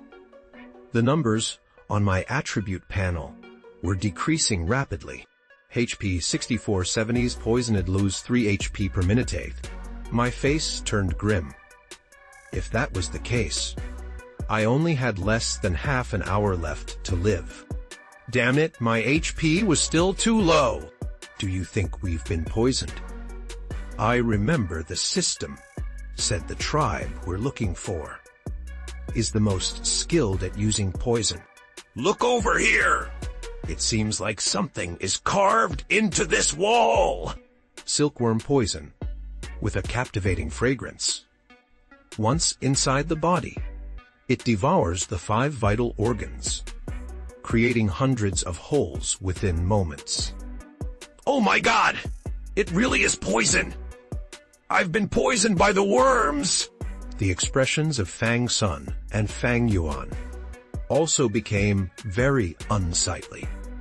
Such a mysterious thing as worm poison happening to them meant no one could remain calm.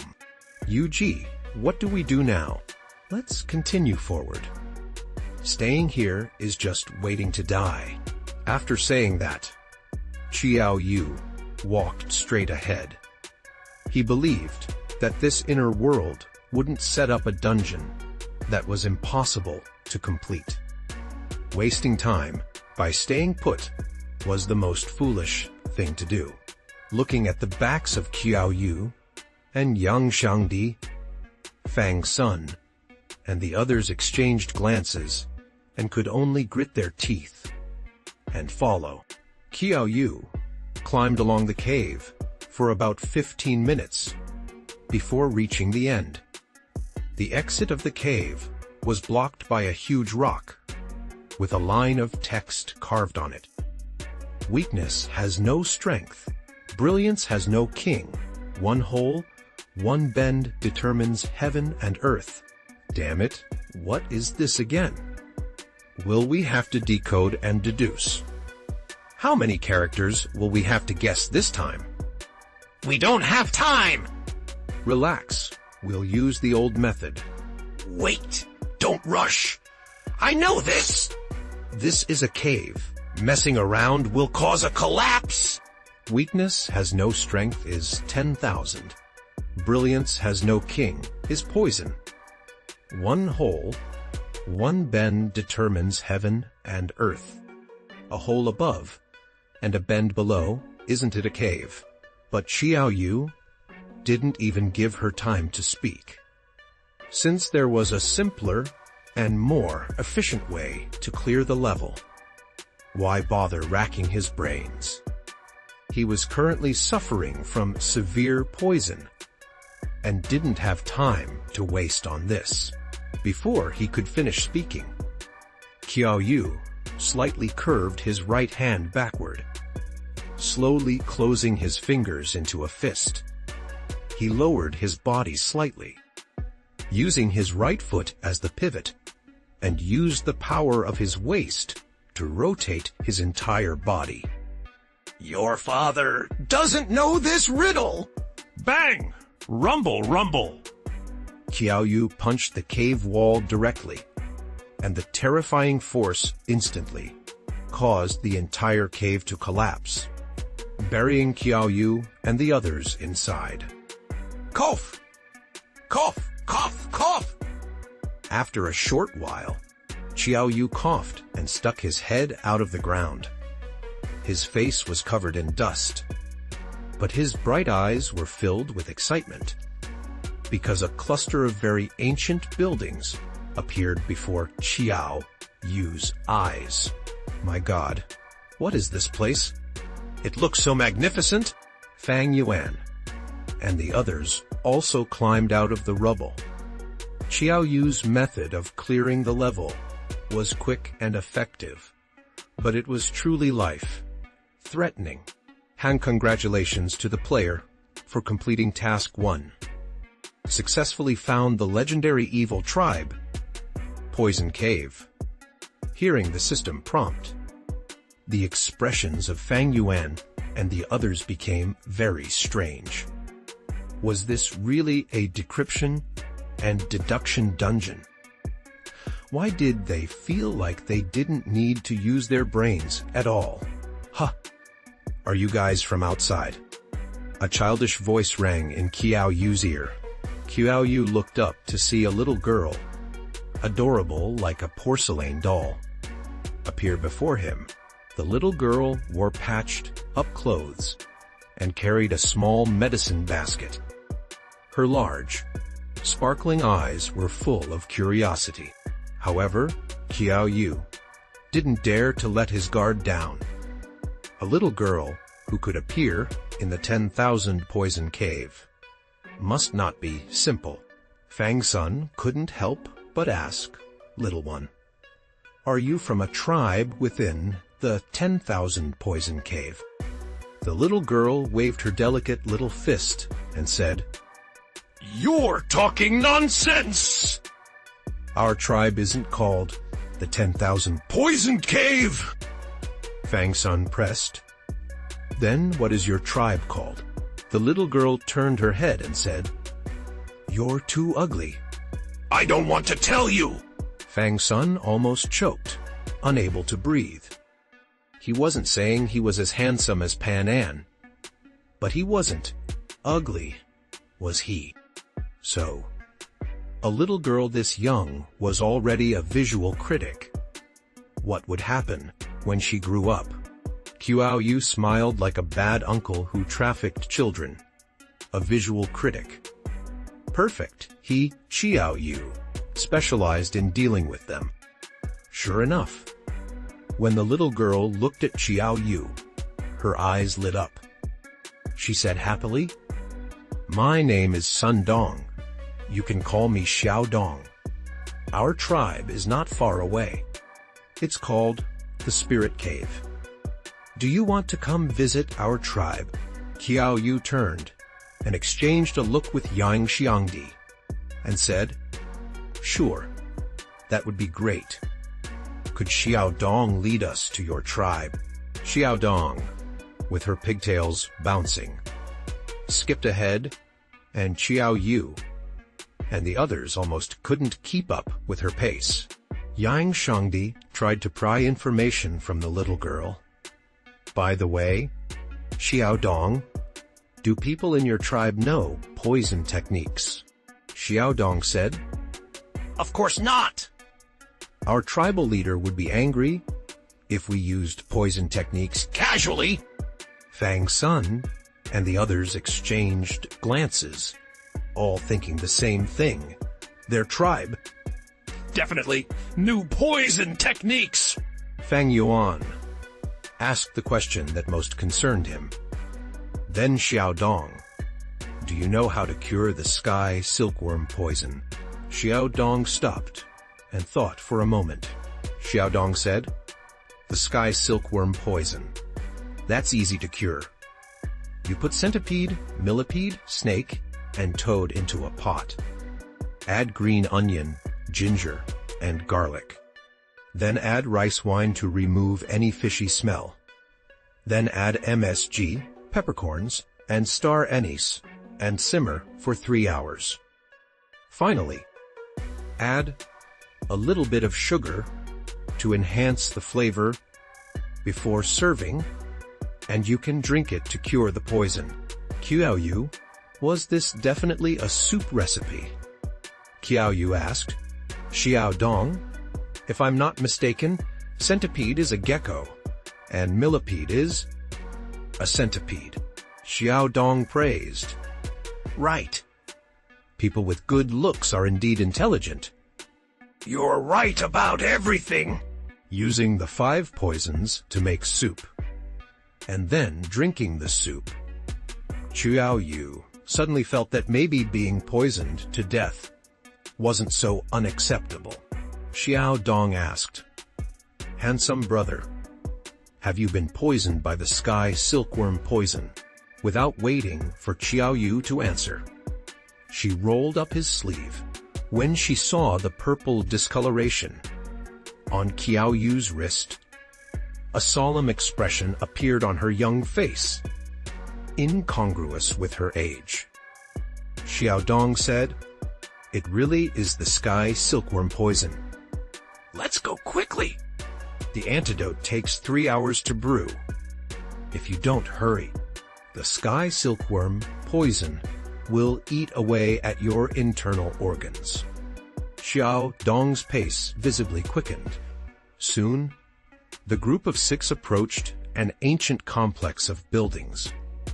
Most of the buildings were constructed from bluestone slabs, providing fire resistance, forming a style of stone walls, stone doors, and stone windows. Several mountain villagers stared at Xiao Yu and the others with strange looks. When they saw Xiao Dong leading the way, they silently withdrew their gazes. Xiao Dong stopped and pushed open the door of a bluestone house, shouting at a middle-aged couple, "Mom! Dad! Look what I brought back!" The couple turned their heads and looked at Xiao Yu and the others with a wary expression. The decoration inside the house was very simple, with only a stove and a square table besides it. The middle-aged man asked, "You are?" Xiao Dong said, "I met them while gathering herbs in the mountains. They are outsiders. Please see if you have the 5 poisons. Hurry and brew a pot of 5 poison soup. They've all been poisoned by the sky silkworm poison." Xiao Dong grabbed the water pot on the table and began to drink from it. The woman said, "All right, please sit down for a moment, guests," then pushed open the back door of the house and walked out. Soon, she returned carrying a black basket. With Xiao Dong's earlier explanation, Xiao Yu and the others naturally guessed what was inside the basket. Xiao Yu asked, "Auntie, how long does it take to make the 5 poison soup? Does it really take 3 hours to simmer?" He was losing blood rapidly due to the poison and couldn't possibly last 3 hours. "Well, it is necessary. If you're in a hurry, you can just drink the soup with the 5 poisons. Once it's cooked, the effect will be the same." "Yuji, are we really going to drink that 5 poison soup?" It sounds disgusting. "What else can we do? Disgusting is better than being poisoned to death, right? I only have half my health left as it is."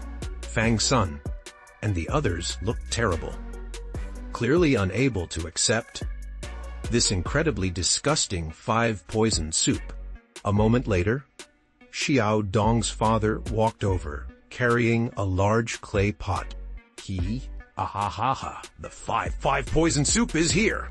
A large pot of 5 poison soup was placed in front of Xiao Yu and the others, and a frog covered in bumps floated on top. As the only girl, Fang Yuan couldn't help but cover her mouth and dry heave. "What are you afraid of?" This is all good stuff. Drinking this soup is a blessing. After saying that, Xiao Dong's father ladled himself a bowl and started drinking it in large gulps, his Adam's apple bobbing. Fang Yuan couldn't take it anymore and ran to the doorway to vomit violently. "Oh my, tatsk, not salty, not bland. The taste is Absolutely wonderful. Drink up. Drink it while it's hot. Yang Xiangdi, you're quite stout.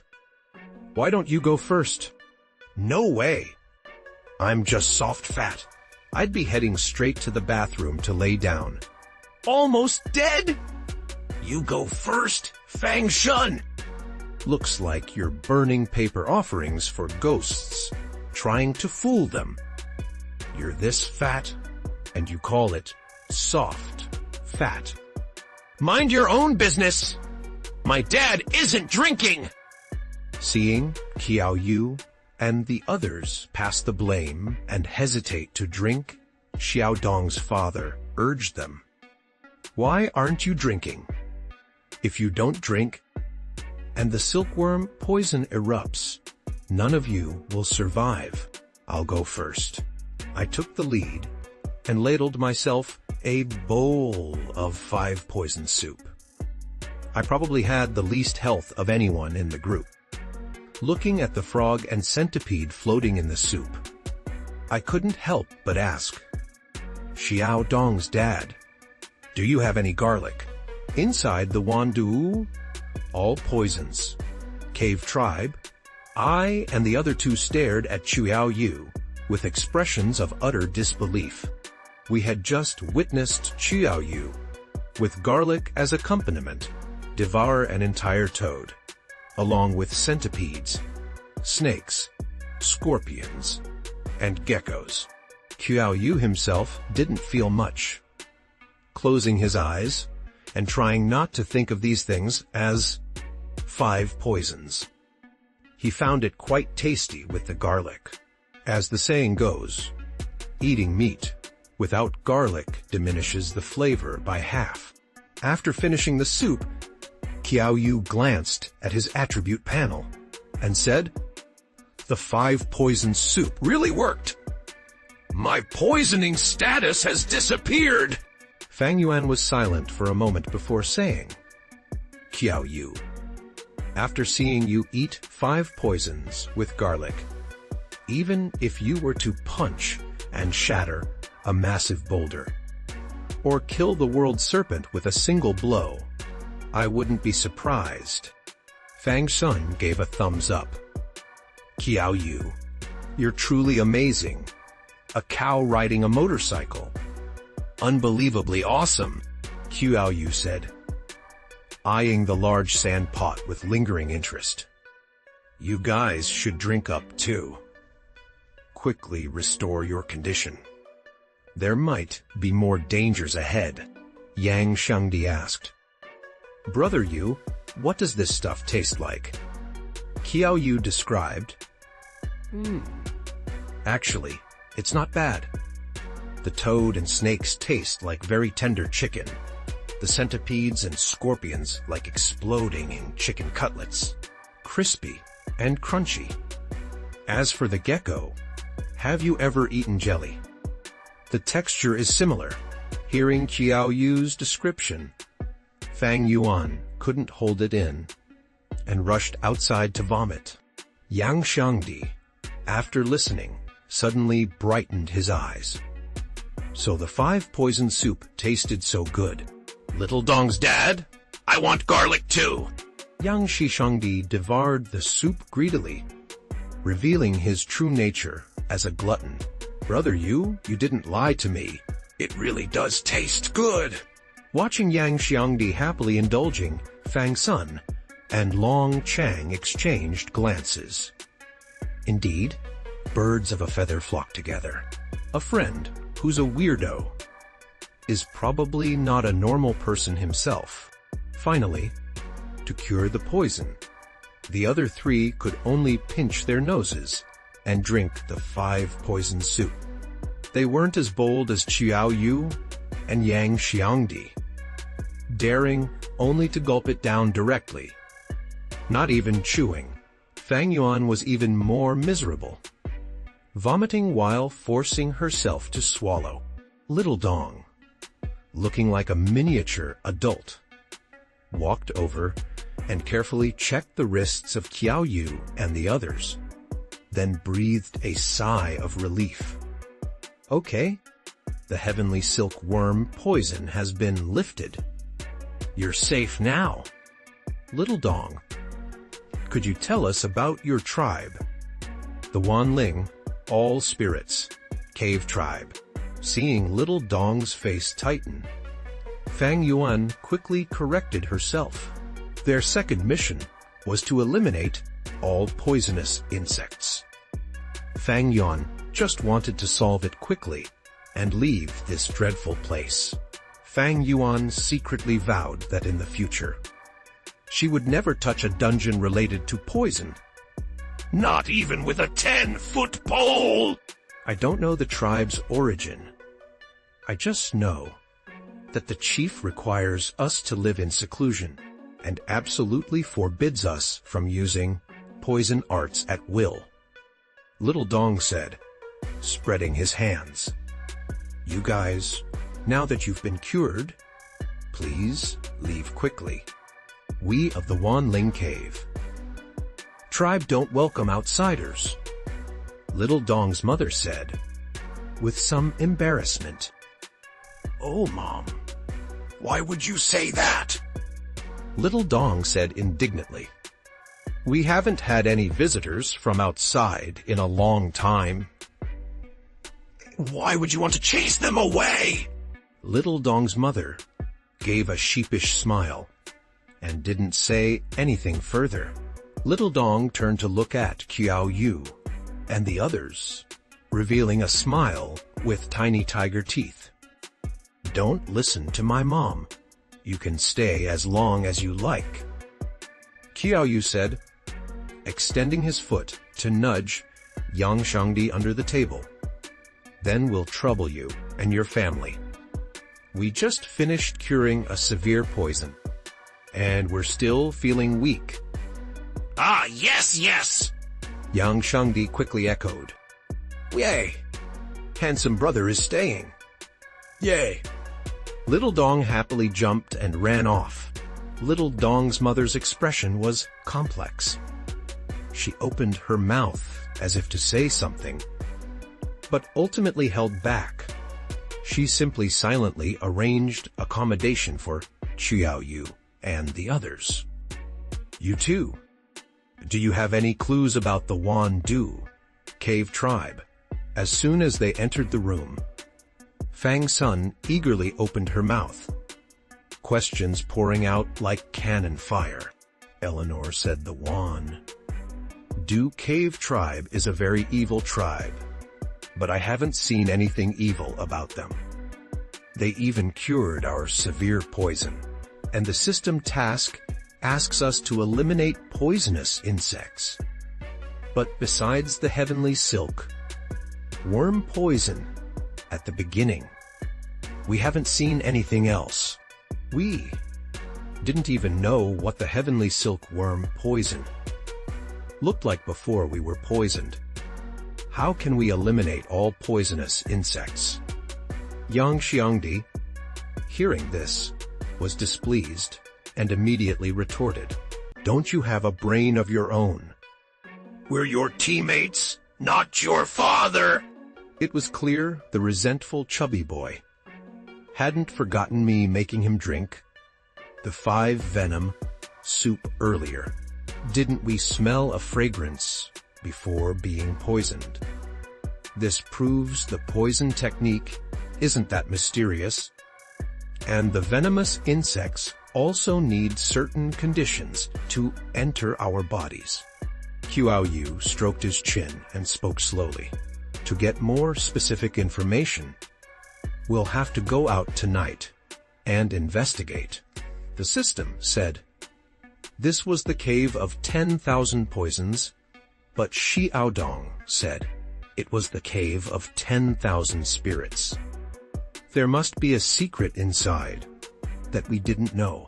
Night gradually fell, and the moon, once it appeared, shone exceptionally brightly, draping the entire cluster of buildings. In the cave of 10,000 poisons, with a silver veil, several shadowy figures appeared amongst the streets and alleyways of the settlement. Yuji, are you sure it's okay to cover our mouths, noses, and ears?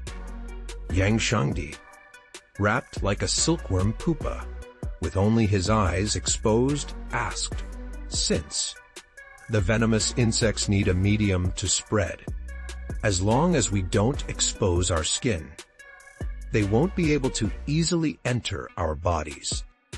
Qiao Yu had also completely wrapped himself in strips of cloth. As for whether it'll work, Qiao Yu hesitated for a moment. I'm not entirely sure either.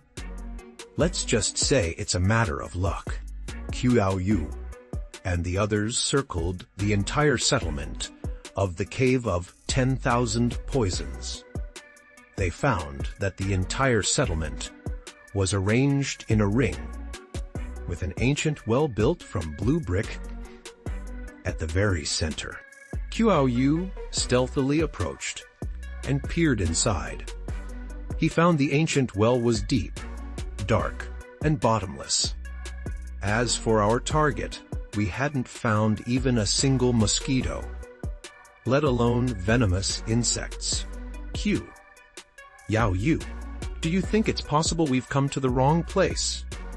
There are actually 2 settlements on this mountain. The Cave of 10,000 Spirits and the Cave of 10,000 Poisons. Maybe the Cave of 10,000 Poisons, the one filled with venomous insects, is somewhere else on the mountain. Fang Sun, frustrated by our lack of progress, couldn't help but ask. Xiao Dong is lying, but the system's prompts aren't. Qiao Yu said, "Look over there," Fang Yuan exclaimed, following the direction of Fang Yuan's voice. We discovered that around the blue brick ancient well, over 100 people had gathered. They were all members of the Cave of 10,000 Poisons settlement. Xiao Dong's parents were among them. They were all kneeling before the ancient well, bowing their heads and chanting, as if performing some kind of mysterious ritual. Leading the ceremony was a stunningly beautiful woman. She was wearing a dress that was once purple, but had faded to black, and stood out against the night. A slight curve of her lips, and the night wind swept her long black hair, creating a chilling smile. Qiao Yu, with his keen eyes, noticed that her fingertips were bleeding. The woman dripped her blood into the well. The next second, countless venomous insects swarmed out of the blue brick ancient well. The ancient well was actually a nest for the venomous insects. Oh my god. Fang Yuan couldn't help but cover her rosy mouth. There were at least millions of poisonous insects blotting out the sky. Right? How long would it take them to kill so many poisonous insects? Until the year of the monkey and horse. Yuji. Yang Xiangdi widened his eyes, looking towards the ancient well. Speak. Qiao Yu's face was solemn. That woman is even more stunning than Eileen. She has a mature, older sister vibe. I really like that! Indeed, a shame she's an NPC, just like Eileen. Qiao Yu said. What's wrong with an NPC? You forgot? All sensory experiences inside this world are exactly the same as the real world. Yang Xiangdi countered. Qiao Yu raised an eyebrow. Yang Xiangdi did have a point. There probably aren't any real time surveillance recordings inside this world, right? Hey, what are you two even thinking about? Is it really the time to be talking about whether that woman is good-looking? Can't you see so many poisonous insects?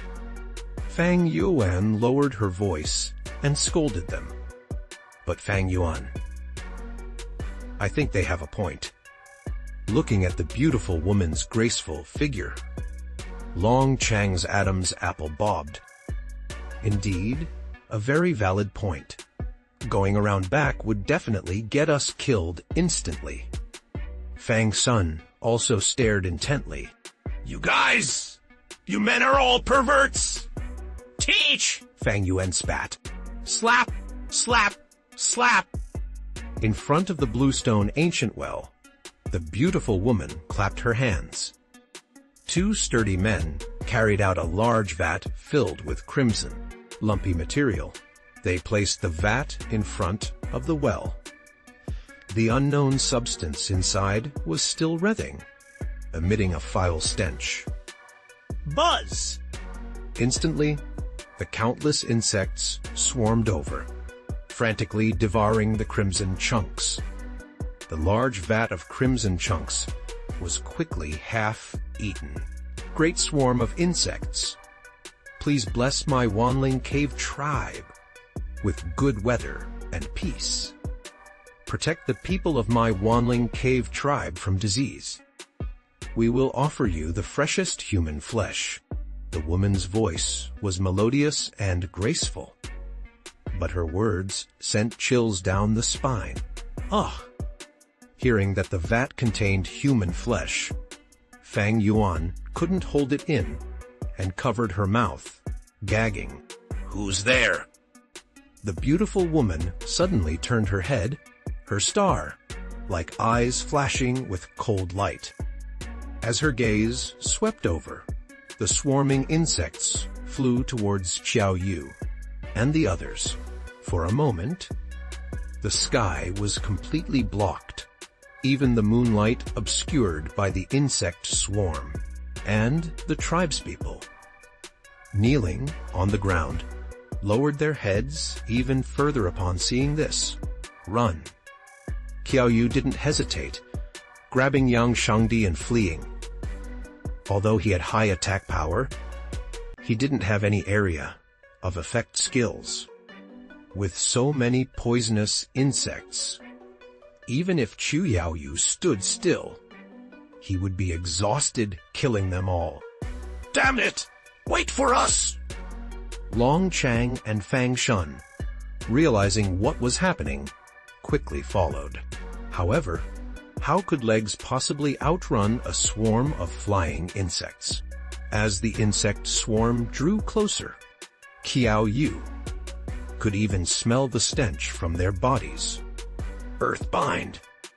At the last moment, Yang Shangdi raised his hand, summoning a large area of earth to slightly impede the swarm. Long Chang, use your water. Based spells to wash over us, quickly! Fang Yuan knew she'd messed up and quickly spoke. Understood. Water blessing. Long Chang waved his staff, a stream of clear water surging over the five of them. By the time Yang Xiangdi's earth barrier was devoured by the swarm, the five of them had already vanished. The insect swarm, having lost its target, began to circle erratically. So, it was you little mice. The woman lightly waved her hand, and the swarm quieted down. She stared at the direction where Xiao Yu and the others had fled, revealing a strange smile. Yang Shangdi brother, thanks for blocking those insects just now, or we would have been gnawed to the bone. Escaping, Fang Sun panted. The term, brother, replacing his usual address for his classmate, in the face of a life, or death test. Friendships warmed the quickest, but were also the easiest to break. Don't thank me. Just make sure your sister doesn't cause any more trouble, Yang Shangdi said with a bad temper. No matter how good his temper, he still remembered being almost killed because of Fang Yuan. I unleashed a combo, wiping out the majority of the poisonous insects that were attempting to sneak into the house.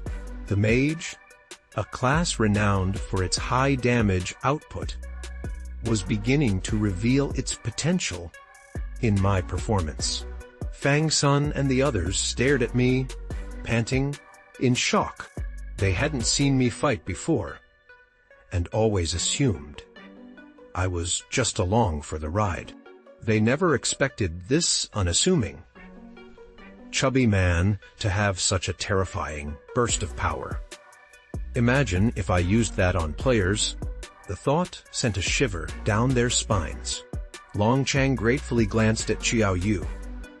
If Qiao Yu hadn't scared him into inaction earlier, this fat man would have unleashed a ground burst attack on as him. And he feared he'd be blown to bits. Not bad. Yang Shangdi, you can even chain those two skills into a combo! Qiao Yu's eyes lit up. a deep envy hidden within.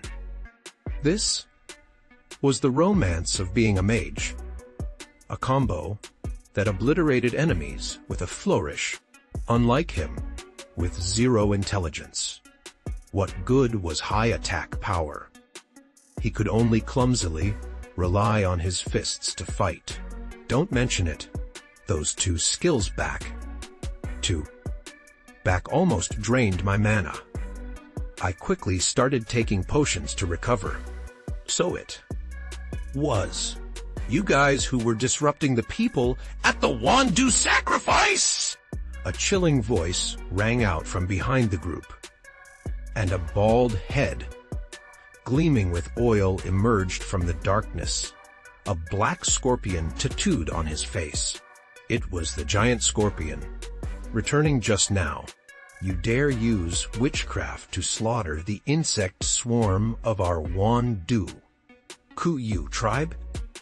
You will all become food for the larvae, and suffer the agony of being riddled with worms Before you die!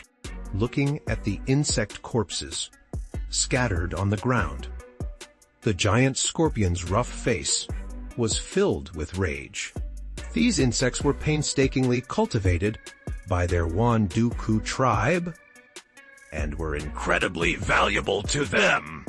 to lose so many at once. Even he, the giant scorpion, would have a hard time explaining it to the tribe. He lunged towards me.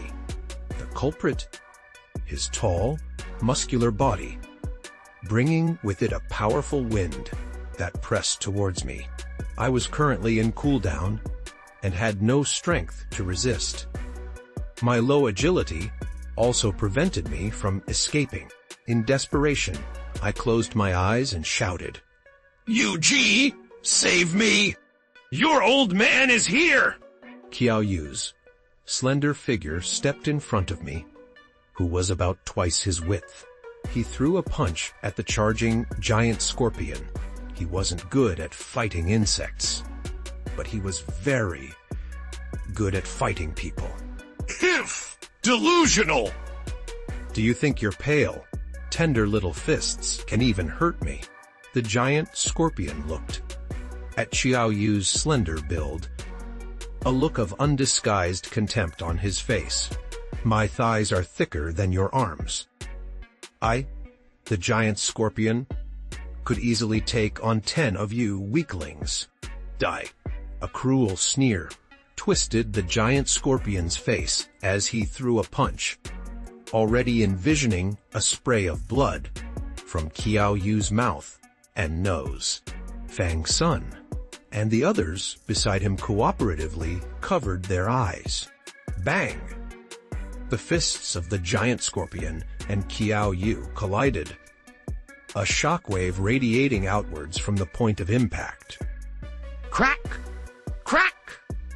The sound of bones breaking echoed, and a smug expression spread across the giant scorpion's face. It seemed this fool was about to spend the rest of his life with a broken hand. However, the next second, his expression froze, because the cracking bones We're on his hand! Crack! Crack! Crack! as the sound of bone breaking continued. The giant scorpion's entire arm twisted into a bizarre angle, and a bright red 69 appeared above his head. Ah! Impossible! This is impossible! What kind of sorcery did you use? The giant scorpion clutched his injured arm, veins bulging on his forehead, large beads of cold sweat rolling down his cheek. Fang Sun and the others stared at the giant scorpion with expressions of pity. Didn't Wandu Kuyu 10,000 poison cave boast that everyone was skilled in the art of poisons? Why didn't you use poison and insisted on going toe-to-toe with that freak? The giant scorpion's information now appeared before Qiao Yu and the others. Common NPC Giant Scorpion Har levels LV Evan 23 HPs 23 300 years, Ha strength 40 Hay defense, 20 keen agility 50 Fee hand skills insect consumption, poisonous insect control. Unlike wild monsters and bosses, NPCs in the inner world had their personal attributes completely hidden unless injured.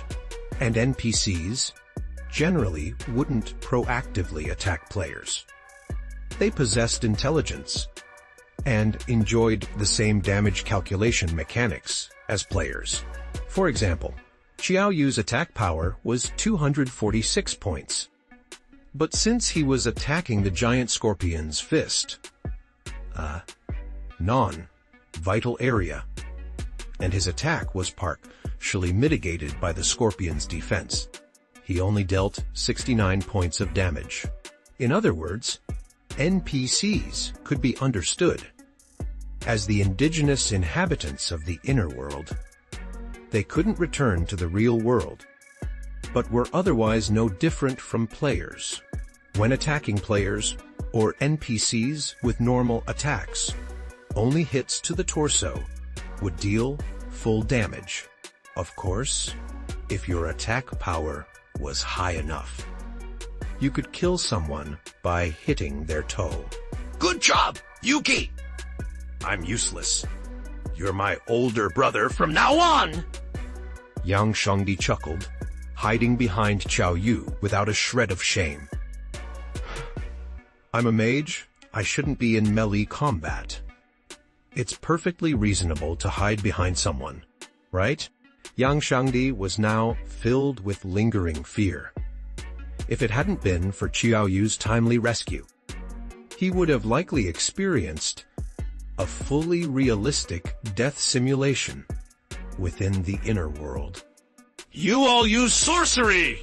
You're demonic beings!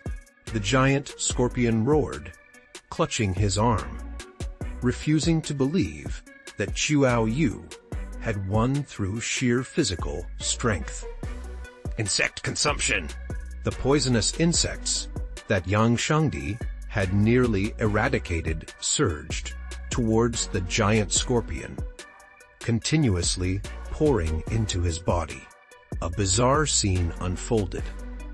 The giant scorpion's fractured arm began to slowly heal, and his attribute values steadily increased. Oh. The giant scorpion emitted a non-human roar, dry and eerie, sending chills down the spine. The insects within him were constantly devouring his flesh, while simultaneously fusing with his body. Attack! Attack! Xiao Yu didn't stand idly by. He lunged at the giant scorpion, landing a normal attack. Bang! The giant scorpion threw a punch in return, and after the collision, both of them retreated 3 steps. This time, the damage dealt was even lower, only 50 points. Fang Sun and the others' spells, when they hit the giant scorpion, could only inflict pitiful single-digit damage. Hey, you can't stop me! You demonic beings will surely die today! The giant scorpion raised his head. He had become gaunt and yellow, no longer resembling a living person, but more like a walking corpse. The black scorpion, etched onto my face, had turned blood red, its eyes flashing with a crimson light. My skin had been completely devoured by poisonous insects! Red, withered muscles clung to my white bones, with black insects constantly wriggling and burrowing across them. This terrifying sight sent a chill down everyone's spines.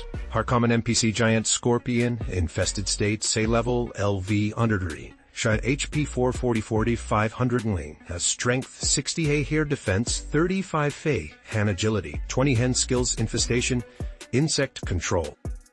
Seeing the giant scorpion's stats after using infestation Fang's son, and the others felt despair creeping in.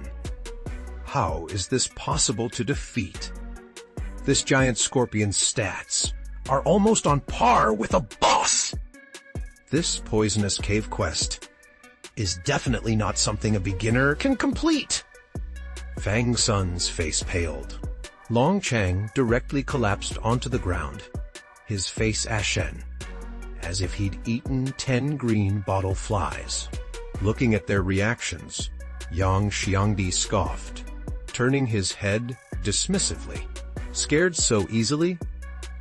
Have you ever seen the rare boss, Nightmare King? Truly a case of being easily startled. Yuji, same as always, I'll provide cover for you. Yang Xiangdi, having recovered, raised his staff. As long as the sand shackles could control it, no enemy couldn't be solved with a ground shatter spell. If there was one, he'd have Qiao Yu at a punch. Okay, be careful. NPCs aren't as foolish as wild monsters. Qiao Yu reminded him. Relax, relax. Yang Xiangdi confidently patted his belly, the fat on it wobbling, seeing that Qiao Yu and Yang Xiangdi didn't take him seriously. The giant scorpion roared in anger. Damn you! I'll use your blood to appease my insect swarm!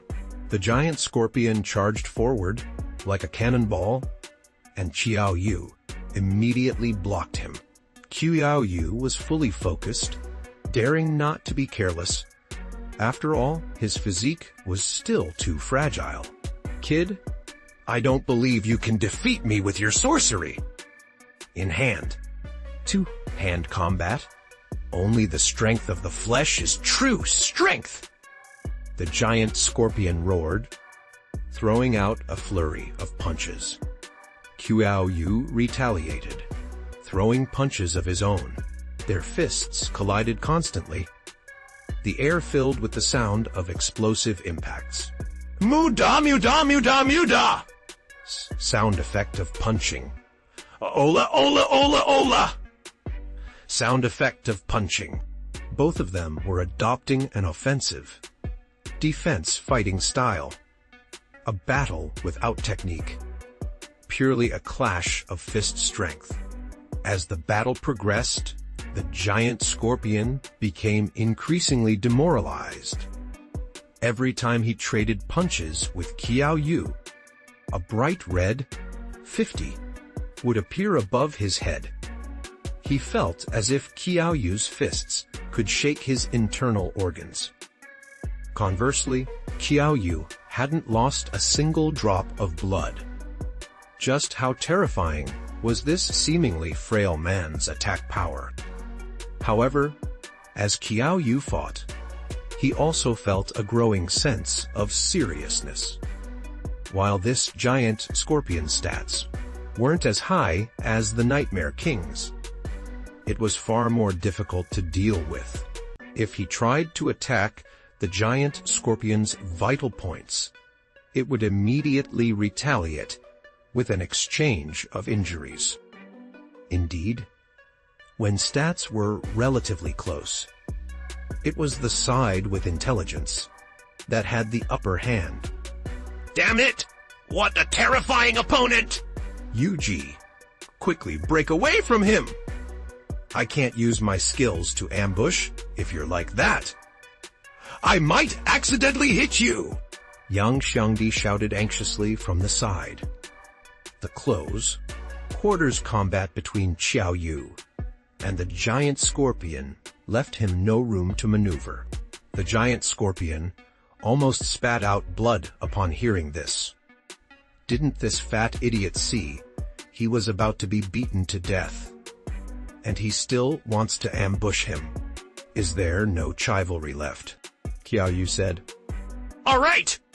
I'll create an opportunity for you! This giant scorpion is very powerful! You must be careful! The giant scorpion was almost choked with rage hearing this. Who was the powerful one? Was there any law and order left? any justice. Qiao Yu didn't give the giant scorpion a chance to question him. He immediately seized the moment and activated the Skeleton King's ring. A punch, amplified by 50%, sent the giant scorpion flying backwards, coughing up a mouthful of blood. Yang Shangdi was delighted and waved a large expanse of sand, creating a buffer to catch the giant scorpion's body. Earth burst. Boom! The already heavily injured giant scorpion was blasted into a near-death state, gasping for air, on the verge of collapse. Yuji, we're really amazing, aren't we? Yang Shangdi cheerfully kicked his feet and walked over. Meanwhile, Fang Sun and the others stood there dumbfounded. Were these two some powerful players, smurfing to bully weaker opponents? That giant scorpion was so strong, yet it hadn't managed to inflict any damage and was nearly killed. Truly terrifying! I held back a little to prevent killing him. This giant scorpion must know many secrets about the poisonous cave. Let's interrogate him properly. Qiao Yu nodded and walked towards the gravely wounded, dying giant scorpion. Memph! You demonic creatures, don't waste your time. Kill me if you want, but I will never betray my tribe! Fine. Then I'm going to inflict the most brutal punishment in the world upon you. Heh! Come on then. If I grunt even once, I'm your grandson! Someone like him, a hardened warrior, wasn't afraid of any torture. All right, you said it yourself. Qiao Yu turned to Fang Yuan, who was still shaken. Lend me a few hairs to use. Okay. Qiao Yu plucked a few strands of hair from Fang Yuan's head, twisted them into a small bundle, and then walked towards the giant scorpion, a cruel smile on his face.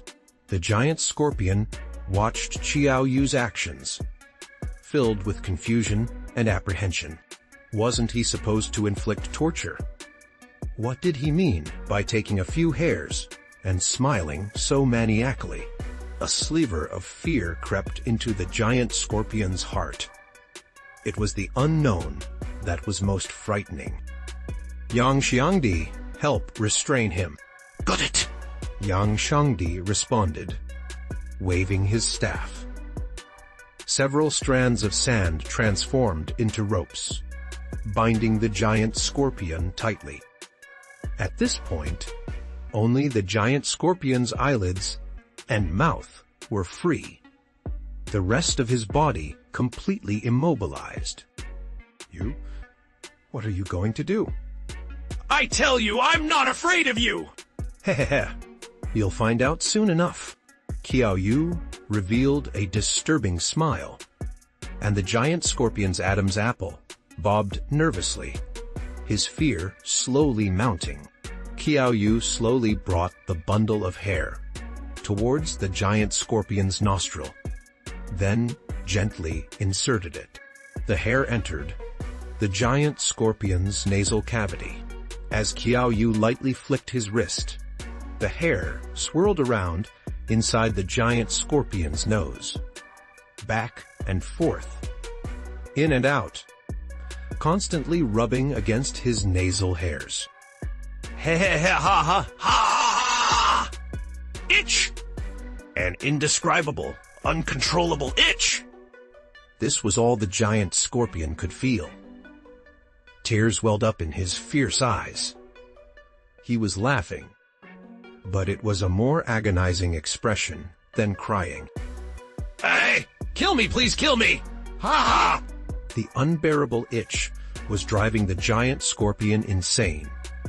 He wanted to struggle, but Yang Shangdi had completely restrained him, leaving him unable to move. No wonder that boy had said, "This was the most brutal punishment in the world."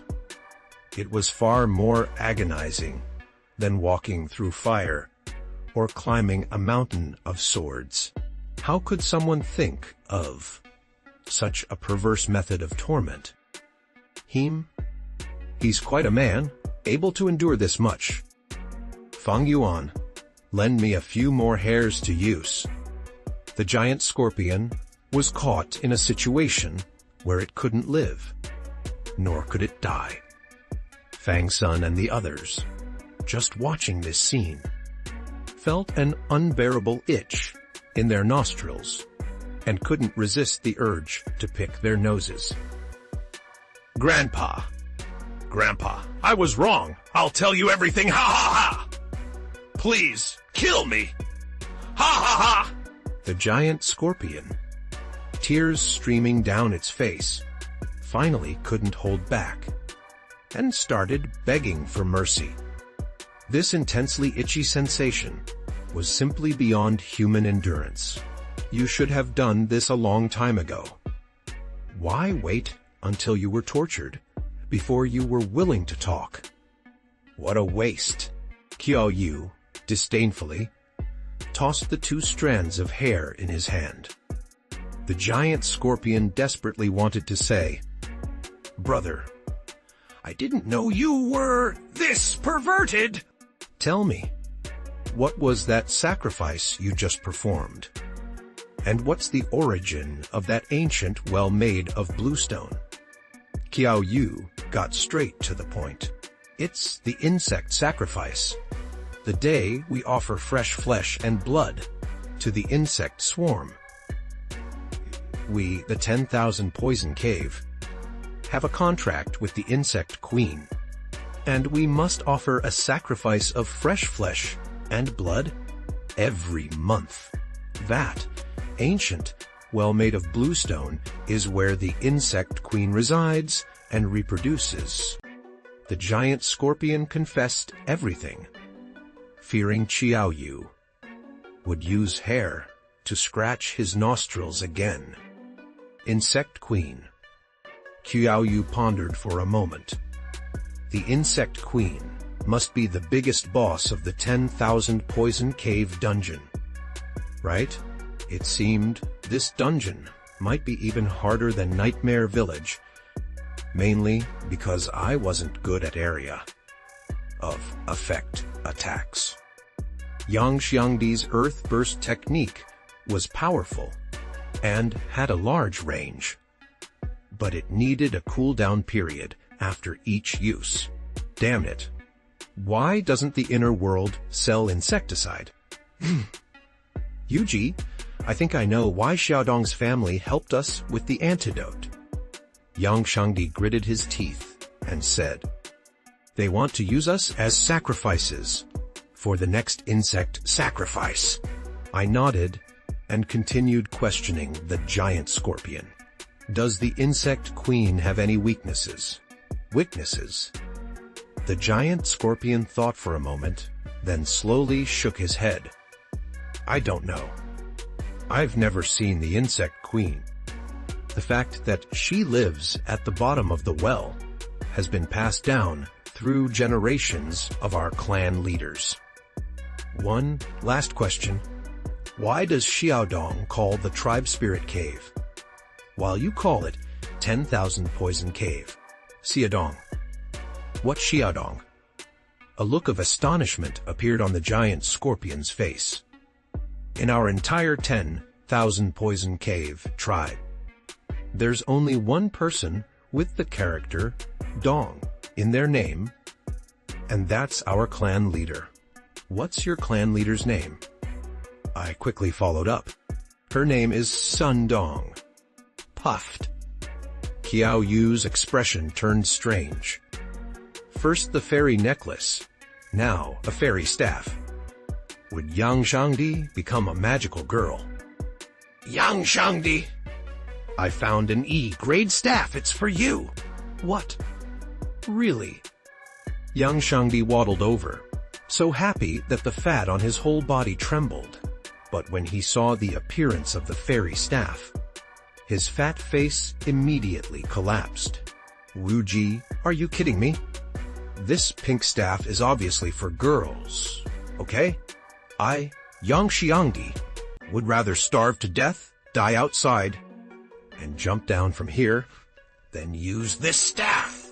This staff increases casting speed by 10%. Yang Xiangdi's eyes lit up. And reduces mana consumption by 15%. Yang Xiangdi snatched the pink fairy staff in one go, tossing the new staff, with no bonuses, into his storage space. Gee, good brother! How did you know I love pink staffs the most? Come on, a boy using a pink staff is super cool, okay? Look at Fang Yuan over there. He's practically drooling with envy, watching Yang Xiangdi's excited expression. The smile on Qiao Yu's face became even stranger.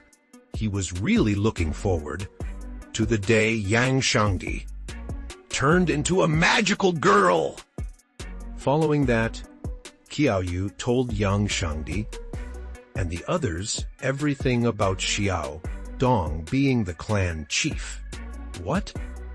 You're saying that beautiful clan chief is actually a little girl? Yang Xiangdi, who couldn't put down the fairy staff, almost dropped his jaw. He patted his broad chest and said thankfully, "Luckily, I just thought about it. Didn't actually take any action." Otherwise, I'd be so embarrassed. Seriously, so embarrassed?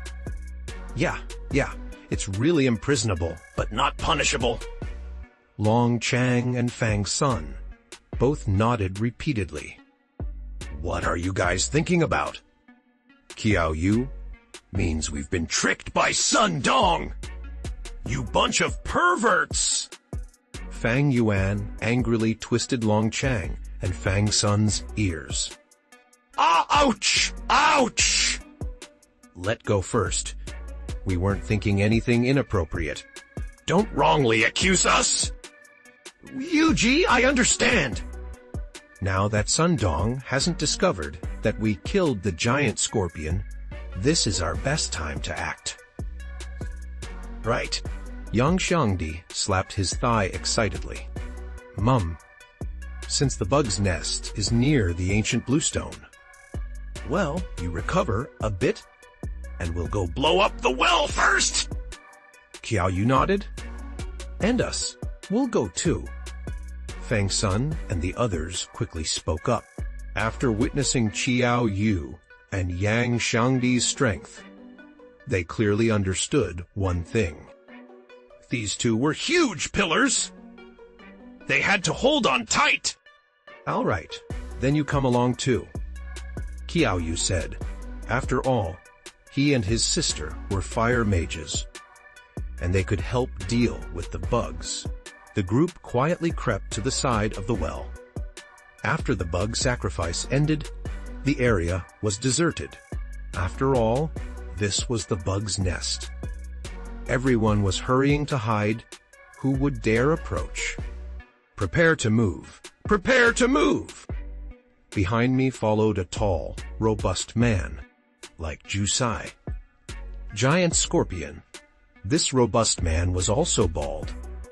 The difference was that this man's appearance wasn't as rough as Jushi's, and the tattoo on his face was a black snake. Should I call you the clan leader of Wan Du Ku's 10,000 Poison Cave? Or should I call you Xiao Dong, Little Winter? After speaking, I stared intently at Sun Dong's beautiful eyes. Hearing this, Sun Dong's smile froze on her face. Looks like you all know something incredible. Sun Dong's beautiful eyes instantly turned cold. Speak? Where did Jushi go? The robust man behind me couldn't help but step forward. A surging aura pressing down on Qiao Yu and the others. Quang Mang's Mad Python remembered that Jushe had said he was going to investigate Qiao Yu and the others before they separated, and then he lost contact. Could it be that Zhu Shai had, thinking this, a fierce killing intent, suddenly surged within Kuang Mang? Qiao Yu was just about to answer when he suddenly paused. NPCs don't really air die when they're killed, after all. As long as the dungeon resets, the NPC will have their memory wiped and be resurrected. Do you see this pink staff in my hand? It dropped from Zhu Shai. Yang Shangdai waved the staff and said, "You're courting death!" Kuang Mang roared and charged forward. Although he didn't understand what Yang Shangdi meant, he was certain that something had happened to Zhu Shai. As Zhu Shi's sworn brother, Kuang Mang must avenge him! Just as Qiao Yu was about to stop the enraged Kuang Mang, Sun Dong flashed and blocked him. "Handsome brother, where are you going?" she giggled, covering her mouth. "It's truly a pity. I originally wanted to spare your life. If I could obtain your genetic material, the child born would also be very handsome, wouldn't it? Why did you insist on seeking your own death? You killed so many of our Wandu Ku's insect swarms. If I don't offer you as a sacrifice, the insect queen will be very angry." Disappointment filled Sun Dong's words. "I wouldn't dare. You're not yet 14 years old, it's illegal. So, you were talking about introducing me to a beautiful clan leader. Was it you all along? You really have a thick skin. If I carelessly let Sun Dong get the better of me, it would be disastrous. What's wrong, handsome brother? Don't you like my current appearance?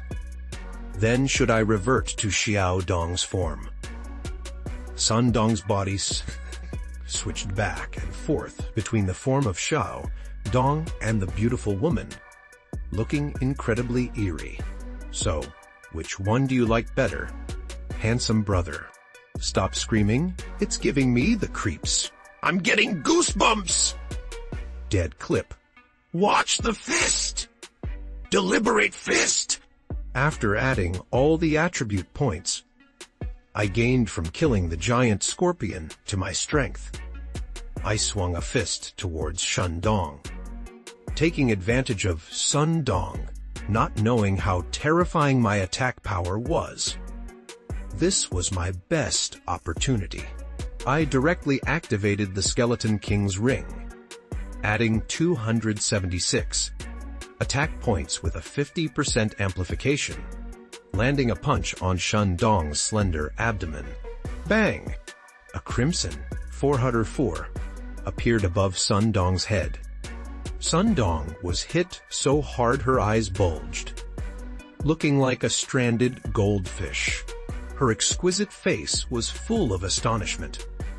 She was uneducated and didn't understand. Why would this man actually be so ruthless and strike without hesitation? Didn't he know how to spare the beautiful? And why did this punch hurt so much? Along with Sun Dong's injury, her personal information appeared before me. Rare NPC, Sun Dong Dondered levels, LV Hunnery, Shu HP Lay 3096 Start 800 in, Strength 25 E Head Defense, Lantren Agility, 100 Fi and Skills Bug Infestation, Poisonous Insect Control, Shape Shifting. A look of astonishment also appeared on my face. Why were Sun Dong's attributes so terrible? Yet she was still a rare NPC. What strange principle was this? Just as I was bewildered, Yang Shangdi's cries for help came from a distance. UG, help! I can't beat this barbarian! Yang Xiangdi was being chased around by the wild python, and the wild python was covered in dirt, obviously having just been hit by Yang Xiangdi's earth burst skill. Har common NPCs and wild python. Bug infestation status. Ha level LV 37 tree HP 3v1zers of 500 and strength 55 re defense 30 agility 30 he transition skills. Bug infestation. Poisonous insect control. Fang Sun Fang Yuan. Go help Yang Shangdi. I'll take care of this woman, with the help of the other three, to distract the wild python. The situation on Yang Xiangdi's side finally stabilized, and they fought back and forth. My confusion deepened. Why was Sun Dong rated as a rare level, but her attributes were lower than the giant scorpion and the wild python? This didn't make sense!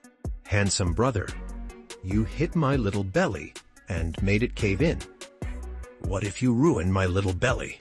Others Con Dong pouted and rubbed her small belly aggrievedly, seemingly not minding that I had knocked half her health away. I'm sorry, I apologize. As compensation, turn around, and I'll punch your little belly from the back. Then it won't be caved in. I cracked my knuckles, confident that no matter what kind of monster Shun Dong was, I would have no regrets once she was defeated. Handsome brother, you're really ruthless. The smile on Sun Dong's face slowly disappeared. She had been caught off guard earlier, but now she wouldn't be foolish enough to take another punch. Since you're so ungrateful, then you should just die! Sun Dong let out a furious roar, and instantly, countless poisonous insects flew out from her body. Leading the swarm were the insects that had been slaughtered in the ancient well. But that wasn't all. With a thought, an overwhelming swarm of golden locusts surged from behind her. These were golden-winged locusts, their wings as sharp as blades. If someone were enveloped by these locusts, even an adult would be gnawed to the bone in an instant. Holy crap! My face changed. I wasn't afraid of bosses or anything, but I dreaded this kind of dense area of effect attack the most. Even at level 8, my health was a pitiful 80 points. Once swarmed by the insects, it was a death sentence. -3, -5, -3, -5. Barely having engaged the insect swarm, my health began to plummet rapidly. I continuously swung my fists, killing the venomous insects, but to little effect. My heart was filled with anxiety. Could it be that I would have to use the active skill of the courageous heart? Now, if I raised all my attributes to 138, the same as my strength, I could easily overcome the current predicament, but I was reluctant to waste such a precious active skill so readily. Damn it, I still have Wise Man's protection, which can revive me once anyway. Let's go for it. I turned my gaze towards Sun Dong. Capture the king first to defeat the bandits. As long as I killed Sun Dong, these venomous insects would collapse on their own. Thinking this, I charged into the thick swarm of insects. Handsome brother, you finally figured it out, and want to offer yourself as food for the insects. Sun Dong watched my foolish behavior and sneered. She could almost see the scene of me being gnawed to the bone by the parasitic insects. Sun Dong was stunned. She didn't hear my scream. The next second, my figure darted out of the dense swarm like a phantom! Bang! I threw a punch, carrying explosive force, aimed at Sun Dong. Sun Dong was struck and stumbled backward, a sweet taste flooding her mouth. After swallowing the blood, she turned and exchanged a blow with me. Before retreating, she tried to recall the insect swarm, but I didn't give her a chance. Strike while the iron is hot. I pressed my attack, giving Shandong no opportunity to summon the insects for help. Violent fists and kicks rained down on Sundong, leaving her unable to defend herself. In this regard, hitting women, I had already shown a talent for it during my time in Nightmare Village. Clan leader, Kwang Mang. Giant Python saw Sundong being beaten and immediately rushed over to support her. But a barrier made of sand and earth blocked his path. Don't run around. Your opponent is me. Yang Shangdi waved her pink magic staff. Anyone who stands in my way will be killed. Kwang Mang roared and continued charging towards Shandong. Fireball. A huge fireball shot from Fang Sun's hand towards Kwang Mang. You're courting death! Kwang Mang didn't dodge, using his hand to shield his face, and charged straight into the fireball. The scorching flames ignited Kwang Mang's body. He simply tore off his outer garment, revealing a body full of powerful muscles. Kill. Kwang Mang charged into the fireball and smashed a fist into Fang Sun's chest. Spit. Other Fang Sun opened his mouth and spat out a large mouthful of blood. The sound of bone cracking echoed from his chest. The punch drove a broken bone into his lung. And at this moment, even his breathing was tinged with blood. He couldn't even stand. Brother! Fang Yuan let out a cry and rushed over to catch Fang Sun, who, although not yet dead, had his health bar completely drained. Kwang Mang's single punch was terrifyingly powerful. Get lost! On the other side, Sundong let out a roar, repelling me. Her black hair was disheveled, and her beautiful face was covered in various wounds, even with a black eye. It was clear she had been beaten badly by me. You forced my hand! You forced my hand! Insect devour! Insect devour. The overwhelming swarm of insects began to return to Sundong's body. However, instead of growing larger, Sundong was constantly shrinking! Finally, Sundong transformed into the form of Little Dong that Xiao Yu had first encountered. However, this Little Dong no longer possessed the ethereal and adorable appearance from before. All that remained was madness and fury. Looking at Sundong's attributes after the insect devour, Xiao Yu became even more puzzled. Is that it? Just that? Is this considered a rare NPC? It was strong, but only marginally so. Xiao Yu couldn't help but feel suspicious. There was definitely something wrong with this Sundong. Sundong, after undergoing insect devour, moved at incredible speed. She flashed forward and appeared before Xiao Yu. She raised her hands, like blades, and lunged towards Xiao Yu's face. Clang! The new magic staff and Sundong's claws collided, producing a resounding metallic clang. Crack! Crack! Crack! The new magic staff, after enduring the battles against the Skeleton King and the Nightmare King, was already riddled with scars. Now, after a heavy blow from Sundong, the staff, which had accompanied Xiao Yu through 3 dungeons, finally couldn't hold on. Cracks spread across the entire length of the staff. After all, magic staffs weren't meant for close combat. Seeing Sundong's sharp claws, just centimeters away from Qiao Yu's eyes. If the new magic staff broke, all that awaited Qiao Yu was a fate where staff and owner would fall together. A triumphant smile spread across Sun Dong's face. "Handsome brother, rest assured, when you die, I will peel your skin off completely to keep as a souvenir. Your skin will definitely look very good." Crack! Boom!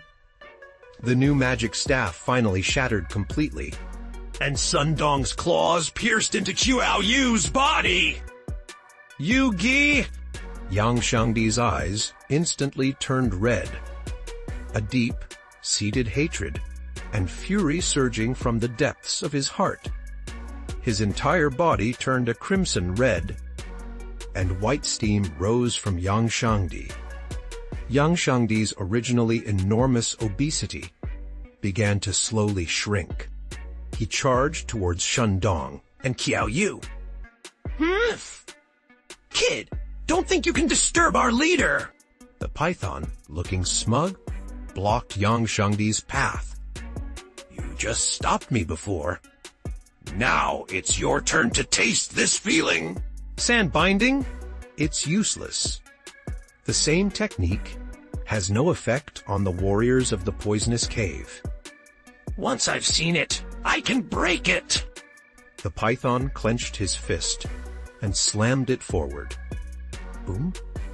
The massive recoil force sent the python stumbling back, as if he hadn't hit sand, but a steel wall. What's going on? Why is the sand he summoned red this time? Go ask the programmers of this created world in hell! Earth explosion! At this moment, Yang Xiangdi had completely lost all traces of obesity. His face was cold and sharp, with distinct angles. The fat that he once had all transformed into solid muscle. If Qiao Yu's handsomeness was refined and elegant, then Yang Xiangdi's handsomeness at this moment was that of a steel warrior. If Yang Xiangdi hadn't been holding a pink butterfly bow magic staff, it would have been perfect. The ground beneath the colossal python trembled with a deafening boom, and a crimson pillar of Light shot skyward! The diameter of this pillar of light was a full 3 meters, engulfing the colossal python at its center. The colossal python let out a scream, and its entire body was instantly melted by the horrific, explosive force. Yogi, are you okay, Yuji? After dealing with the colossal python, Yang Xiangdi rushed over to Qiao Yu's side. Qiao Yu's condition was definitely not good. Sun Dong's claws were deeply embedded in his body, and even more serious was the fact that Sun Dong's claws were laced with potent poison. Even if Sun Dong released him now, he would die from the poison. Looking at the surprisingly handsome Yang Xiangdi, Qiao Yu's brain suddenly short-circuited. Xiangdi, did you use a cheat to redo your face? I don't know. I just panicked, and all my fat burned away. And now my spirit attribute. It's nearly 300 points. Cess! Qiao Yu gasped. Damn it! A cheater was right in front of me! Spirit attribute and skill release power were linked. 300 points was almost on par with the spirit attribute strength of some intermediate mages. Burning fat to become stronger. He wanted that skill too! Seeing that Qiao Yu was still alive, Yang Xiangdi finally breathed a sigh of relief. Chief Sun Dong, if you want his skin, you can just wait for me to take him to the hospital for a circumcision. You don't have to kill him! What did you say? You are the one who needs a circumcision, and you'll need one for the rest of your life. Qiao Yu roared, clearly understanding Yang Xiangdi's words. Yang Xiangdi, quickly! Now, use ground burst to deal with both me and Sun Dong. Qiao Yu embraced Sun Dong tightly. Yuji, you're joking, right? You'll die too! Yang Xiangdi exclaimed in shock. He had just witnessed the power of ground burst with 300 spirit points. The colossal python had been reduced to ashes. Quickly! Don't worry about me! If you defeat Sun Dong, you should be able to complete this exclusive side quest. Do it? A trickle of blood flowed from the corner of Qiao Yu's mouth. No, I can't let you do that, Yuji! We can find another way! There must be another way! Yang Xiangdi was on the verge of tears. There isn't.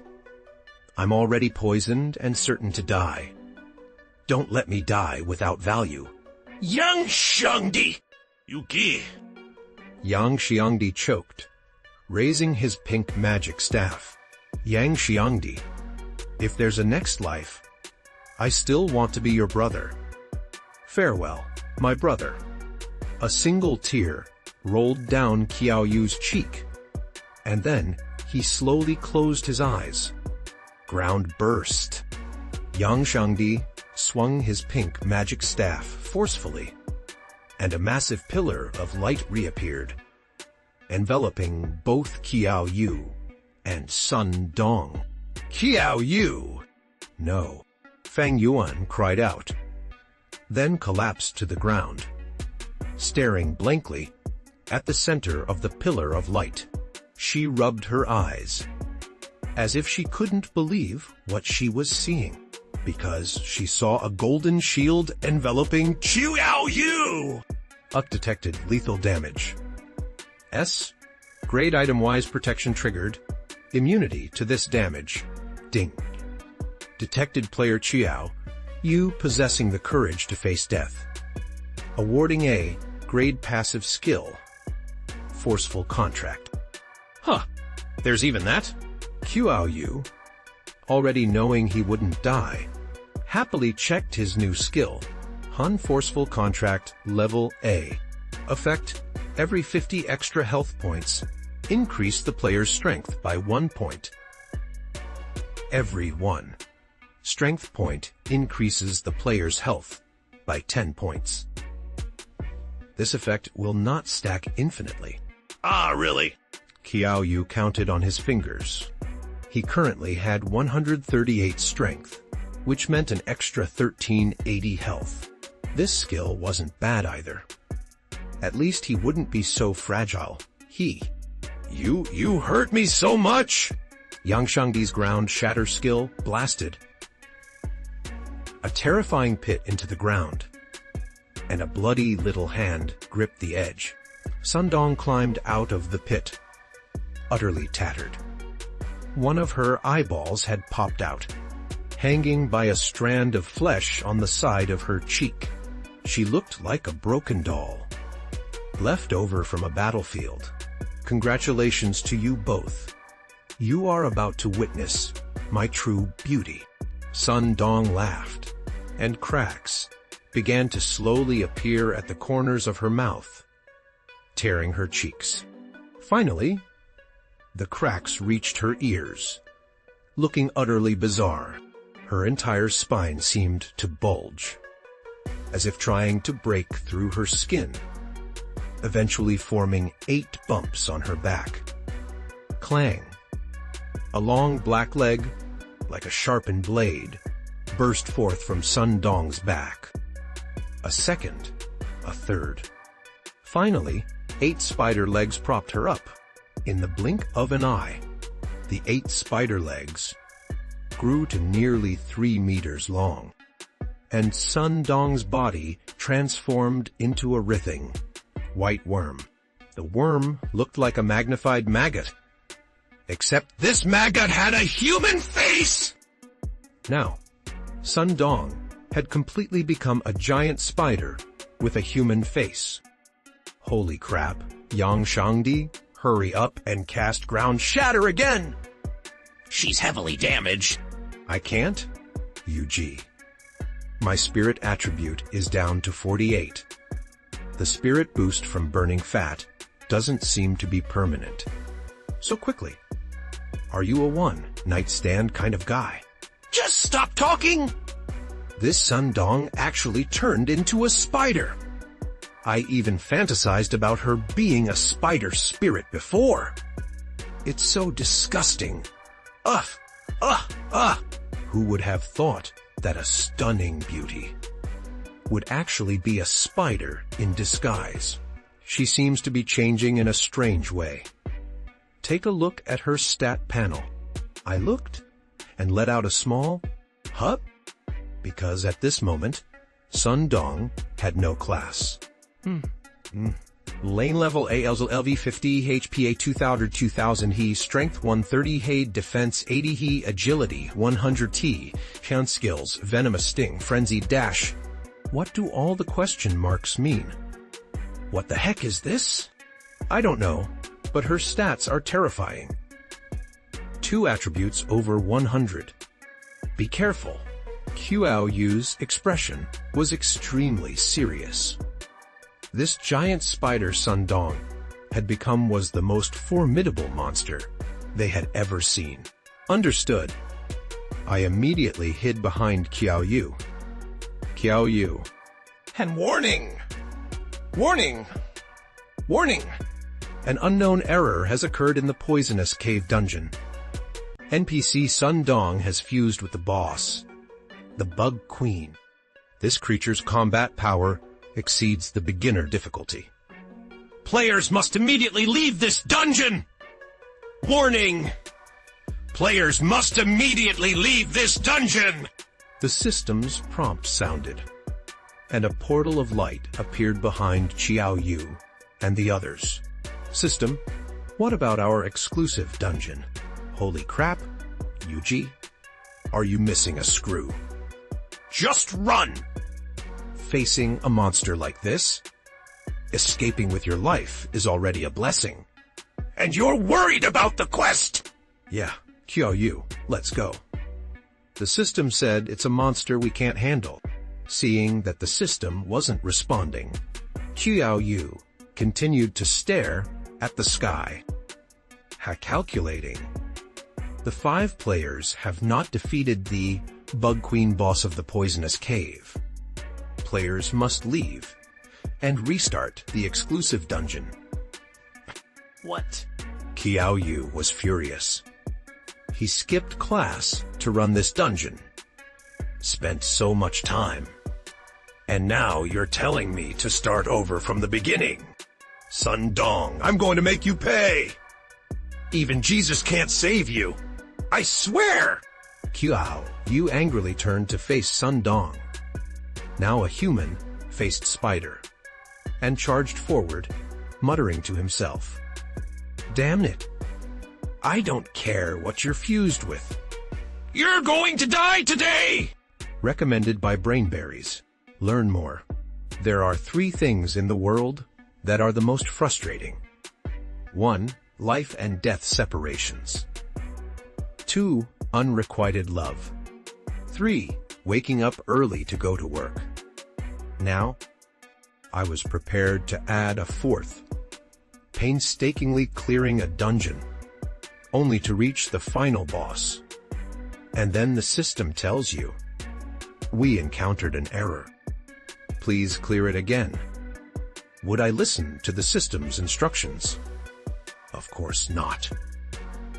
I charged towards Sun Dong, who had transformed into a giant spider. Sun Dong also noticed me. 2 sharp front legs moved rapidly, stabbing towards me. I rolled on the ground to dodge Sun Dong's attack. The spider legs grazed my scalp, taking a strand of hair with them. It looked incredibly dangerous. UG, don't be a fool!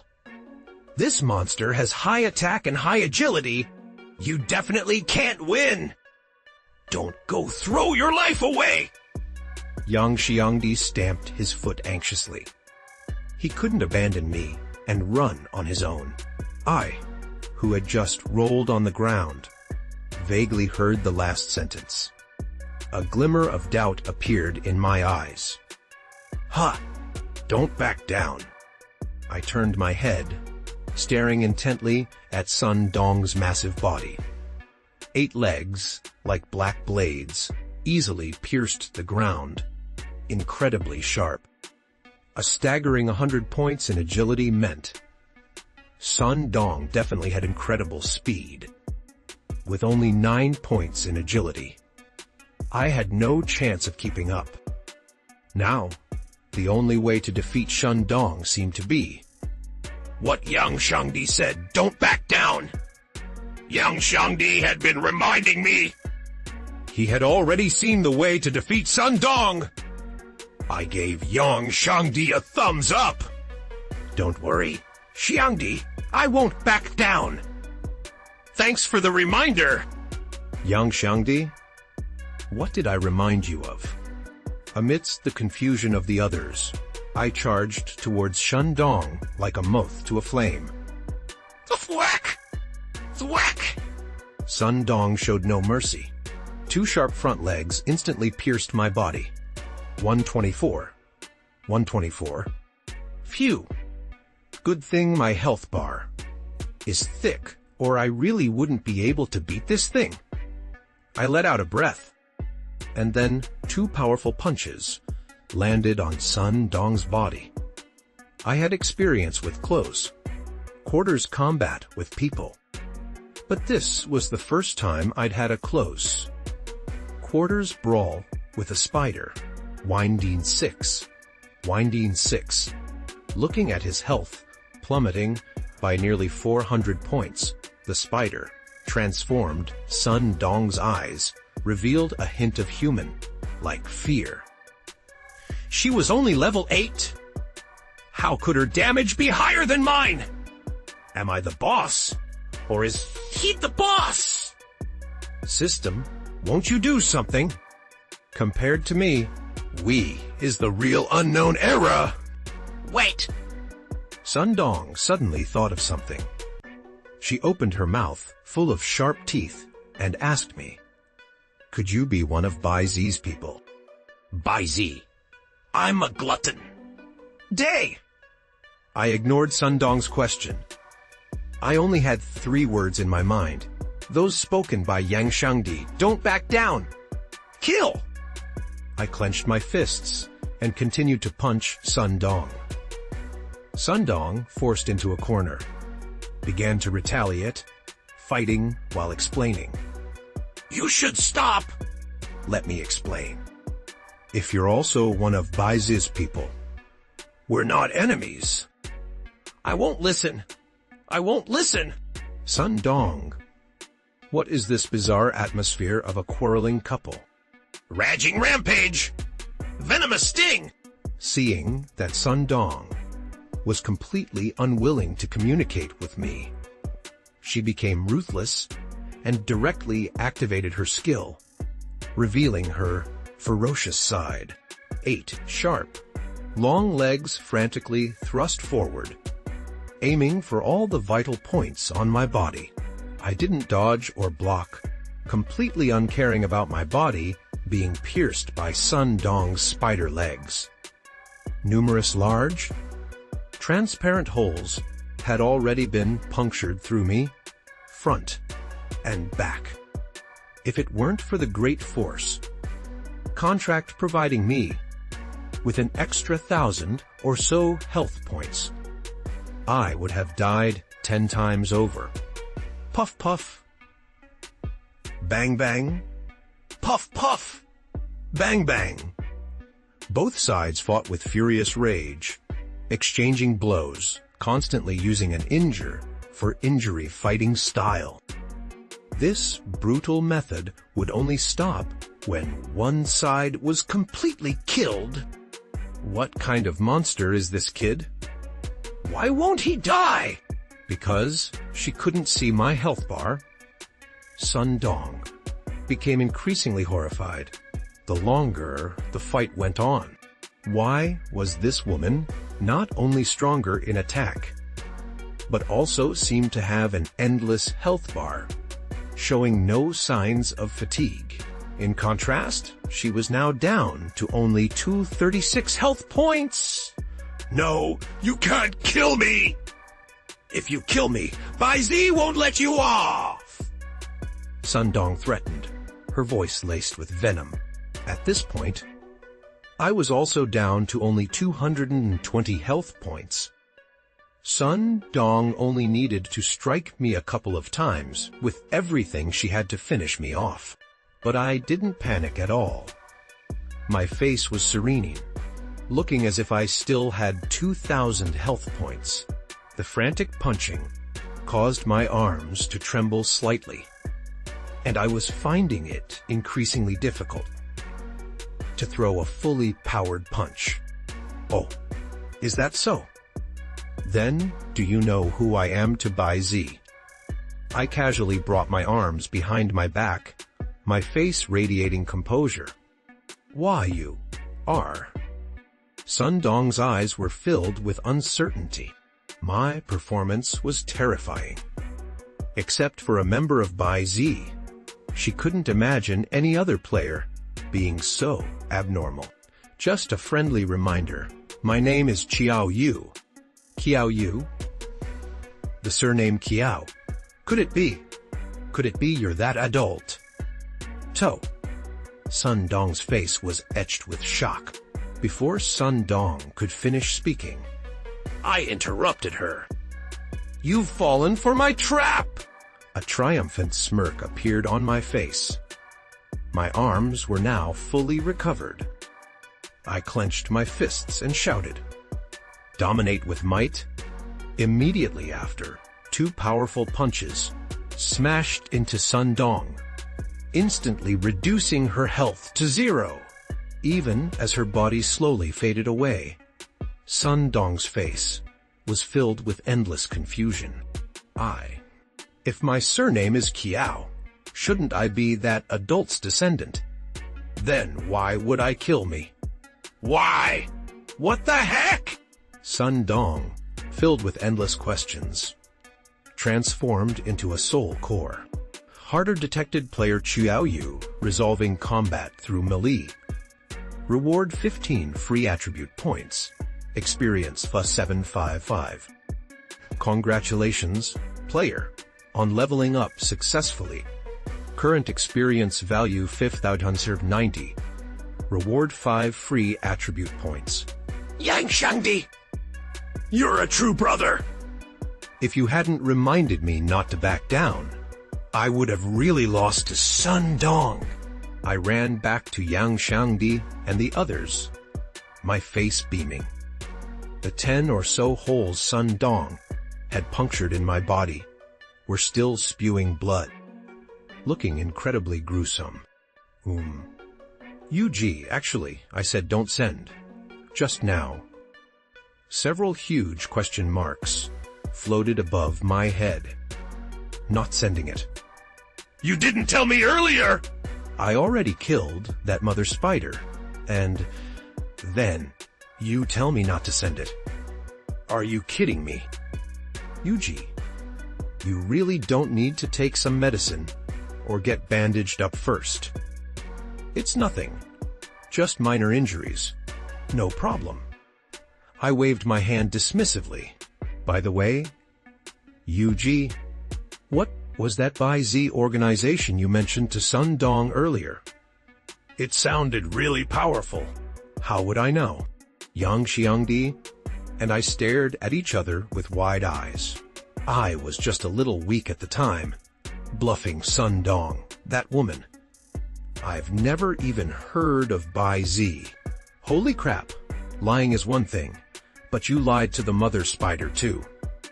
Yuji, you're a total pervert. No wonder you're my brother! Realizing what happened, Yang Shangdi revealed a mischievous smile. Right? Heh. If that mother spider hadn't been so dumb, I might not have been able to beat her. I chuckled. Who knows? If Sun Dong would come back to life, if she heard their conversation. At this moment, the long, silent inner world system finally showed a reaction. Looking at 15 times 1000 experience, I felt a toothache. How many dungeons would I have to clear to reach level 11? But it made sense, after all. Going from level 10 to level 11 represented the transformation from an apprentice to a beginner. Only after reaching the beginner level could I be considered a capable player. In the inner world, I walked over to Sun Dong's soul core and was about to reach in when I quickly pulled back. Long Chang? What's wrong? Long Chang looked confused. Give me a water-based spell. I need to wash my hands, I said with a serious expression. Finally, after washing my hands as I wished, I began to open Sun Dong's soul core. Shock filled my handsome face, because I actually touched 3 pieces of equipment. Whoa, not bad. Looking at the pitch black mad spider armor, my face lit up. This equipment was perfectly suited for my mighty contract skill, and the 800 health point bonus would undoubtedly make my health bar thicker. That way, even if I wasn't agile enough and took a lot of damage, I wouldn't be one-shotted. The only downside was that I had to reach the beginner level to use this equipment. I put the mad spider armor into my storage space and continued to look at the other 2 pieces of equipment. I took the Azure Dragon Crescent blade in my hands and tested its weight. The blade was heavy, adorned with a pattern of a coiled dragon swallowing the moon. The embossed dragon scales increased grip, making the blade difficult to drop. Buzz! I swung the blade lightly, and the thick blade resonated, causing the air to hum. Excellent! This heavy greatsword is simply tailor-made for us undead mages! I couldn't hide the joy on my face. The Azure Dragon Crescent blade was far superior to my previous novice staff. With this blade, I believed that if I were to fight Sun Dong again, I could easily chop off all 8 of Sun Dong's legs. The fairy robe. I turned my head to look at Yang Xiangdi. Sangdi, what B-grade skill did you draw? Based on my experience of receiving an A grade evaluation last time, I suspected an A grade evaluation would grant a B grade skill book. There were mainly 2 ways to obtain skills in the inner world: dropping from monsters and system rewards, or trading in the shop. I didn't get a B grade, but it gave me 3 C grade skills. Yang Xiangdi said. 3 C grades. I was surprised. It seemed the inner world's evaluation rewards weren't fixed. What skills are they? Hold on, let me check. Earth Shield, Earth Dragon Bullet, And a C-grade Stygian Mud Swamp! Yang Xiangdi's face lit up with excitement. Stygian Mud Swamp was a control skill similar to Sand Bind, but stronger. Don't get too excited just yet. I have something good for you too! I smirked mischievously. Clang, clang, clang. The fairy robe. Got it. I understand. It's for me again, isn't it? Come on, you beast!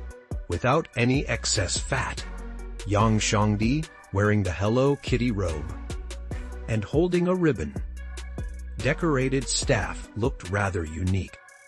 Looking at Yang Xiangdi's strong and upright figure, I felt quite uncomfortable. I still preferred Yang Xiangdi's chubby and cute appearance. right? Will you be this handsome from now on? I asked. No. Let me tell you, Elder Yu. Yang Xiangdi's eyes were bright.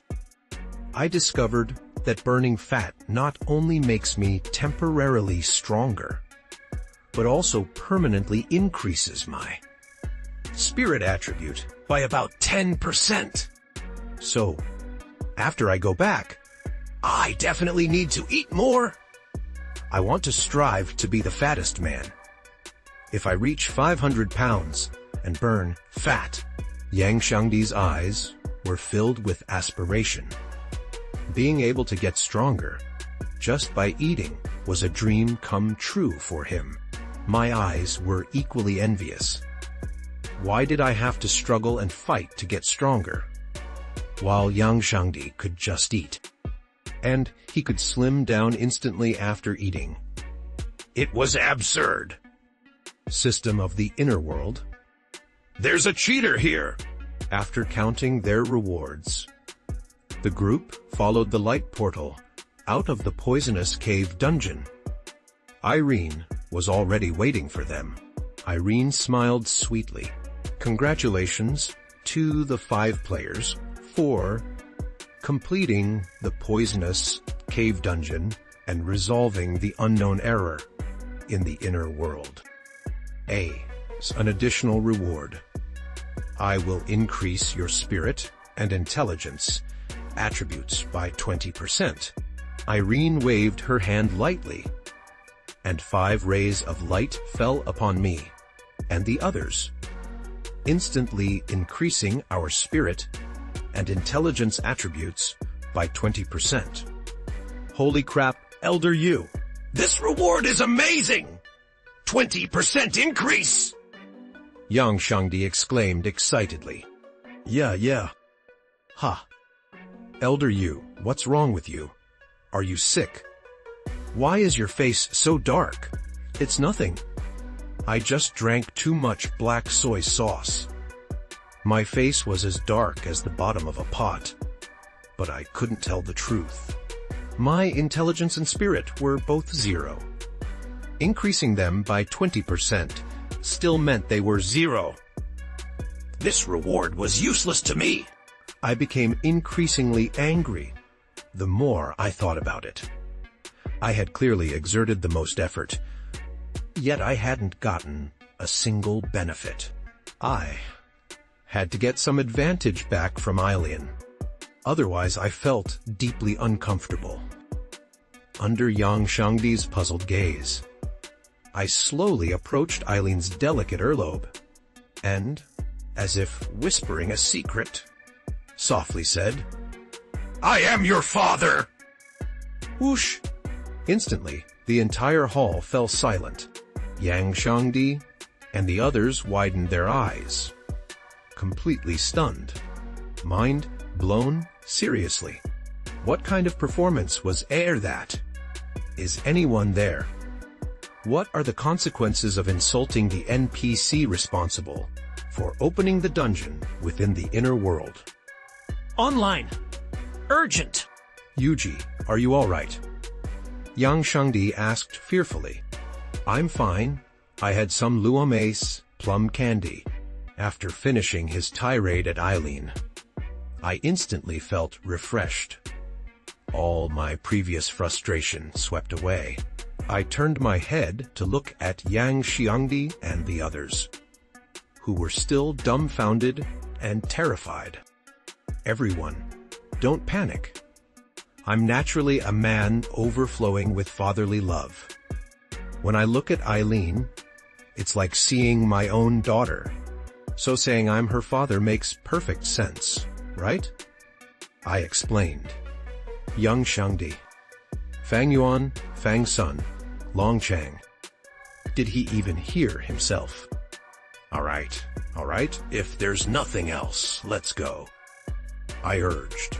I didn't know why, but looking at Eileen's faintly smiling expression, I felt a creeping unease. It was as if the other person wasn't an NPC from the inner world, but a real, living person. Wait a moment, Qiao Yu! Fang Yuan walked over, looking at Qiao Yu.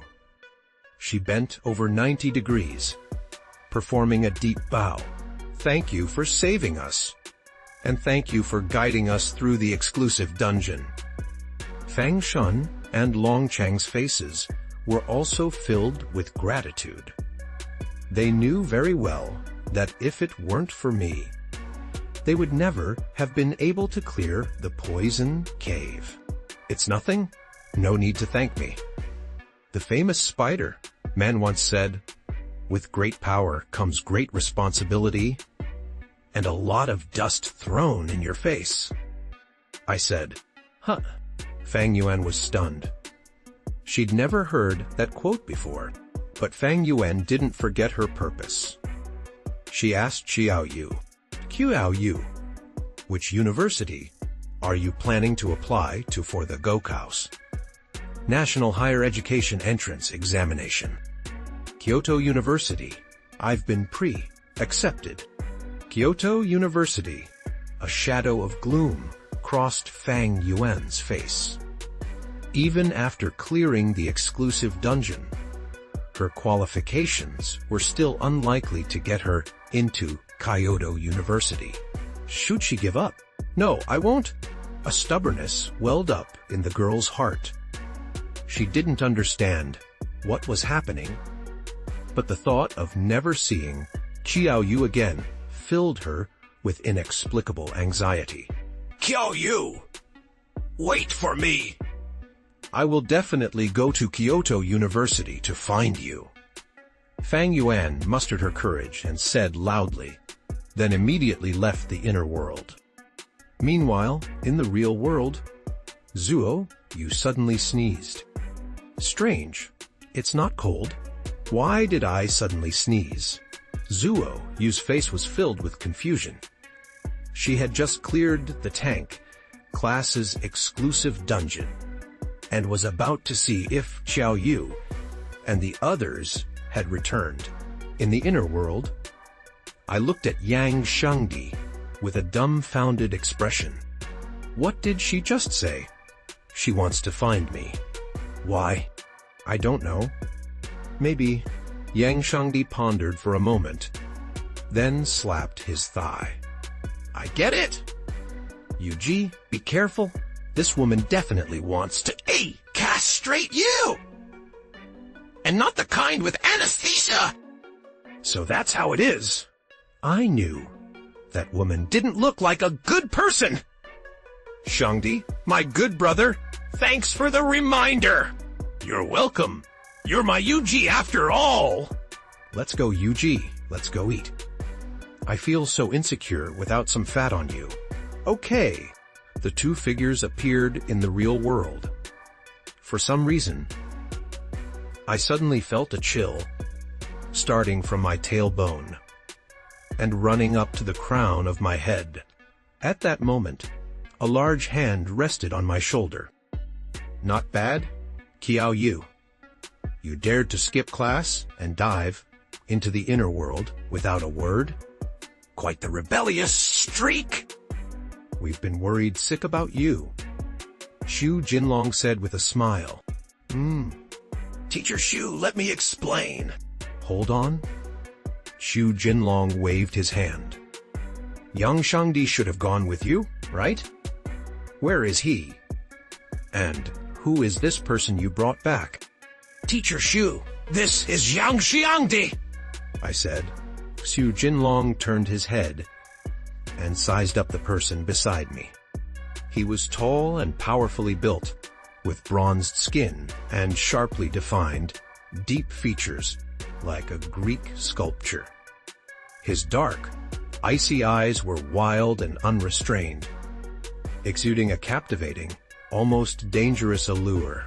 Slap! Qiao Yu! Skipping class is one thing, but trying to deceive your teacher. I've been your homeroom teacher for 3 years. I know what Yang Shangdi looks like. Yes, Qiao Yu. Quickly tell us, where did Yang Shangdi go? Shimei, standing beside him, looked anxious. As Yang Shi Yangdi's new homeroom teacher. She didn't know him well. No, he was a rather large, chubby boy. I was on the verge of tears, and could only send pleading glances towards Yang Xiangdi. Teacher, it really is me! I lost weight in the inner world!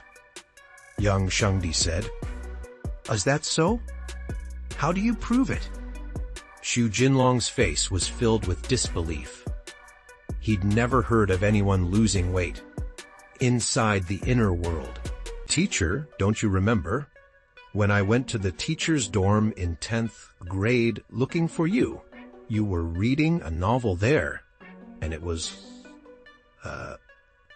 Bai Ji. Before Yang Xiangdi could finish, Xu Jinlong covered his mouth. All right, be quiet. I know it's you, Yang Xiangdi. Xu Jinlong's face turned a bright red. Teacher Xu, who is Bai Ji? Shi Mei's delicate face showed a hint of confusion. Well, she's a distant cousin of mine. Yang Xiangdi knows her too. You can ask him. Xu Jinlong frantically signaled Yang Xiangdi with his eyes. That's right, that's right. Teacher Xu's distant cousin is called Bai Ji. She used to come visit Teacher Xu. Yang Xiangdi said, fully cooperating. Seeing Shi Mei nod hesitantly, Xu Jinlong finally breathed a sigh of relief. Close call. He almost had his image as a respectable gentleman ruined. Thinking about it, Xu Jinlong glared at me and Yang Xiangdi. Lying through your teeth! Why did you go and run a dedicated instance without saying a word? If you'd told me beforehand, would I have stopped you? Xu Jinlong wasn't angry that they ran the instance. He was angry that they'd disappeared without a word.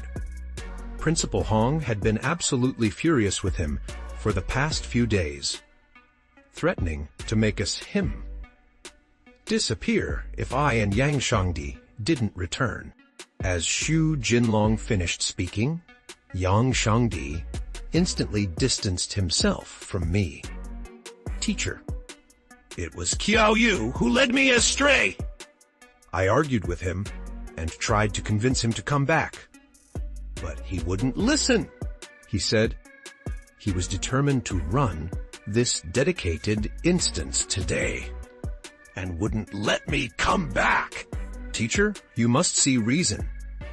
I was scared out of my wits in the inner world for days, and all my fat has melted away. That's proof. Yang Xiangdi spoke with tears in his eyes, seemingly deeply wronged, moving everyone around him. Only I, standing to the side, had a single black line etched on my forehead. Sure, I have a curse I really shouldn't say. Should I? Forget it. Yang Xiangdi should take responsibility for his own mistakes. His mother is innocent. I was standing with Zuo Yu and Zhao Ziyu, all of us staring at Yang Xiangdi with complete astonishment. Yang Xiangdi was currently devouring a large chicken leg burger. Qiao Yu, are you sure this handsome guy is Yang Xiangdi? I can't believe it. Zhu Yu said, covering her mouth. Yeah, the change is too great. He's much more handsome than Ma Fei, Zhao Ziyu agreed. Ma Fei stood to the side. His face darkened, refusing to speak. He had just finished the exclusive dungeon for the warrior class and intended to show off. But he discovered that the other four had also completed their exclusive dungeons. And Yang Xiangdi had even become more handsome than him. Yang Xiangdi, previously unremarkable, had received hundreds of love letters in the past few days. This made Ma Fei grit his teeth inwardly. What's the use of being good-looking? I still need to quickly gain weight Otherwise, I won't feel safe at all when we enter the inner world next time. Yang Xiangdi mumbled through a mouthful of burger. Hey, if you could stay like this, you wouldn't have to worry about girls liking you. Zhao Ziyu said regretfully. Humph! Red Powder Skull, appearance is just an external manifestation. Every living being has a unique form. What's there to care about? Yang Shangdi, what level are you? LV8. Killing the Mad Python and receiving an A grade evaluation had allowed Yang Shangdi to level up 3 times to reach LV8. Oh, LV8? That's not bad. Too bad I'm already LV10. Ma Fei pretended to be nonchalant, constantly observing the expressions of Qiao Yu and the others with the corner of his eye, hoping to see shock on their faces. However, he quickly became disappointed. This attempt to show off was a complete failure. Zuo Yu and Zhao Ziyu were chatting in whispers. Yang Shangdi was frantically eating, and I was resting my chin on my hand, lost in thought. No one paid any attention to what he said. Ahem. Ma Fei coughed twice, realizing that no one was acknowledging him. Ahem, ahem. He continued to force it, coughing so hard his lungs felt like they would burst. Yang Xiangdi thoughtfully handed him a mask. Ma Fei, put this on. See a doctor early. Get treatment when you need it, and cremation when you're beyond saving. Ma Fei almost fainted from anger. Qiao Yu! Huh? What's wrong? I slowly turned my head. I was just thinking about the Bai Zi that Sun Dong mentioned before he died. What level are you? Ma Fei asked. I glanced at my attribute panel. I'm LV10, I said after reading it. What? You're LV10 too. Ma Fei's pupils constricted, and he hammered his chest. You really deserve to die! How could you be LV10? You deserve to die! Warriors have significantly more exclusive dungeon monsters than mages. Normally, warriors should level up faster than mages in the early game. Take Yang Shangdi, for example. He's 2 levels behind. But how did Qiao Yu manage to stay at the same level as him? Ma Fei couldn't understand! Tell me honestly, did you secretly use an experience-boosting cheat? Ma Fei questioned. No, I just cleared the dungeons normally. Don't give me that! How could you reach the same level as me, a sword cultivator? By just clearing dungeons normally. Who, after finishing a skinning task, would claim to smell bad? You definitely used a cheat! Ma Fei's chest heaved, spittle flying from his mouth. He was just about to beat Qiao Yu senseless. Right, I did use a cheat. See, if you used a cheat, that makes sense. Hearing Qiao Yu admit it, Ma Fei's mood finally calmed down. By the way, Qiao Yu, are you still planning to take the Gokhouse National Higher Education Entrance Examination in the inner world? Zuo Yu asked. In Kaiji Star, the most important day of the year is Gaokao Day. The Gaokao means that both the real world and the inner world will once again select a batch of geniuses. Most students guaranteed admission from the inner world will also participate in the Gaokao, all for the same goal: to be the Gaokao champion! Becoming the Gaokao champion is a win-win situation for both fame and fortune. Beyond the glory of bringing honor to your family and enjoying the adoration and worship of everyone, There's one thing that's most important to players. The first place scorer in the city, Wide Gokao, will be rewarded with a single Use a great item. and all the city, Wide first place scorers, will compete in another Gokao, ultimately selecting 4 unique champions from the 4 major professional disciplines. These 4 Gokao champions will be awarded an S Great item. S grade. That's an irresistible Temptation for any player. At a critical moment, an S grade item can completely turn the tide and secure victory.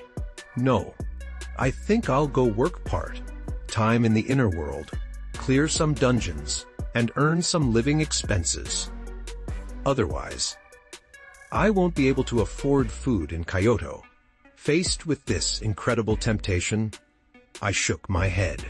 Although Kyoto University waived my tuition fees, I still needed to find a way to cover my living expenses. Who knows how many monstrous geniuses will participate in the Gokao in the inner world. I felt my chances of winning the Gokao champion were too slim. Since I was already guaranteed admission, why waste time participating in the Gokao when I could find a way to earn money to buy pork ribs? Others earning money really that hard? Should I give you a few ideas? Ma Fei asked. He still wanted Qiao Yu to take the Gaokao. It was a good opportunity after all, but he was afraid of hurting Qiao Yu's pride if he directly offered money. Oh, Mr. Ma, please enlighten us. We're all ears. Zuo Yu and the others were intrigued. After all, Ma Fei was a legitimate rich second generation, and surely knew many ways to make money. Who would refuse more money?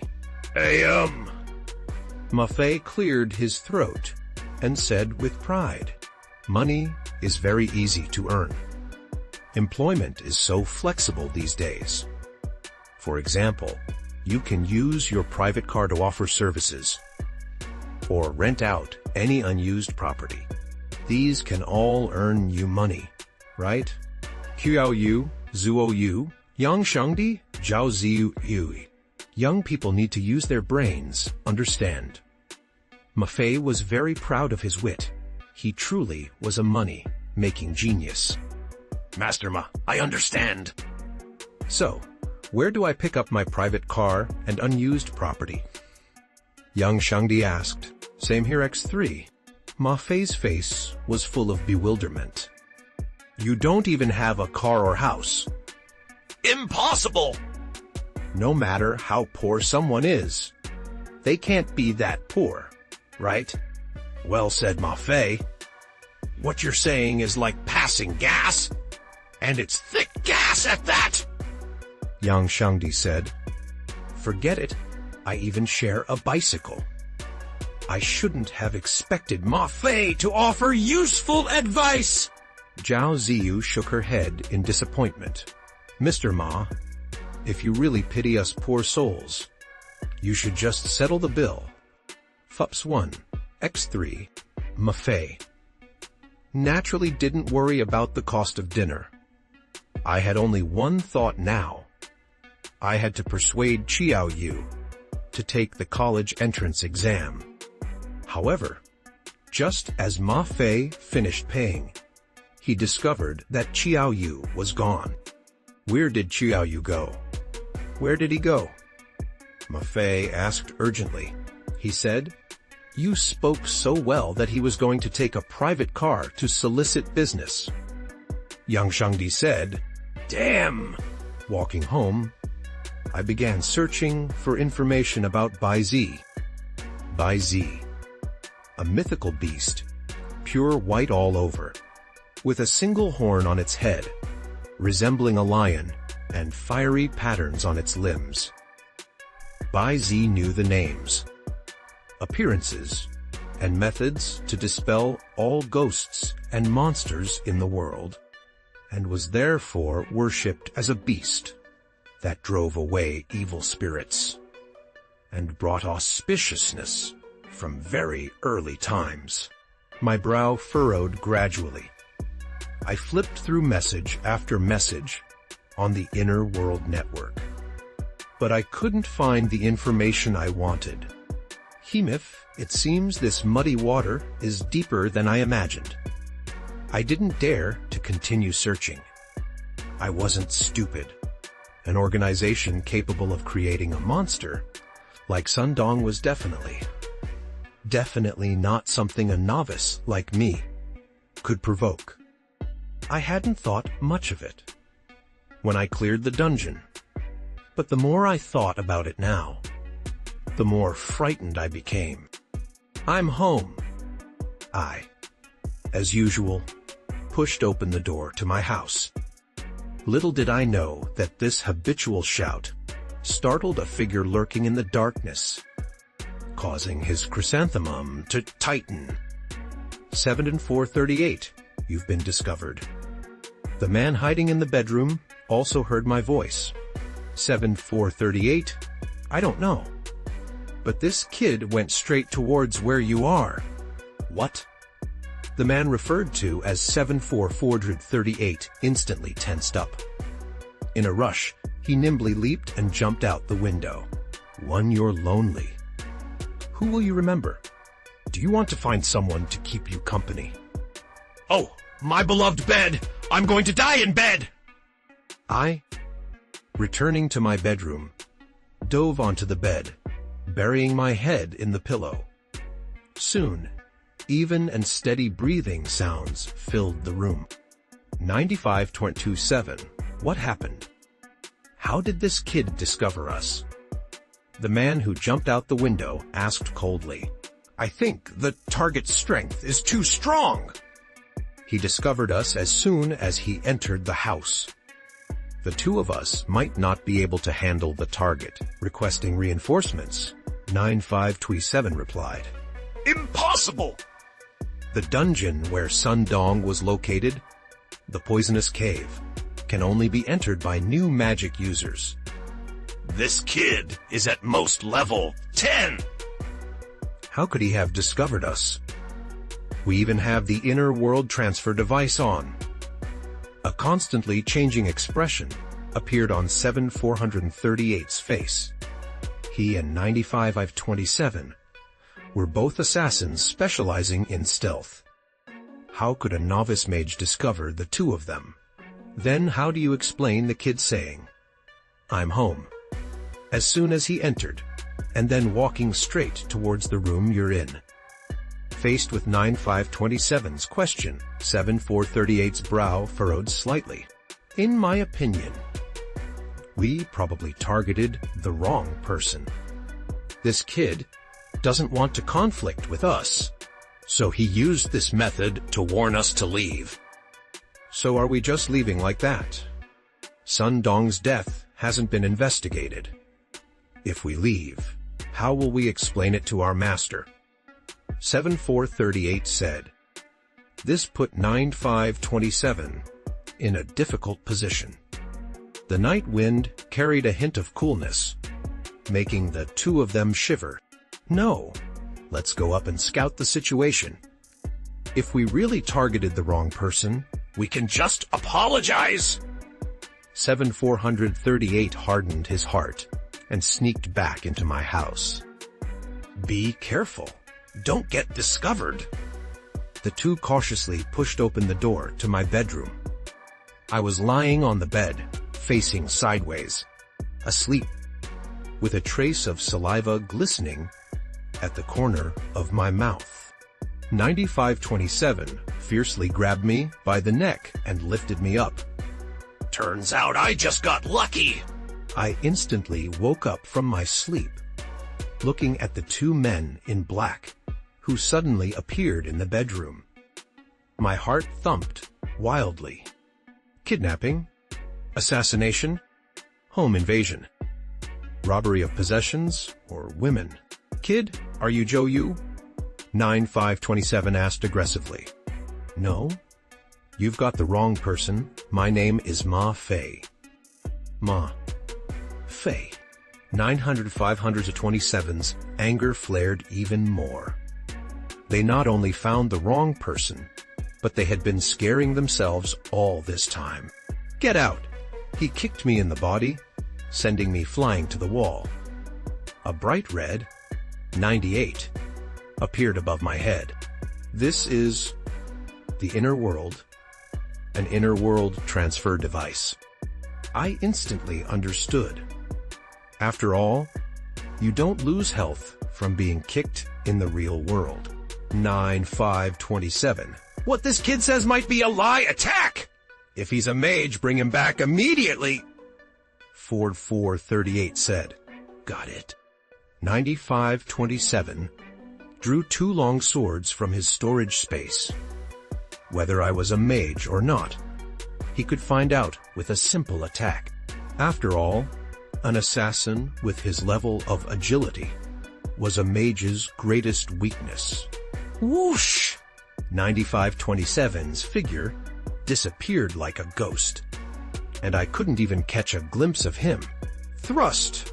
A gust of wind brushed past, and a cut suddenly appeared on my arm, blood gushing from the wound. Huh! Not fighting back. A cruel look appeared in 9527's eyes. Don't blame me, kid, if you don't. Thrust! Thrust!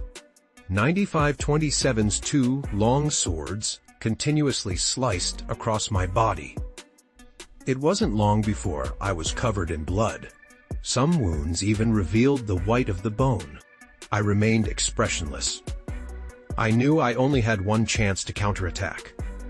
If I failed, with only 9 agility points, I wouldn't be able to catch the opponent's movements. So much endurance, and you still don't attack. 9527, hidden in the darkness, showed a hint of annoyance. If I didn't attack, he wouldn't be able to determine my profession. Since you can endure so much, let me tell you something from the heart. A flash of sharpness appeared in 9527's eyes. He reversed his grip on the 2 long swords and thrust them directly towards my heart. He believed that faced with such a fatal injury, no one could resist attacking. As expected, I moved. Hiemph. Kid, are you finally revealing your true colors? Let me see if you're a mage. Under the cold gazes of 9527 and 7438, I pulled a 2-meter long green dragon crescent blade from my storage space. Oh shit. 9527 wanted to stop, but his momentum was too strong. He ended up looking like he was actively charging towards my blade. You slashed me so many times. Now it's my turn! Today, I'll let you know what it's like to wield a big blade in front of a mage. I activated the Skeleton King's ring, the 50% amplification, making the green dragon crescent blade even more chilling. I gripped the blade with both hands, completing a full circle and slashing down towards the descending 9527. Clang! The 2 long swords of 9527 immediately cracked upon colliding with the green dragon crescent blade. Under the amplification of the Skull King's ring, the attack power of my slash had directly exceeded 500. Such a terrifying slash was simply not something 9527 could withstand. After all, the assassin was only high in agility, and his own defense wasn't particularly strong. The green dragon crescent blade cut through 9527's 2 swords, and then slammed the blade onto 9527's shoulder. Puffed. 9527 spat out a mouthful of blood, and his health began to plummet rapidly. 7438 could no longer stand by and watch. He rushed towards me and the other, moving even faster than 9527. He grabbed 9527, preparing to escape. 7438 had calculated well. The green dragon crescent blade was such a heavy weapon. I definitely wouldn't be able to launch a second slash in a short amount of time, but how could I let it go? I never tolerated being at a disadvantage. Slap. I swung my arm, delivering a resounding slap to 9527's face, the force knocking several of his teeth out. Looking at 9527, whose shoulder blade was shattered and half his face swollen like a pig's, 7438's expression was very ugly. This friend, you're hitting too hard. Oh. You break into my house in the middle of the night, and then blame me for hitting too hard. I showed no courtesy. I knew very well that these two men weren't good people. If I showed weakness, I was sure to face a furious retaliation. 9527 now looked at me with fear in his eyes. If it hadn't been for his companion's timely rescue, my slash would have split him in two. Who are you two? Speak up, or don't bother leaving today. Others slammed my blade into the ground, instantly creating a spider web of cracks. I needed to find out who was trying to attack me. This terrifying destructive power caused 7438's Adam's apple to bob involuntarily. It was no wonder 9527 couldn't resist. He realized now that he and 9527 had definitely come to the wrong place. How could the man wielding such a large blade possibly be a mage? What mage could slap an assassin's teeth out with one slap? My friend, whose name is Mafe, we have no ill intentions.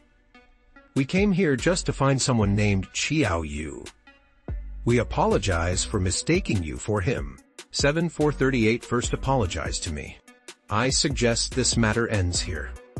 Otherwise, 7438 didn't continue speaking, but directly materialized his attribute panel. This was a blatant warning! Although 7438 didn't know my attributes, he believed I wasn't very strong. Otherwise, I wouldn't have taken so many hits from 9527 earlier. Oh, do you want to try and see who dies first? I said with a blank expression. Do you know why I'm called 7438? Because within the organization, my strength only ranks 7438. 7438 licked his crimson lips. Friend, I just don't want any unnecessary trouble. If you think you're strong, I don't mind having a little fun with you. Organization. This word instantly piqued my interest. The only organization I knew of was Baze. Ah, ha, ha, ha. I performed a series of rapid facial changes, bursting into laughter. Don't be nervous. A fight before friendship. I was just joking with the two of you, since it was a misunderstanding. I wish you both good luck finding that brat named Xiao Yu. If there's anything I, Mafe, can help with, just say the word. I said with a fierce expression. 7438 didn't want to waste time with Xiao Yu. He still needed to rush 9527 to get treatment, or he'd bleed out and die. After the two left, Xiao Yu lost all sleepiness. Xiao Yu's face turned extremely pale. A level 18 assassin strength in Bai Zi only ranked him over 7,000. Looking at his home with lingering affection, Xiao Yu understood he definitely couldn't stay here any longer. His identity would inevitably be exposed, and with his current strength, he had no chance of opposing a mysterious behemoth like Bai Zi. His only option now was to take the Gokao, National College Entrance Examination. After the exam, he would rush straight to Kyoto University. He believed that even an organization like Bai-Z wouldn't dare to make a move against examinees during the Gokao. It would be inviting disaster. If he remembered correctly, the principal he had met before, Ji Pingyang, was the #1 swordsman in the inner world, renowned as the Pingyang sword god. On the other side, 7438, carrying 9527, was hurrying back to base. He muttered as he went, I told you! I told you! I said we were looking in the wrong place. That guy warned us to leave. But you wouldn't listen. 7438 confidently entered a small alleyway. 7438 immediately knelt before a seductive woman who had her back to him, his face filled with reverence. The woman turned around, her alluring figure causing a primal urge to rise within him. Looking at 99527, whose face was swollen like a pig's head, and whose shoulders were a bloody mess, the woman's expression turned cold. What happened? Master, we went to the wrong person. That man is very strong and injured 95527. So, the cause of Sun Dong's death hasn't been investigated. Her voice grew even colder. Useless! The angry woman kicked 7438 to the ground. 7438 quickly crawled back, clutching the woman's beautiful feet, and repeatedly apologizing, as if they were the most precious treasure imaginable. Put Sun Dong's death aside for now! The organization's upcoming operation in Suzhou is the top priority. Do you understand? The woman stepped on 438's face. But he seemed to have received a blessing, his face beaming with happiness. What's the name of the man who injured 9527? Maffei. Who? I was at home and suddenly sneezed. Strange. Could it be that I caught a cold from kicking off the blanket last night? I was currently planning how to get Xiao Yu to agree to participate in the college entrance examination. And now, I finally had a rough plan. You actually came up with this kind of method? Maffei? You're a genius! I drifted off to sleep with a joyful mood. The next morning, Qiao Yu finished washing up and headed to school. There were only half a month left until the college entrance examination in the other world. The entire city of Su was preparing for the college entrance examination with various slogans and banners related to the exam hanging on both sides of the street. Phew. Don't work hard for the college entrance examination this year. And next year, you'll be brothers in the factory. When the king covers the tiger, everyone will get into a 985 university. When the pagoda suppresses the river monster, everyone will get into a 211 university. The outcome is undecided. You and I are all dark horses. Your score determines how much bride price your future mother-in-law will want. If the college entrance examination is unreliable, then go to the factory with room and board included. X Electronics Factory is actively recruiting. Qiao Yu walked to the familiar breakfast shop. He was already a regular customer. The sign that read, Old Peng's Breakfast Shop, was already blackened by cooking fumes, and a steaming atmosphere enveloped the shop's entrance, so thick that it couldn't be dispersed. Uncle Peng, the usual, a cup of soy milk, and a steamer of small steamed buns. Alrighty, Lo, here you go. Uncle Peng was a slightly weathered-looking vendor. After having his stall overturned when he was young, he finally decided to open his own small shop. And it has been almost 20 years. Thank you, Uncle Peng. Just as Qiao Yu received the small, steamed buns, a large group of reporters carrying long guns and short cannons surrounded him. Congratulations to this friend for buying the 100,000th portion of small steamed buns from Old Peng's breakfast shop and winning our special prize. May I ask what your thoughts are, Qiao Yu? Hey, what are you doing?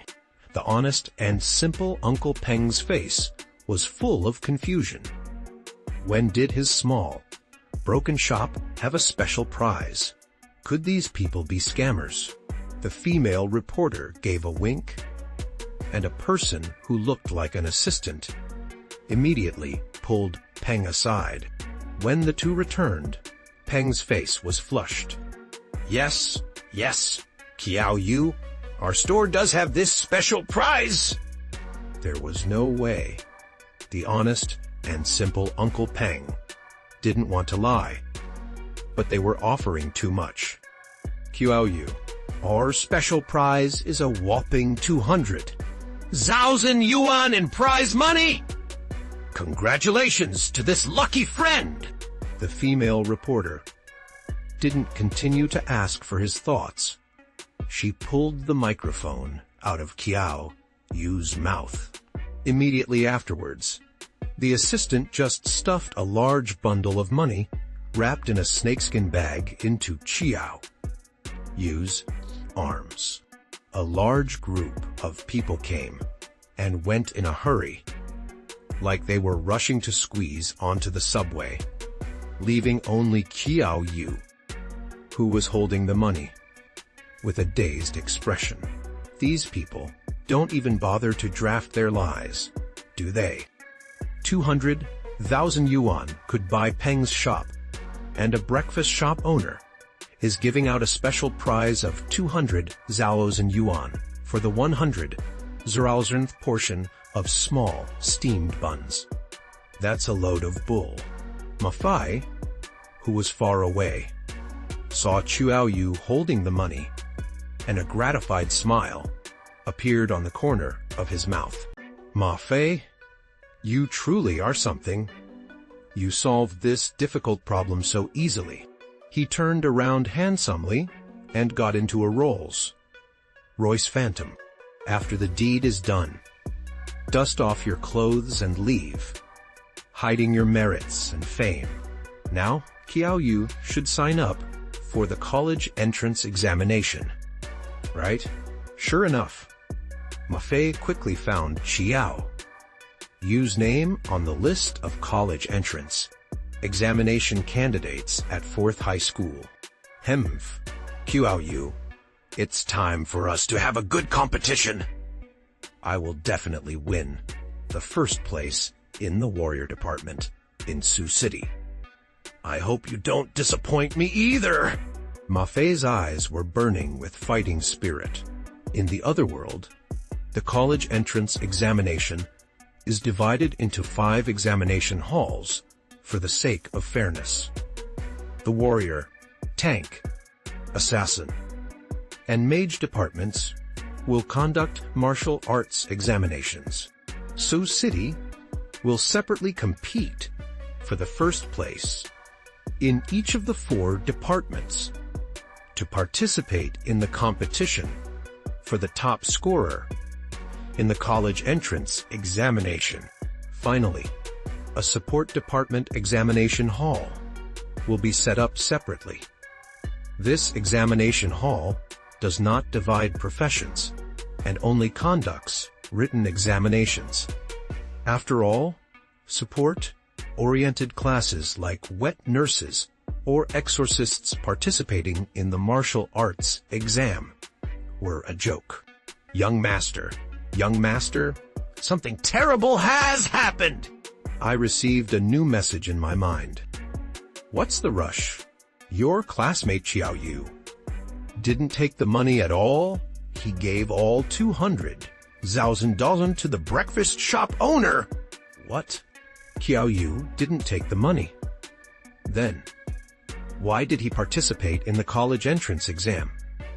No, I had to figure out what went wrong. My plan was supposed to be flawless. I quickly found Xiaoyu in magic class 2. I stopped at the classroom door. No, if I asked directly, wouldn't I be exposing myself? I had to inquire a little more subtly. Xiaoyu, did anything special happen to you this morning? I asked, walking up to Xiaoyu. Yeah, I helped an old lady cross the road this morning. Xiaoyu said with a smile that wasn't quite a smile. He had been full of doubts earlier. Why would someone suddenly send him money with such a clumsy excuse? But after seeing me, everything made sense. After all, back in Nightmare Village, Xiaoyu could tell that I was a terminal case of Chunibyu. Middle schooler's diseased. Besides that? Anything else besides that? I pressed. He's getting anxious. He's getting anxious. Other things. Xiaoyu rubbed his chin. Oh, I remember. The breakfast shop. I looked at him expectantly, signaling Xiaoyu to continue. This morning the breakfast shop owner sold me steamed buns. With only 7 in them. It used to be 8. A profiteer! Bang! I punched the desk, almost giving myself internal injuries. My face looked like I had eaten 10 green bottle flies. What's wrong, Maffei? Not feeling well. Xiaoyu asked, barely holding back his laughter. Nothing! It was that familiar feeling again. I always felt frustrated when facing Xiaoyu. I simply cut to the chase. Xiaoyu, didn't you say you weren't going to take the college entrance exam? Why did you suddenly change your mind? Confucius said, learning without thought is labor lost. Thought without learning is perilous. So taking the college entrance exam is still very necessary. Xiaoyu said, Ziyu? Where's Ziyu? I stretched my neck, looking around for Zhao Ziyu. You're lying to me! Zhao Ziyu isn't even here! Xiaoyu, on the other hand, several students from Magic Class 1 were deeply moved by Xiaoyu's words. Xiaoyu, you're so hardworking! You're already recommended to Kyoto University, but you're still taking the college entrance exam. We have to learn from you! By the way, Xiaoyu, what did that ancient saying you just said mean? Can you explain it to us? Under the students' questioning gazes, Xiaoyu nodded and began to explain. If you learn my martial arts, but not my philosophy, you will be confused. If you learn my philosophy, but not my martial arts, you will be beaten to death. Students, is that really true? We suspect you're lying to us, you son of a bitch. I heard someone saying Xiaoyu from the mage class is going to take the college entrance exam! Someone responded that the mage department's exam hall is going to be a disaster because of me. Apparently, nobody can compare to a freak like me. I then heard someone hoping they wouldn't run into me. Another person chimed in that my participating is a good thing and will give those guys from first and second high school a good slap in the face. Word spread that I am going to slap first high school in the face. that first high school has no face, and that the people in first high school have no strength and only rely on their looks. Zuo Yu and the others rushed over upon hearing the news. Yang Xiangdi asked, excitedly, if I am going to take on all the students from first high school alone, and if he could be counted in. I am really confused. When did I say something like that? Zuo, you warned me to be careful, because people from first high school are saying they want to kill me. I feel it's really a case of sitting in the classroom while the pot falls from the sky. Yang Xiangdi ate a grilled chicken leg burger and claimed that his brother's in trouble. He will disappear! Zuo, you suggested that I join them for another dungeon, run before the college entrance exam. I was somewhat tempted, but after thinking about it, I rejected Zuo Yu. I rejected them because I am already LV Boy 10 and at the peak of the apprentice realm, and it was impossible to break through to the beginner realm with just one dungeon. I also had something more important to do. Zuo Yu was clearly disappointed. Ma Fei said humility makes one progress, and arrogance makes one fall behind, and then entered the other world. Zhao Ziyu asked if they should tell the teacher. Yang Xiangdi claimed Teacher Xu would cover their asses. After sending Yang Xiangdi and the others off, I also left the school. After going home to pack my things, I headed straight for Bihua Tianfu. I was stopped by a security guard at the gate of Bihua Tianfu. I told the security guard that I was looking for someone and needed a moment. I contacted someone through the Otherworld's communication network and told him I was at the gate of his neighborhood and needed him to come down and get me. After a while, a tall, thin figure walked out of the residential area. The person showed a friendly smile. Long time no see, Zhuo Xiniwen! The person Qiao Yu was looking for was none other than Zhuo Xiniwen, one of the 4 young masters of Su City. Let's go. Let's talk upstairs first. I followed behind Zhuo Xiniwen, marveling at the fact that Bihua Tianfu was indeed a place for the wealthy to live. As soon as we entered the residential area, dense and lush bamboo trees were arranged in neat rows along the path, with verdant bamboo leaves gradually closing in at the top to form a rounded arch. Zhuo Xiniwen's house was hidden among the verdant and tall bamboo forest. Tell me, Qiao Yu, what can I help you with? Zhuo Xiniwen got straight to the point. For a genius like Qiao Yu, who could be recommended to Kyoto University, he was naturally happy to befriend him. It's nothing major. Just wanted you to take a look at this piece of paper. I handed the draft paper found in my parents' room to Zhuo Xiniwen. After searching in the other world, I confirmed that the paper contained knowledge related to programming. I immediately thought of Zhuo Xiniwen. I originally wanted to come to Zhuo Xiniwen last time, but was dragged by Yang Xiangdi to grind the exclusive dungeon, which is why it was delayed until now. Oh, Zhuo Xiniwen took the draft paper, but after just one glance, Zhuo Xiniwen's whole body stiffened. This is C language. This is a computer language from ancient times.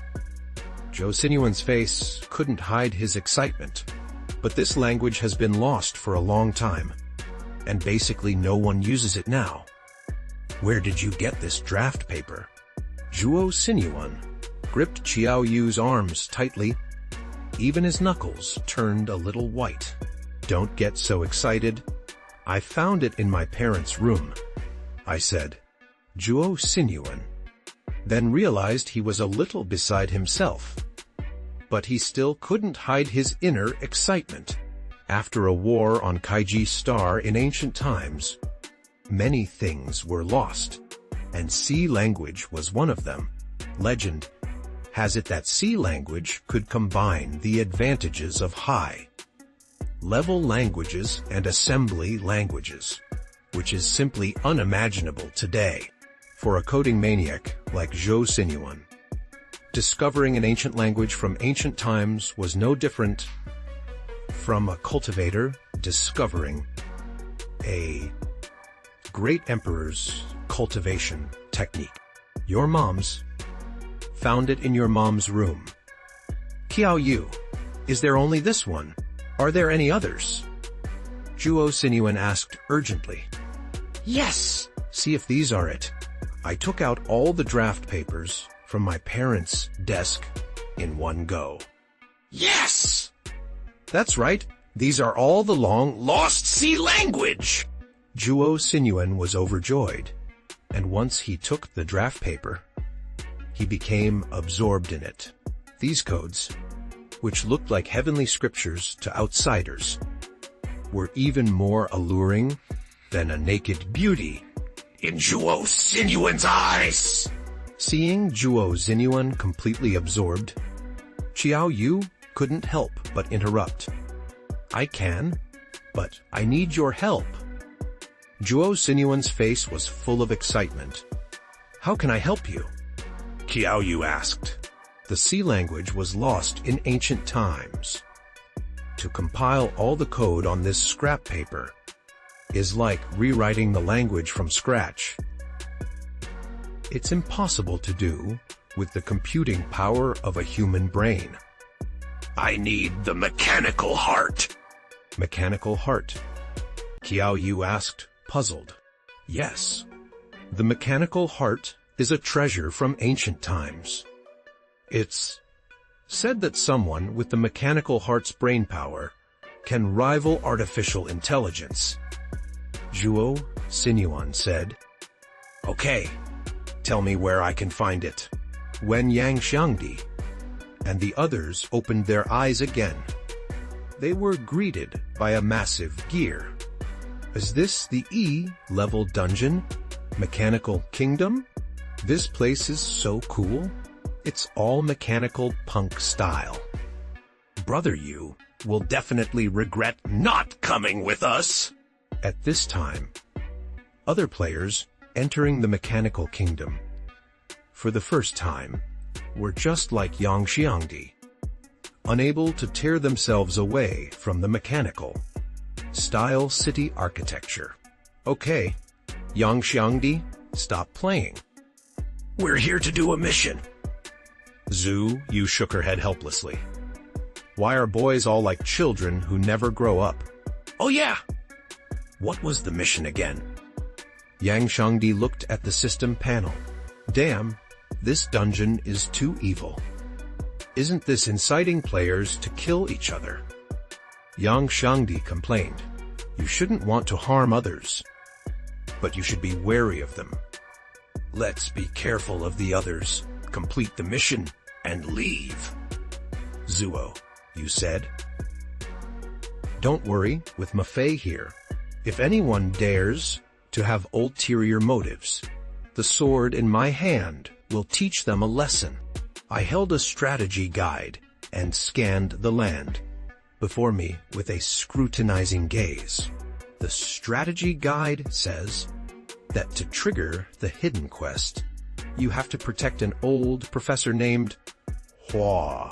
John, got it! I disappeared into the human city in a few turns. A woman wearing rimless glasses fell to the ground. The woman had fair skin, a tall figure, and delicate features with golden proportions, as if she had been sculpted by a sculptor. At first glance, I couldn't help but exclaim what an absolute beauty she was. The men on the street readily displayed their chivalry and began to defend the woman. "Hey, old man, what's wrong with you? How can you bump into people just walking? Isn't he just an old lecker, deliberately groping her?" "I bet that's exactly what it is, a dirty old man." "Bah!" Faced with the accusations, the old man looked ashamed and quickly apologized to the woman. "I'm so sorry. Are you all right?" The old man reached out to help the woman up, which made the onlookers jealous. This old man Actually touch the beauty's hand! "I think I sprained my ankle. Could you take me to the hospital?" The woman wore a wronged expression, making her look extremely pitiful. Just as the old man was about to agree, a foul odor wafted from the woman's body into my nostrils. "You're not human!" He, as expected of the top artificial intelligence expert in the human world, Professor Hua, Jun can tell I'm not human at a glance. Seeing her identity exposed, the woman no longer concealed it. She instantly transformed into a robotic form. Her exquisite face instantly became sinister and terrifying, and blood. Red eyes radiated a chilling, killing intent. "A ghost? Help! Mummy! Save me!" The men who had just been defending the woman fled in panic upon seeing her true face. "Hello, Professor Hua Jun. Please allow me to introduce myself. You can call me Mechanical Girl. I am a mechanical spy lurking in your human society. The king of our mechanical kingdom greatly admires your extraordinary intelligence and academic prowess. So he has specially sent me to invite you to join our mechanical kingdom." The mechanical girl performed a standard human bow towards Hua Jun. Ridiculous! Me, a human being with flesh and blood, betray my own kind to join a robot kingdom. Pipe dream.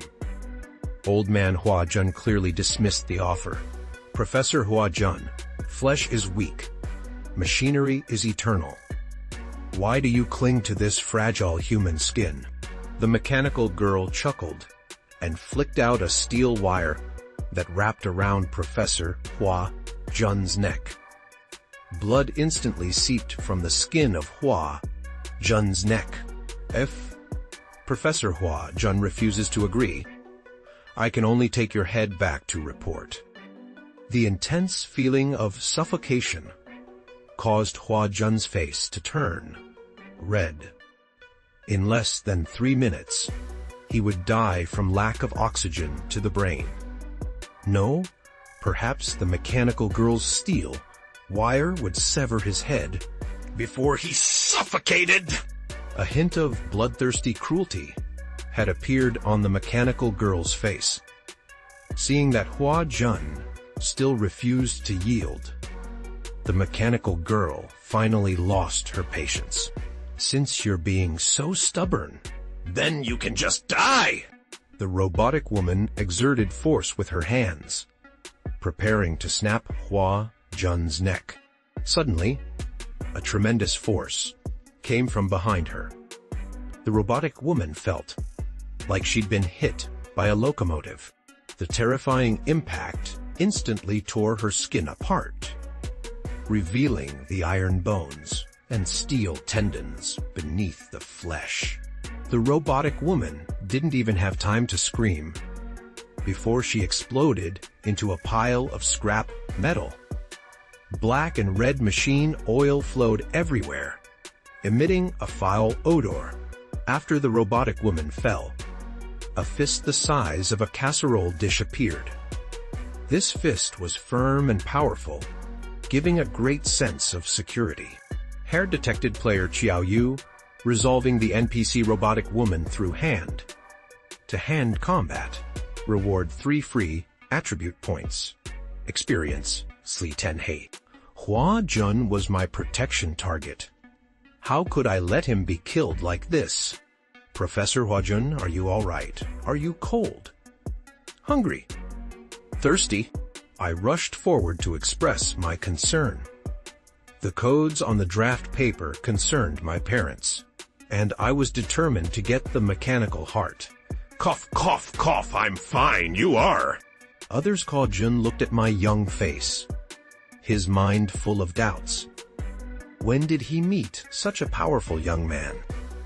He knew that the bone density of robots was hundreds of times that of humans, and even firearms had a hard time working against them. But this young man could shatter a robot with one punch. Professor Hua Jun, have you forgotten me? My eyes were filled with tears. I'm your third great uncle. Hua Junsher, No, you are my third great uncle. don't you remember when you were young and couldn't afford food in the dead of winter? It was my grandmother who gave you a sweet potato, allowing you to survive that freezing and starving winter. Nephew? My nephew! I finally found you, woo-woo. Hua Jun hugged me and began to cry loudly. This memory had been buried in his mind for a long time. The only person who would know about this was definitely his nephew. I breathed a sigh of relief. The bot guy didn't lie to me. Professor Hua Jun really had a nephew. This way, I had at least initially gained Hua Jun's trust. I couldn't help but complain in my heart. Just how did the first person to trigger the mechanical kingdom hidden instance? Think. To call an NPC in the reverse world third great uncle. Nephew, how did you appear here? And how are you so powerful, able to smash a robot with one punch? I met a fortune-telling blind man who said that my third great uncle would have a bloody disaster today, so I rushed over anxiously. As for how I'm so powerful, I raised my right hand. Third great uncle. To be honest, I was born with superhuman strength. Hua Jun was even more amazed when he saw that my fist was white, tender, and without any injuries. Wonderful.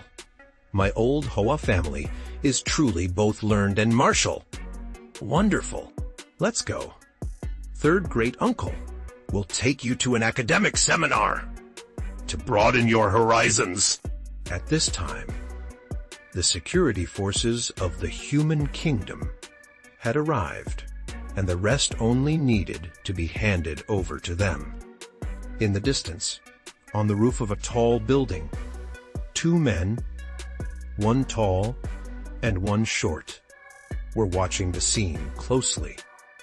Looks like the robotic woman failed, as a robot, to be unable to defeat a human humph. Trash! The tall man raised his head. Half of his face was exposed machinery, glittering with metallic luster. Unexpectedly, that old and frail Professor Jun would have such a powerful nephew. Prepare to act. Blitz. Take Hua Jun away as soon as possible to avoid any complications.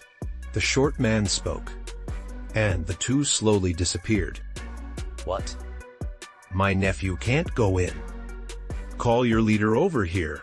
I want to see who can stop me today. Seeing that the staff at the venue wouldn't let me enter, Hua Jun, the grumpy old man, was full of anger. I'm really sorry, Professor Hua Jun. Every seat in today's venue is registered with a real name, and today's seminar content all follows the highest confidentiality level of the human kingdom. A man in a suit came forward to explain, implying that I was not qualified to enter the venue. He is my nephew. Dear relatives and friends. Sorry, Professor Hua Jun. But the rules are the rules. Except for the designated personnel, no one else can enter the venue. You son of a bitch! Seeing that the other party was impervious to reason, Hua Jun rolled up his sleeves and was about to fight the man in the suit. I quickly stopped the grumpy old man. Grandpa, third great uncle, calm down first. You go in first. I'll sneak in quietly later. Suspicion flickered across Hua Jun's face. Really? You can sneak in? Don't worry. Don't you trust your eldest nephew? All right? I'll wait for you inside. You absolutely have to come listen to your third great uncle's academic speech. Hua Jun lifted his foot and walked into the venue, giving the man in the suit a loud, disgruntled humph as he passed. Before long, Hua Jun spotted Qiao Yu's figure in the venue. Eldest nephew, you're really something. You managed to sneak in Despite such tight security. Hua Jun praised enthusiastically. Qiao Yu smiled a little sheepishly. It was nothing. Third great uncle. I just punched a hole through the wall and snuck in. Hua Jun looked in the direction Qiao Yu pointed. There was a huge gap there, looking like it had been blown up by a bomb. Numerous security personnel were busy investigating the cause of the wall being breached. Eldest nephew, is that what you call sneaking in? Hua Jun asked. Yeah, see? Didn't anyone notice me? Qiao Yu retorted. Hua Jun. All right then. People gradually entered the venue, all dressed in suits and ties, looking like high-level intellectuals. Once everyone was present, the entire venue was filled with nearly 1,000 people. The seminar officially began, and Hua Jun, dressed in simple clothes, stepped onto the podium. Ladies and gentlemen, we live in a society where technological civilization is extremely advanced. Nature nourishes humanity with society, and humanity abstracts the laws of life. Until now, the complexity of computers and man-made systems can rival that of living organisms. How much of life can be converted into data? The reason why artificial intelligence was created is to explore this mystery. Even artificial intelligence that can pass the Turing test, we will not consider it a new life, just like the robots in the machine kingdom. Although they have their own consciousness, they cannot reproduce like life forms in the traditional sense. So, is it possible for machines to achieve organic growth? Listening to Hua Jun's speech, I, squatting in the corner, yawned. I had no interest in such academic seminars at all. If it weren't for protecting Hua Jun, I wouldn't have come in the first place. However, the academic experts present were listening intently, looking surprised and amazed. Exclamations could be heard from time to time, as if the theories Hua Jun presented were too shocking. Two men, one tall and one short, appeared in the corner of the venue at some point.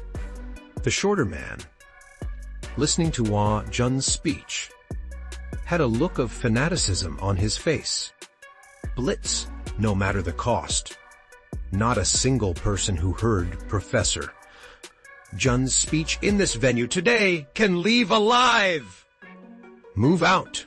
The tall man, Blitz, leapt down and unleashed a massacre Indiscriminately throughout the venue. Blitz was like a wolf thrown into a flock of sheep. Initiating a slaughter. The flesh and blood bodies of ordinary humans were simply no match for a machine like him. The venue was filled with wails of despair. People were dying every second. Acting is so tiring. According to the walkthrough, Hua Jun had to be taken away by Monday here. He had already slaughtered everyone else in the venue. Human corpses were everywhere. What puzzled Blitz was that he couldn't detect even a trace of fear in the boy before him. You're called Blitz, right? Can you fly? I didn't answer Blitz's question, but instead asked a question that left him baffled. The thrusters on Blitz's feet ignited, propelling him into the air. He used the potential energy of gravity to slam a fist down at me. Blood flowed freely from my shoulder, gushing from my body as if it were free, looking quite terrifying. Actually, it's okay, just a little painful, I said truthfully. All right, you're done attacking. Now it's my turn. I swung my arm and charged towards Blitz. Surprisingly, half of his body shimmered with a metallic luster, making him appear indestructible. The human body only lasts for a few decades, but after undergoing mechanical augmentation. I'm no longer human! You ants could never understand the beauty, power, and glory achieved by harmonizing machines and humans. These are things that you insignificant ants could never comprehend. Joe Elm nodded. Are you done talking? If you're done, I'm going to act. I felt insulted and continued to press. Kid, don't you want to join the glorious mechanical evolution? Don't you want to possess a perfect body and immense power? Thud. Before I could finish my sentence, a fist had pierced my abdomen and crackling electricity sputtered from the wound. Sorry. It seems like I already have the things you're talking about. I roared in disbelief, my worldview shattered by the single punch. How did you even do that? He-mem just raised my hand and then punched, and then it was done. I was in pain and disbelief. Joe Ilm flipped over and straddled me, pinning me to the ground. Kid, what are you doing? Hurry up. Take off. Take me to your mechanical kingdom's core base, where you're holding Professor Hua Jun. Oh? So you just want to use me as a mount? Yes. You can also choose to refuse, and I'll turn you into a pile of scrap metal. I heavily snorted, but ultimately grudgingly carried Joe Elm into the sky. Kid, can you bandage up the wound on your body? What's wrong? Your blood is all over me! I'm soaking wet. If I drop you, I won't care! Don't worry. I'm an ancient holy body of the human race. My blood is super nourishing! I trembled. No wonder this kid could knock off half my health with one punch. The human race actually produced an ancient holy body. No. I must report this news to that lord!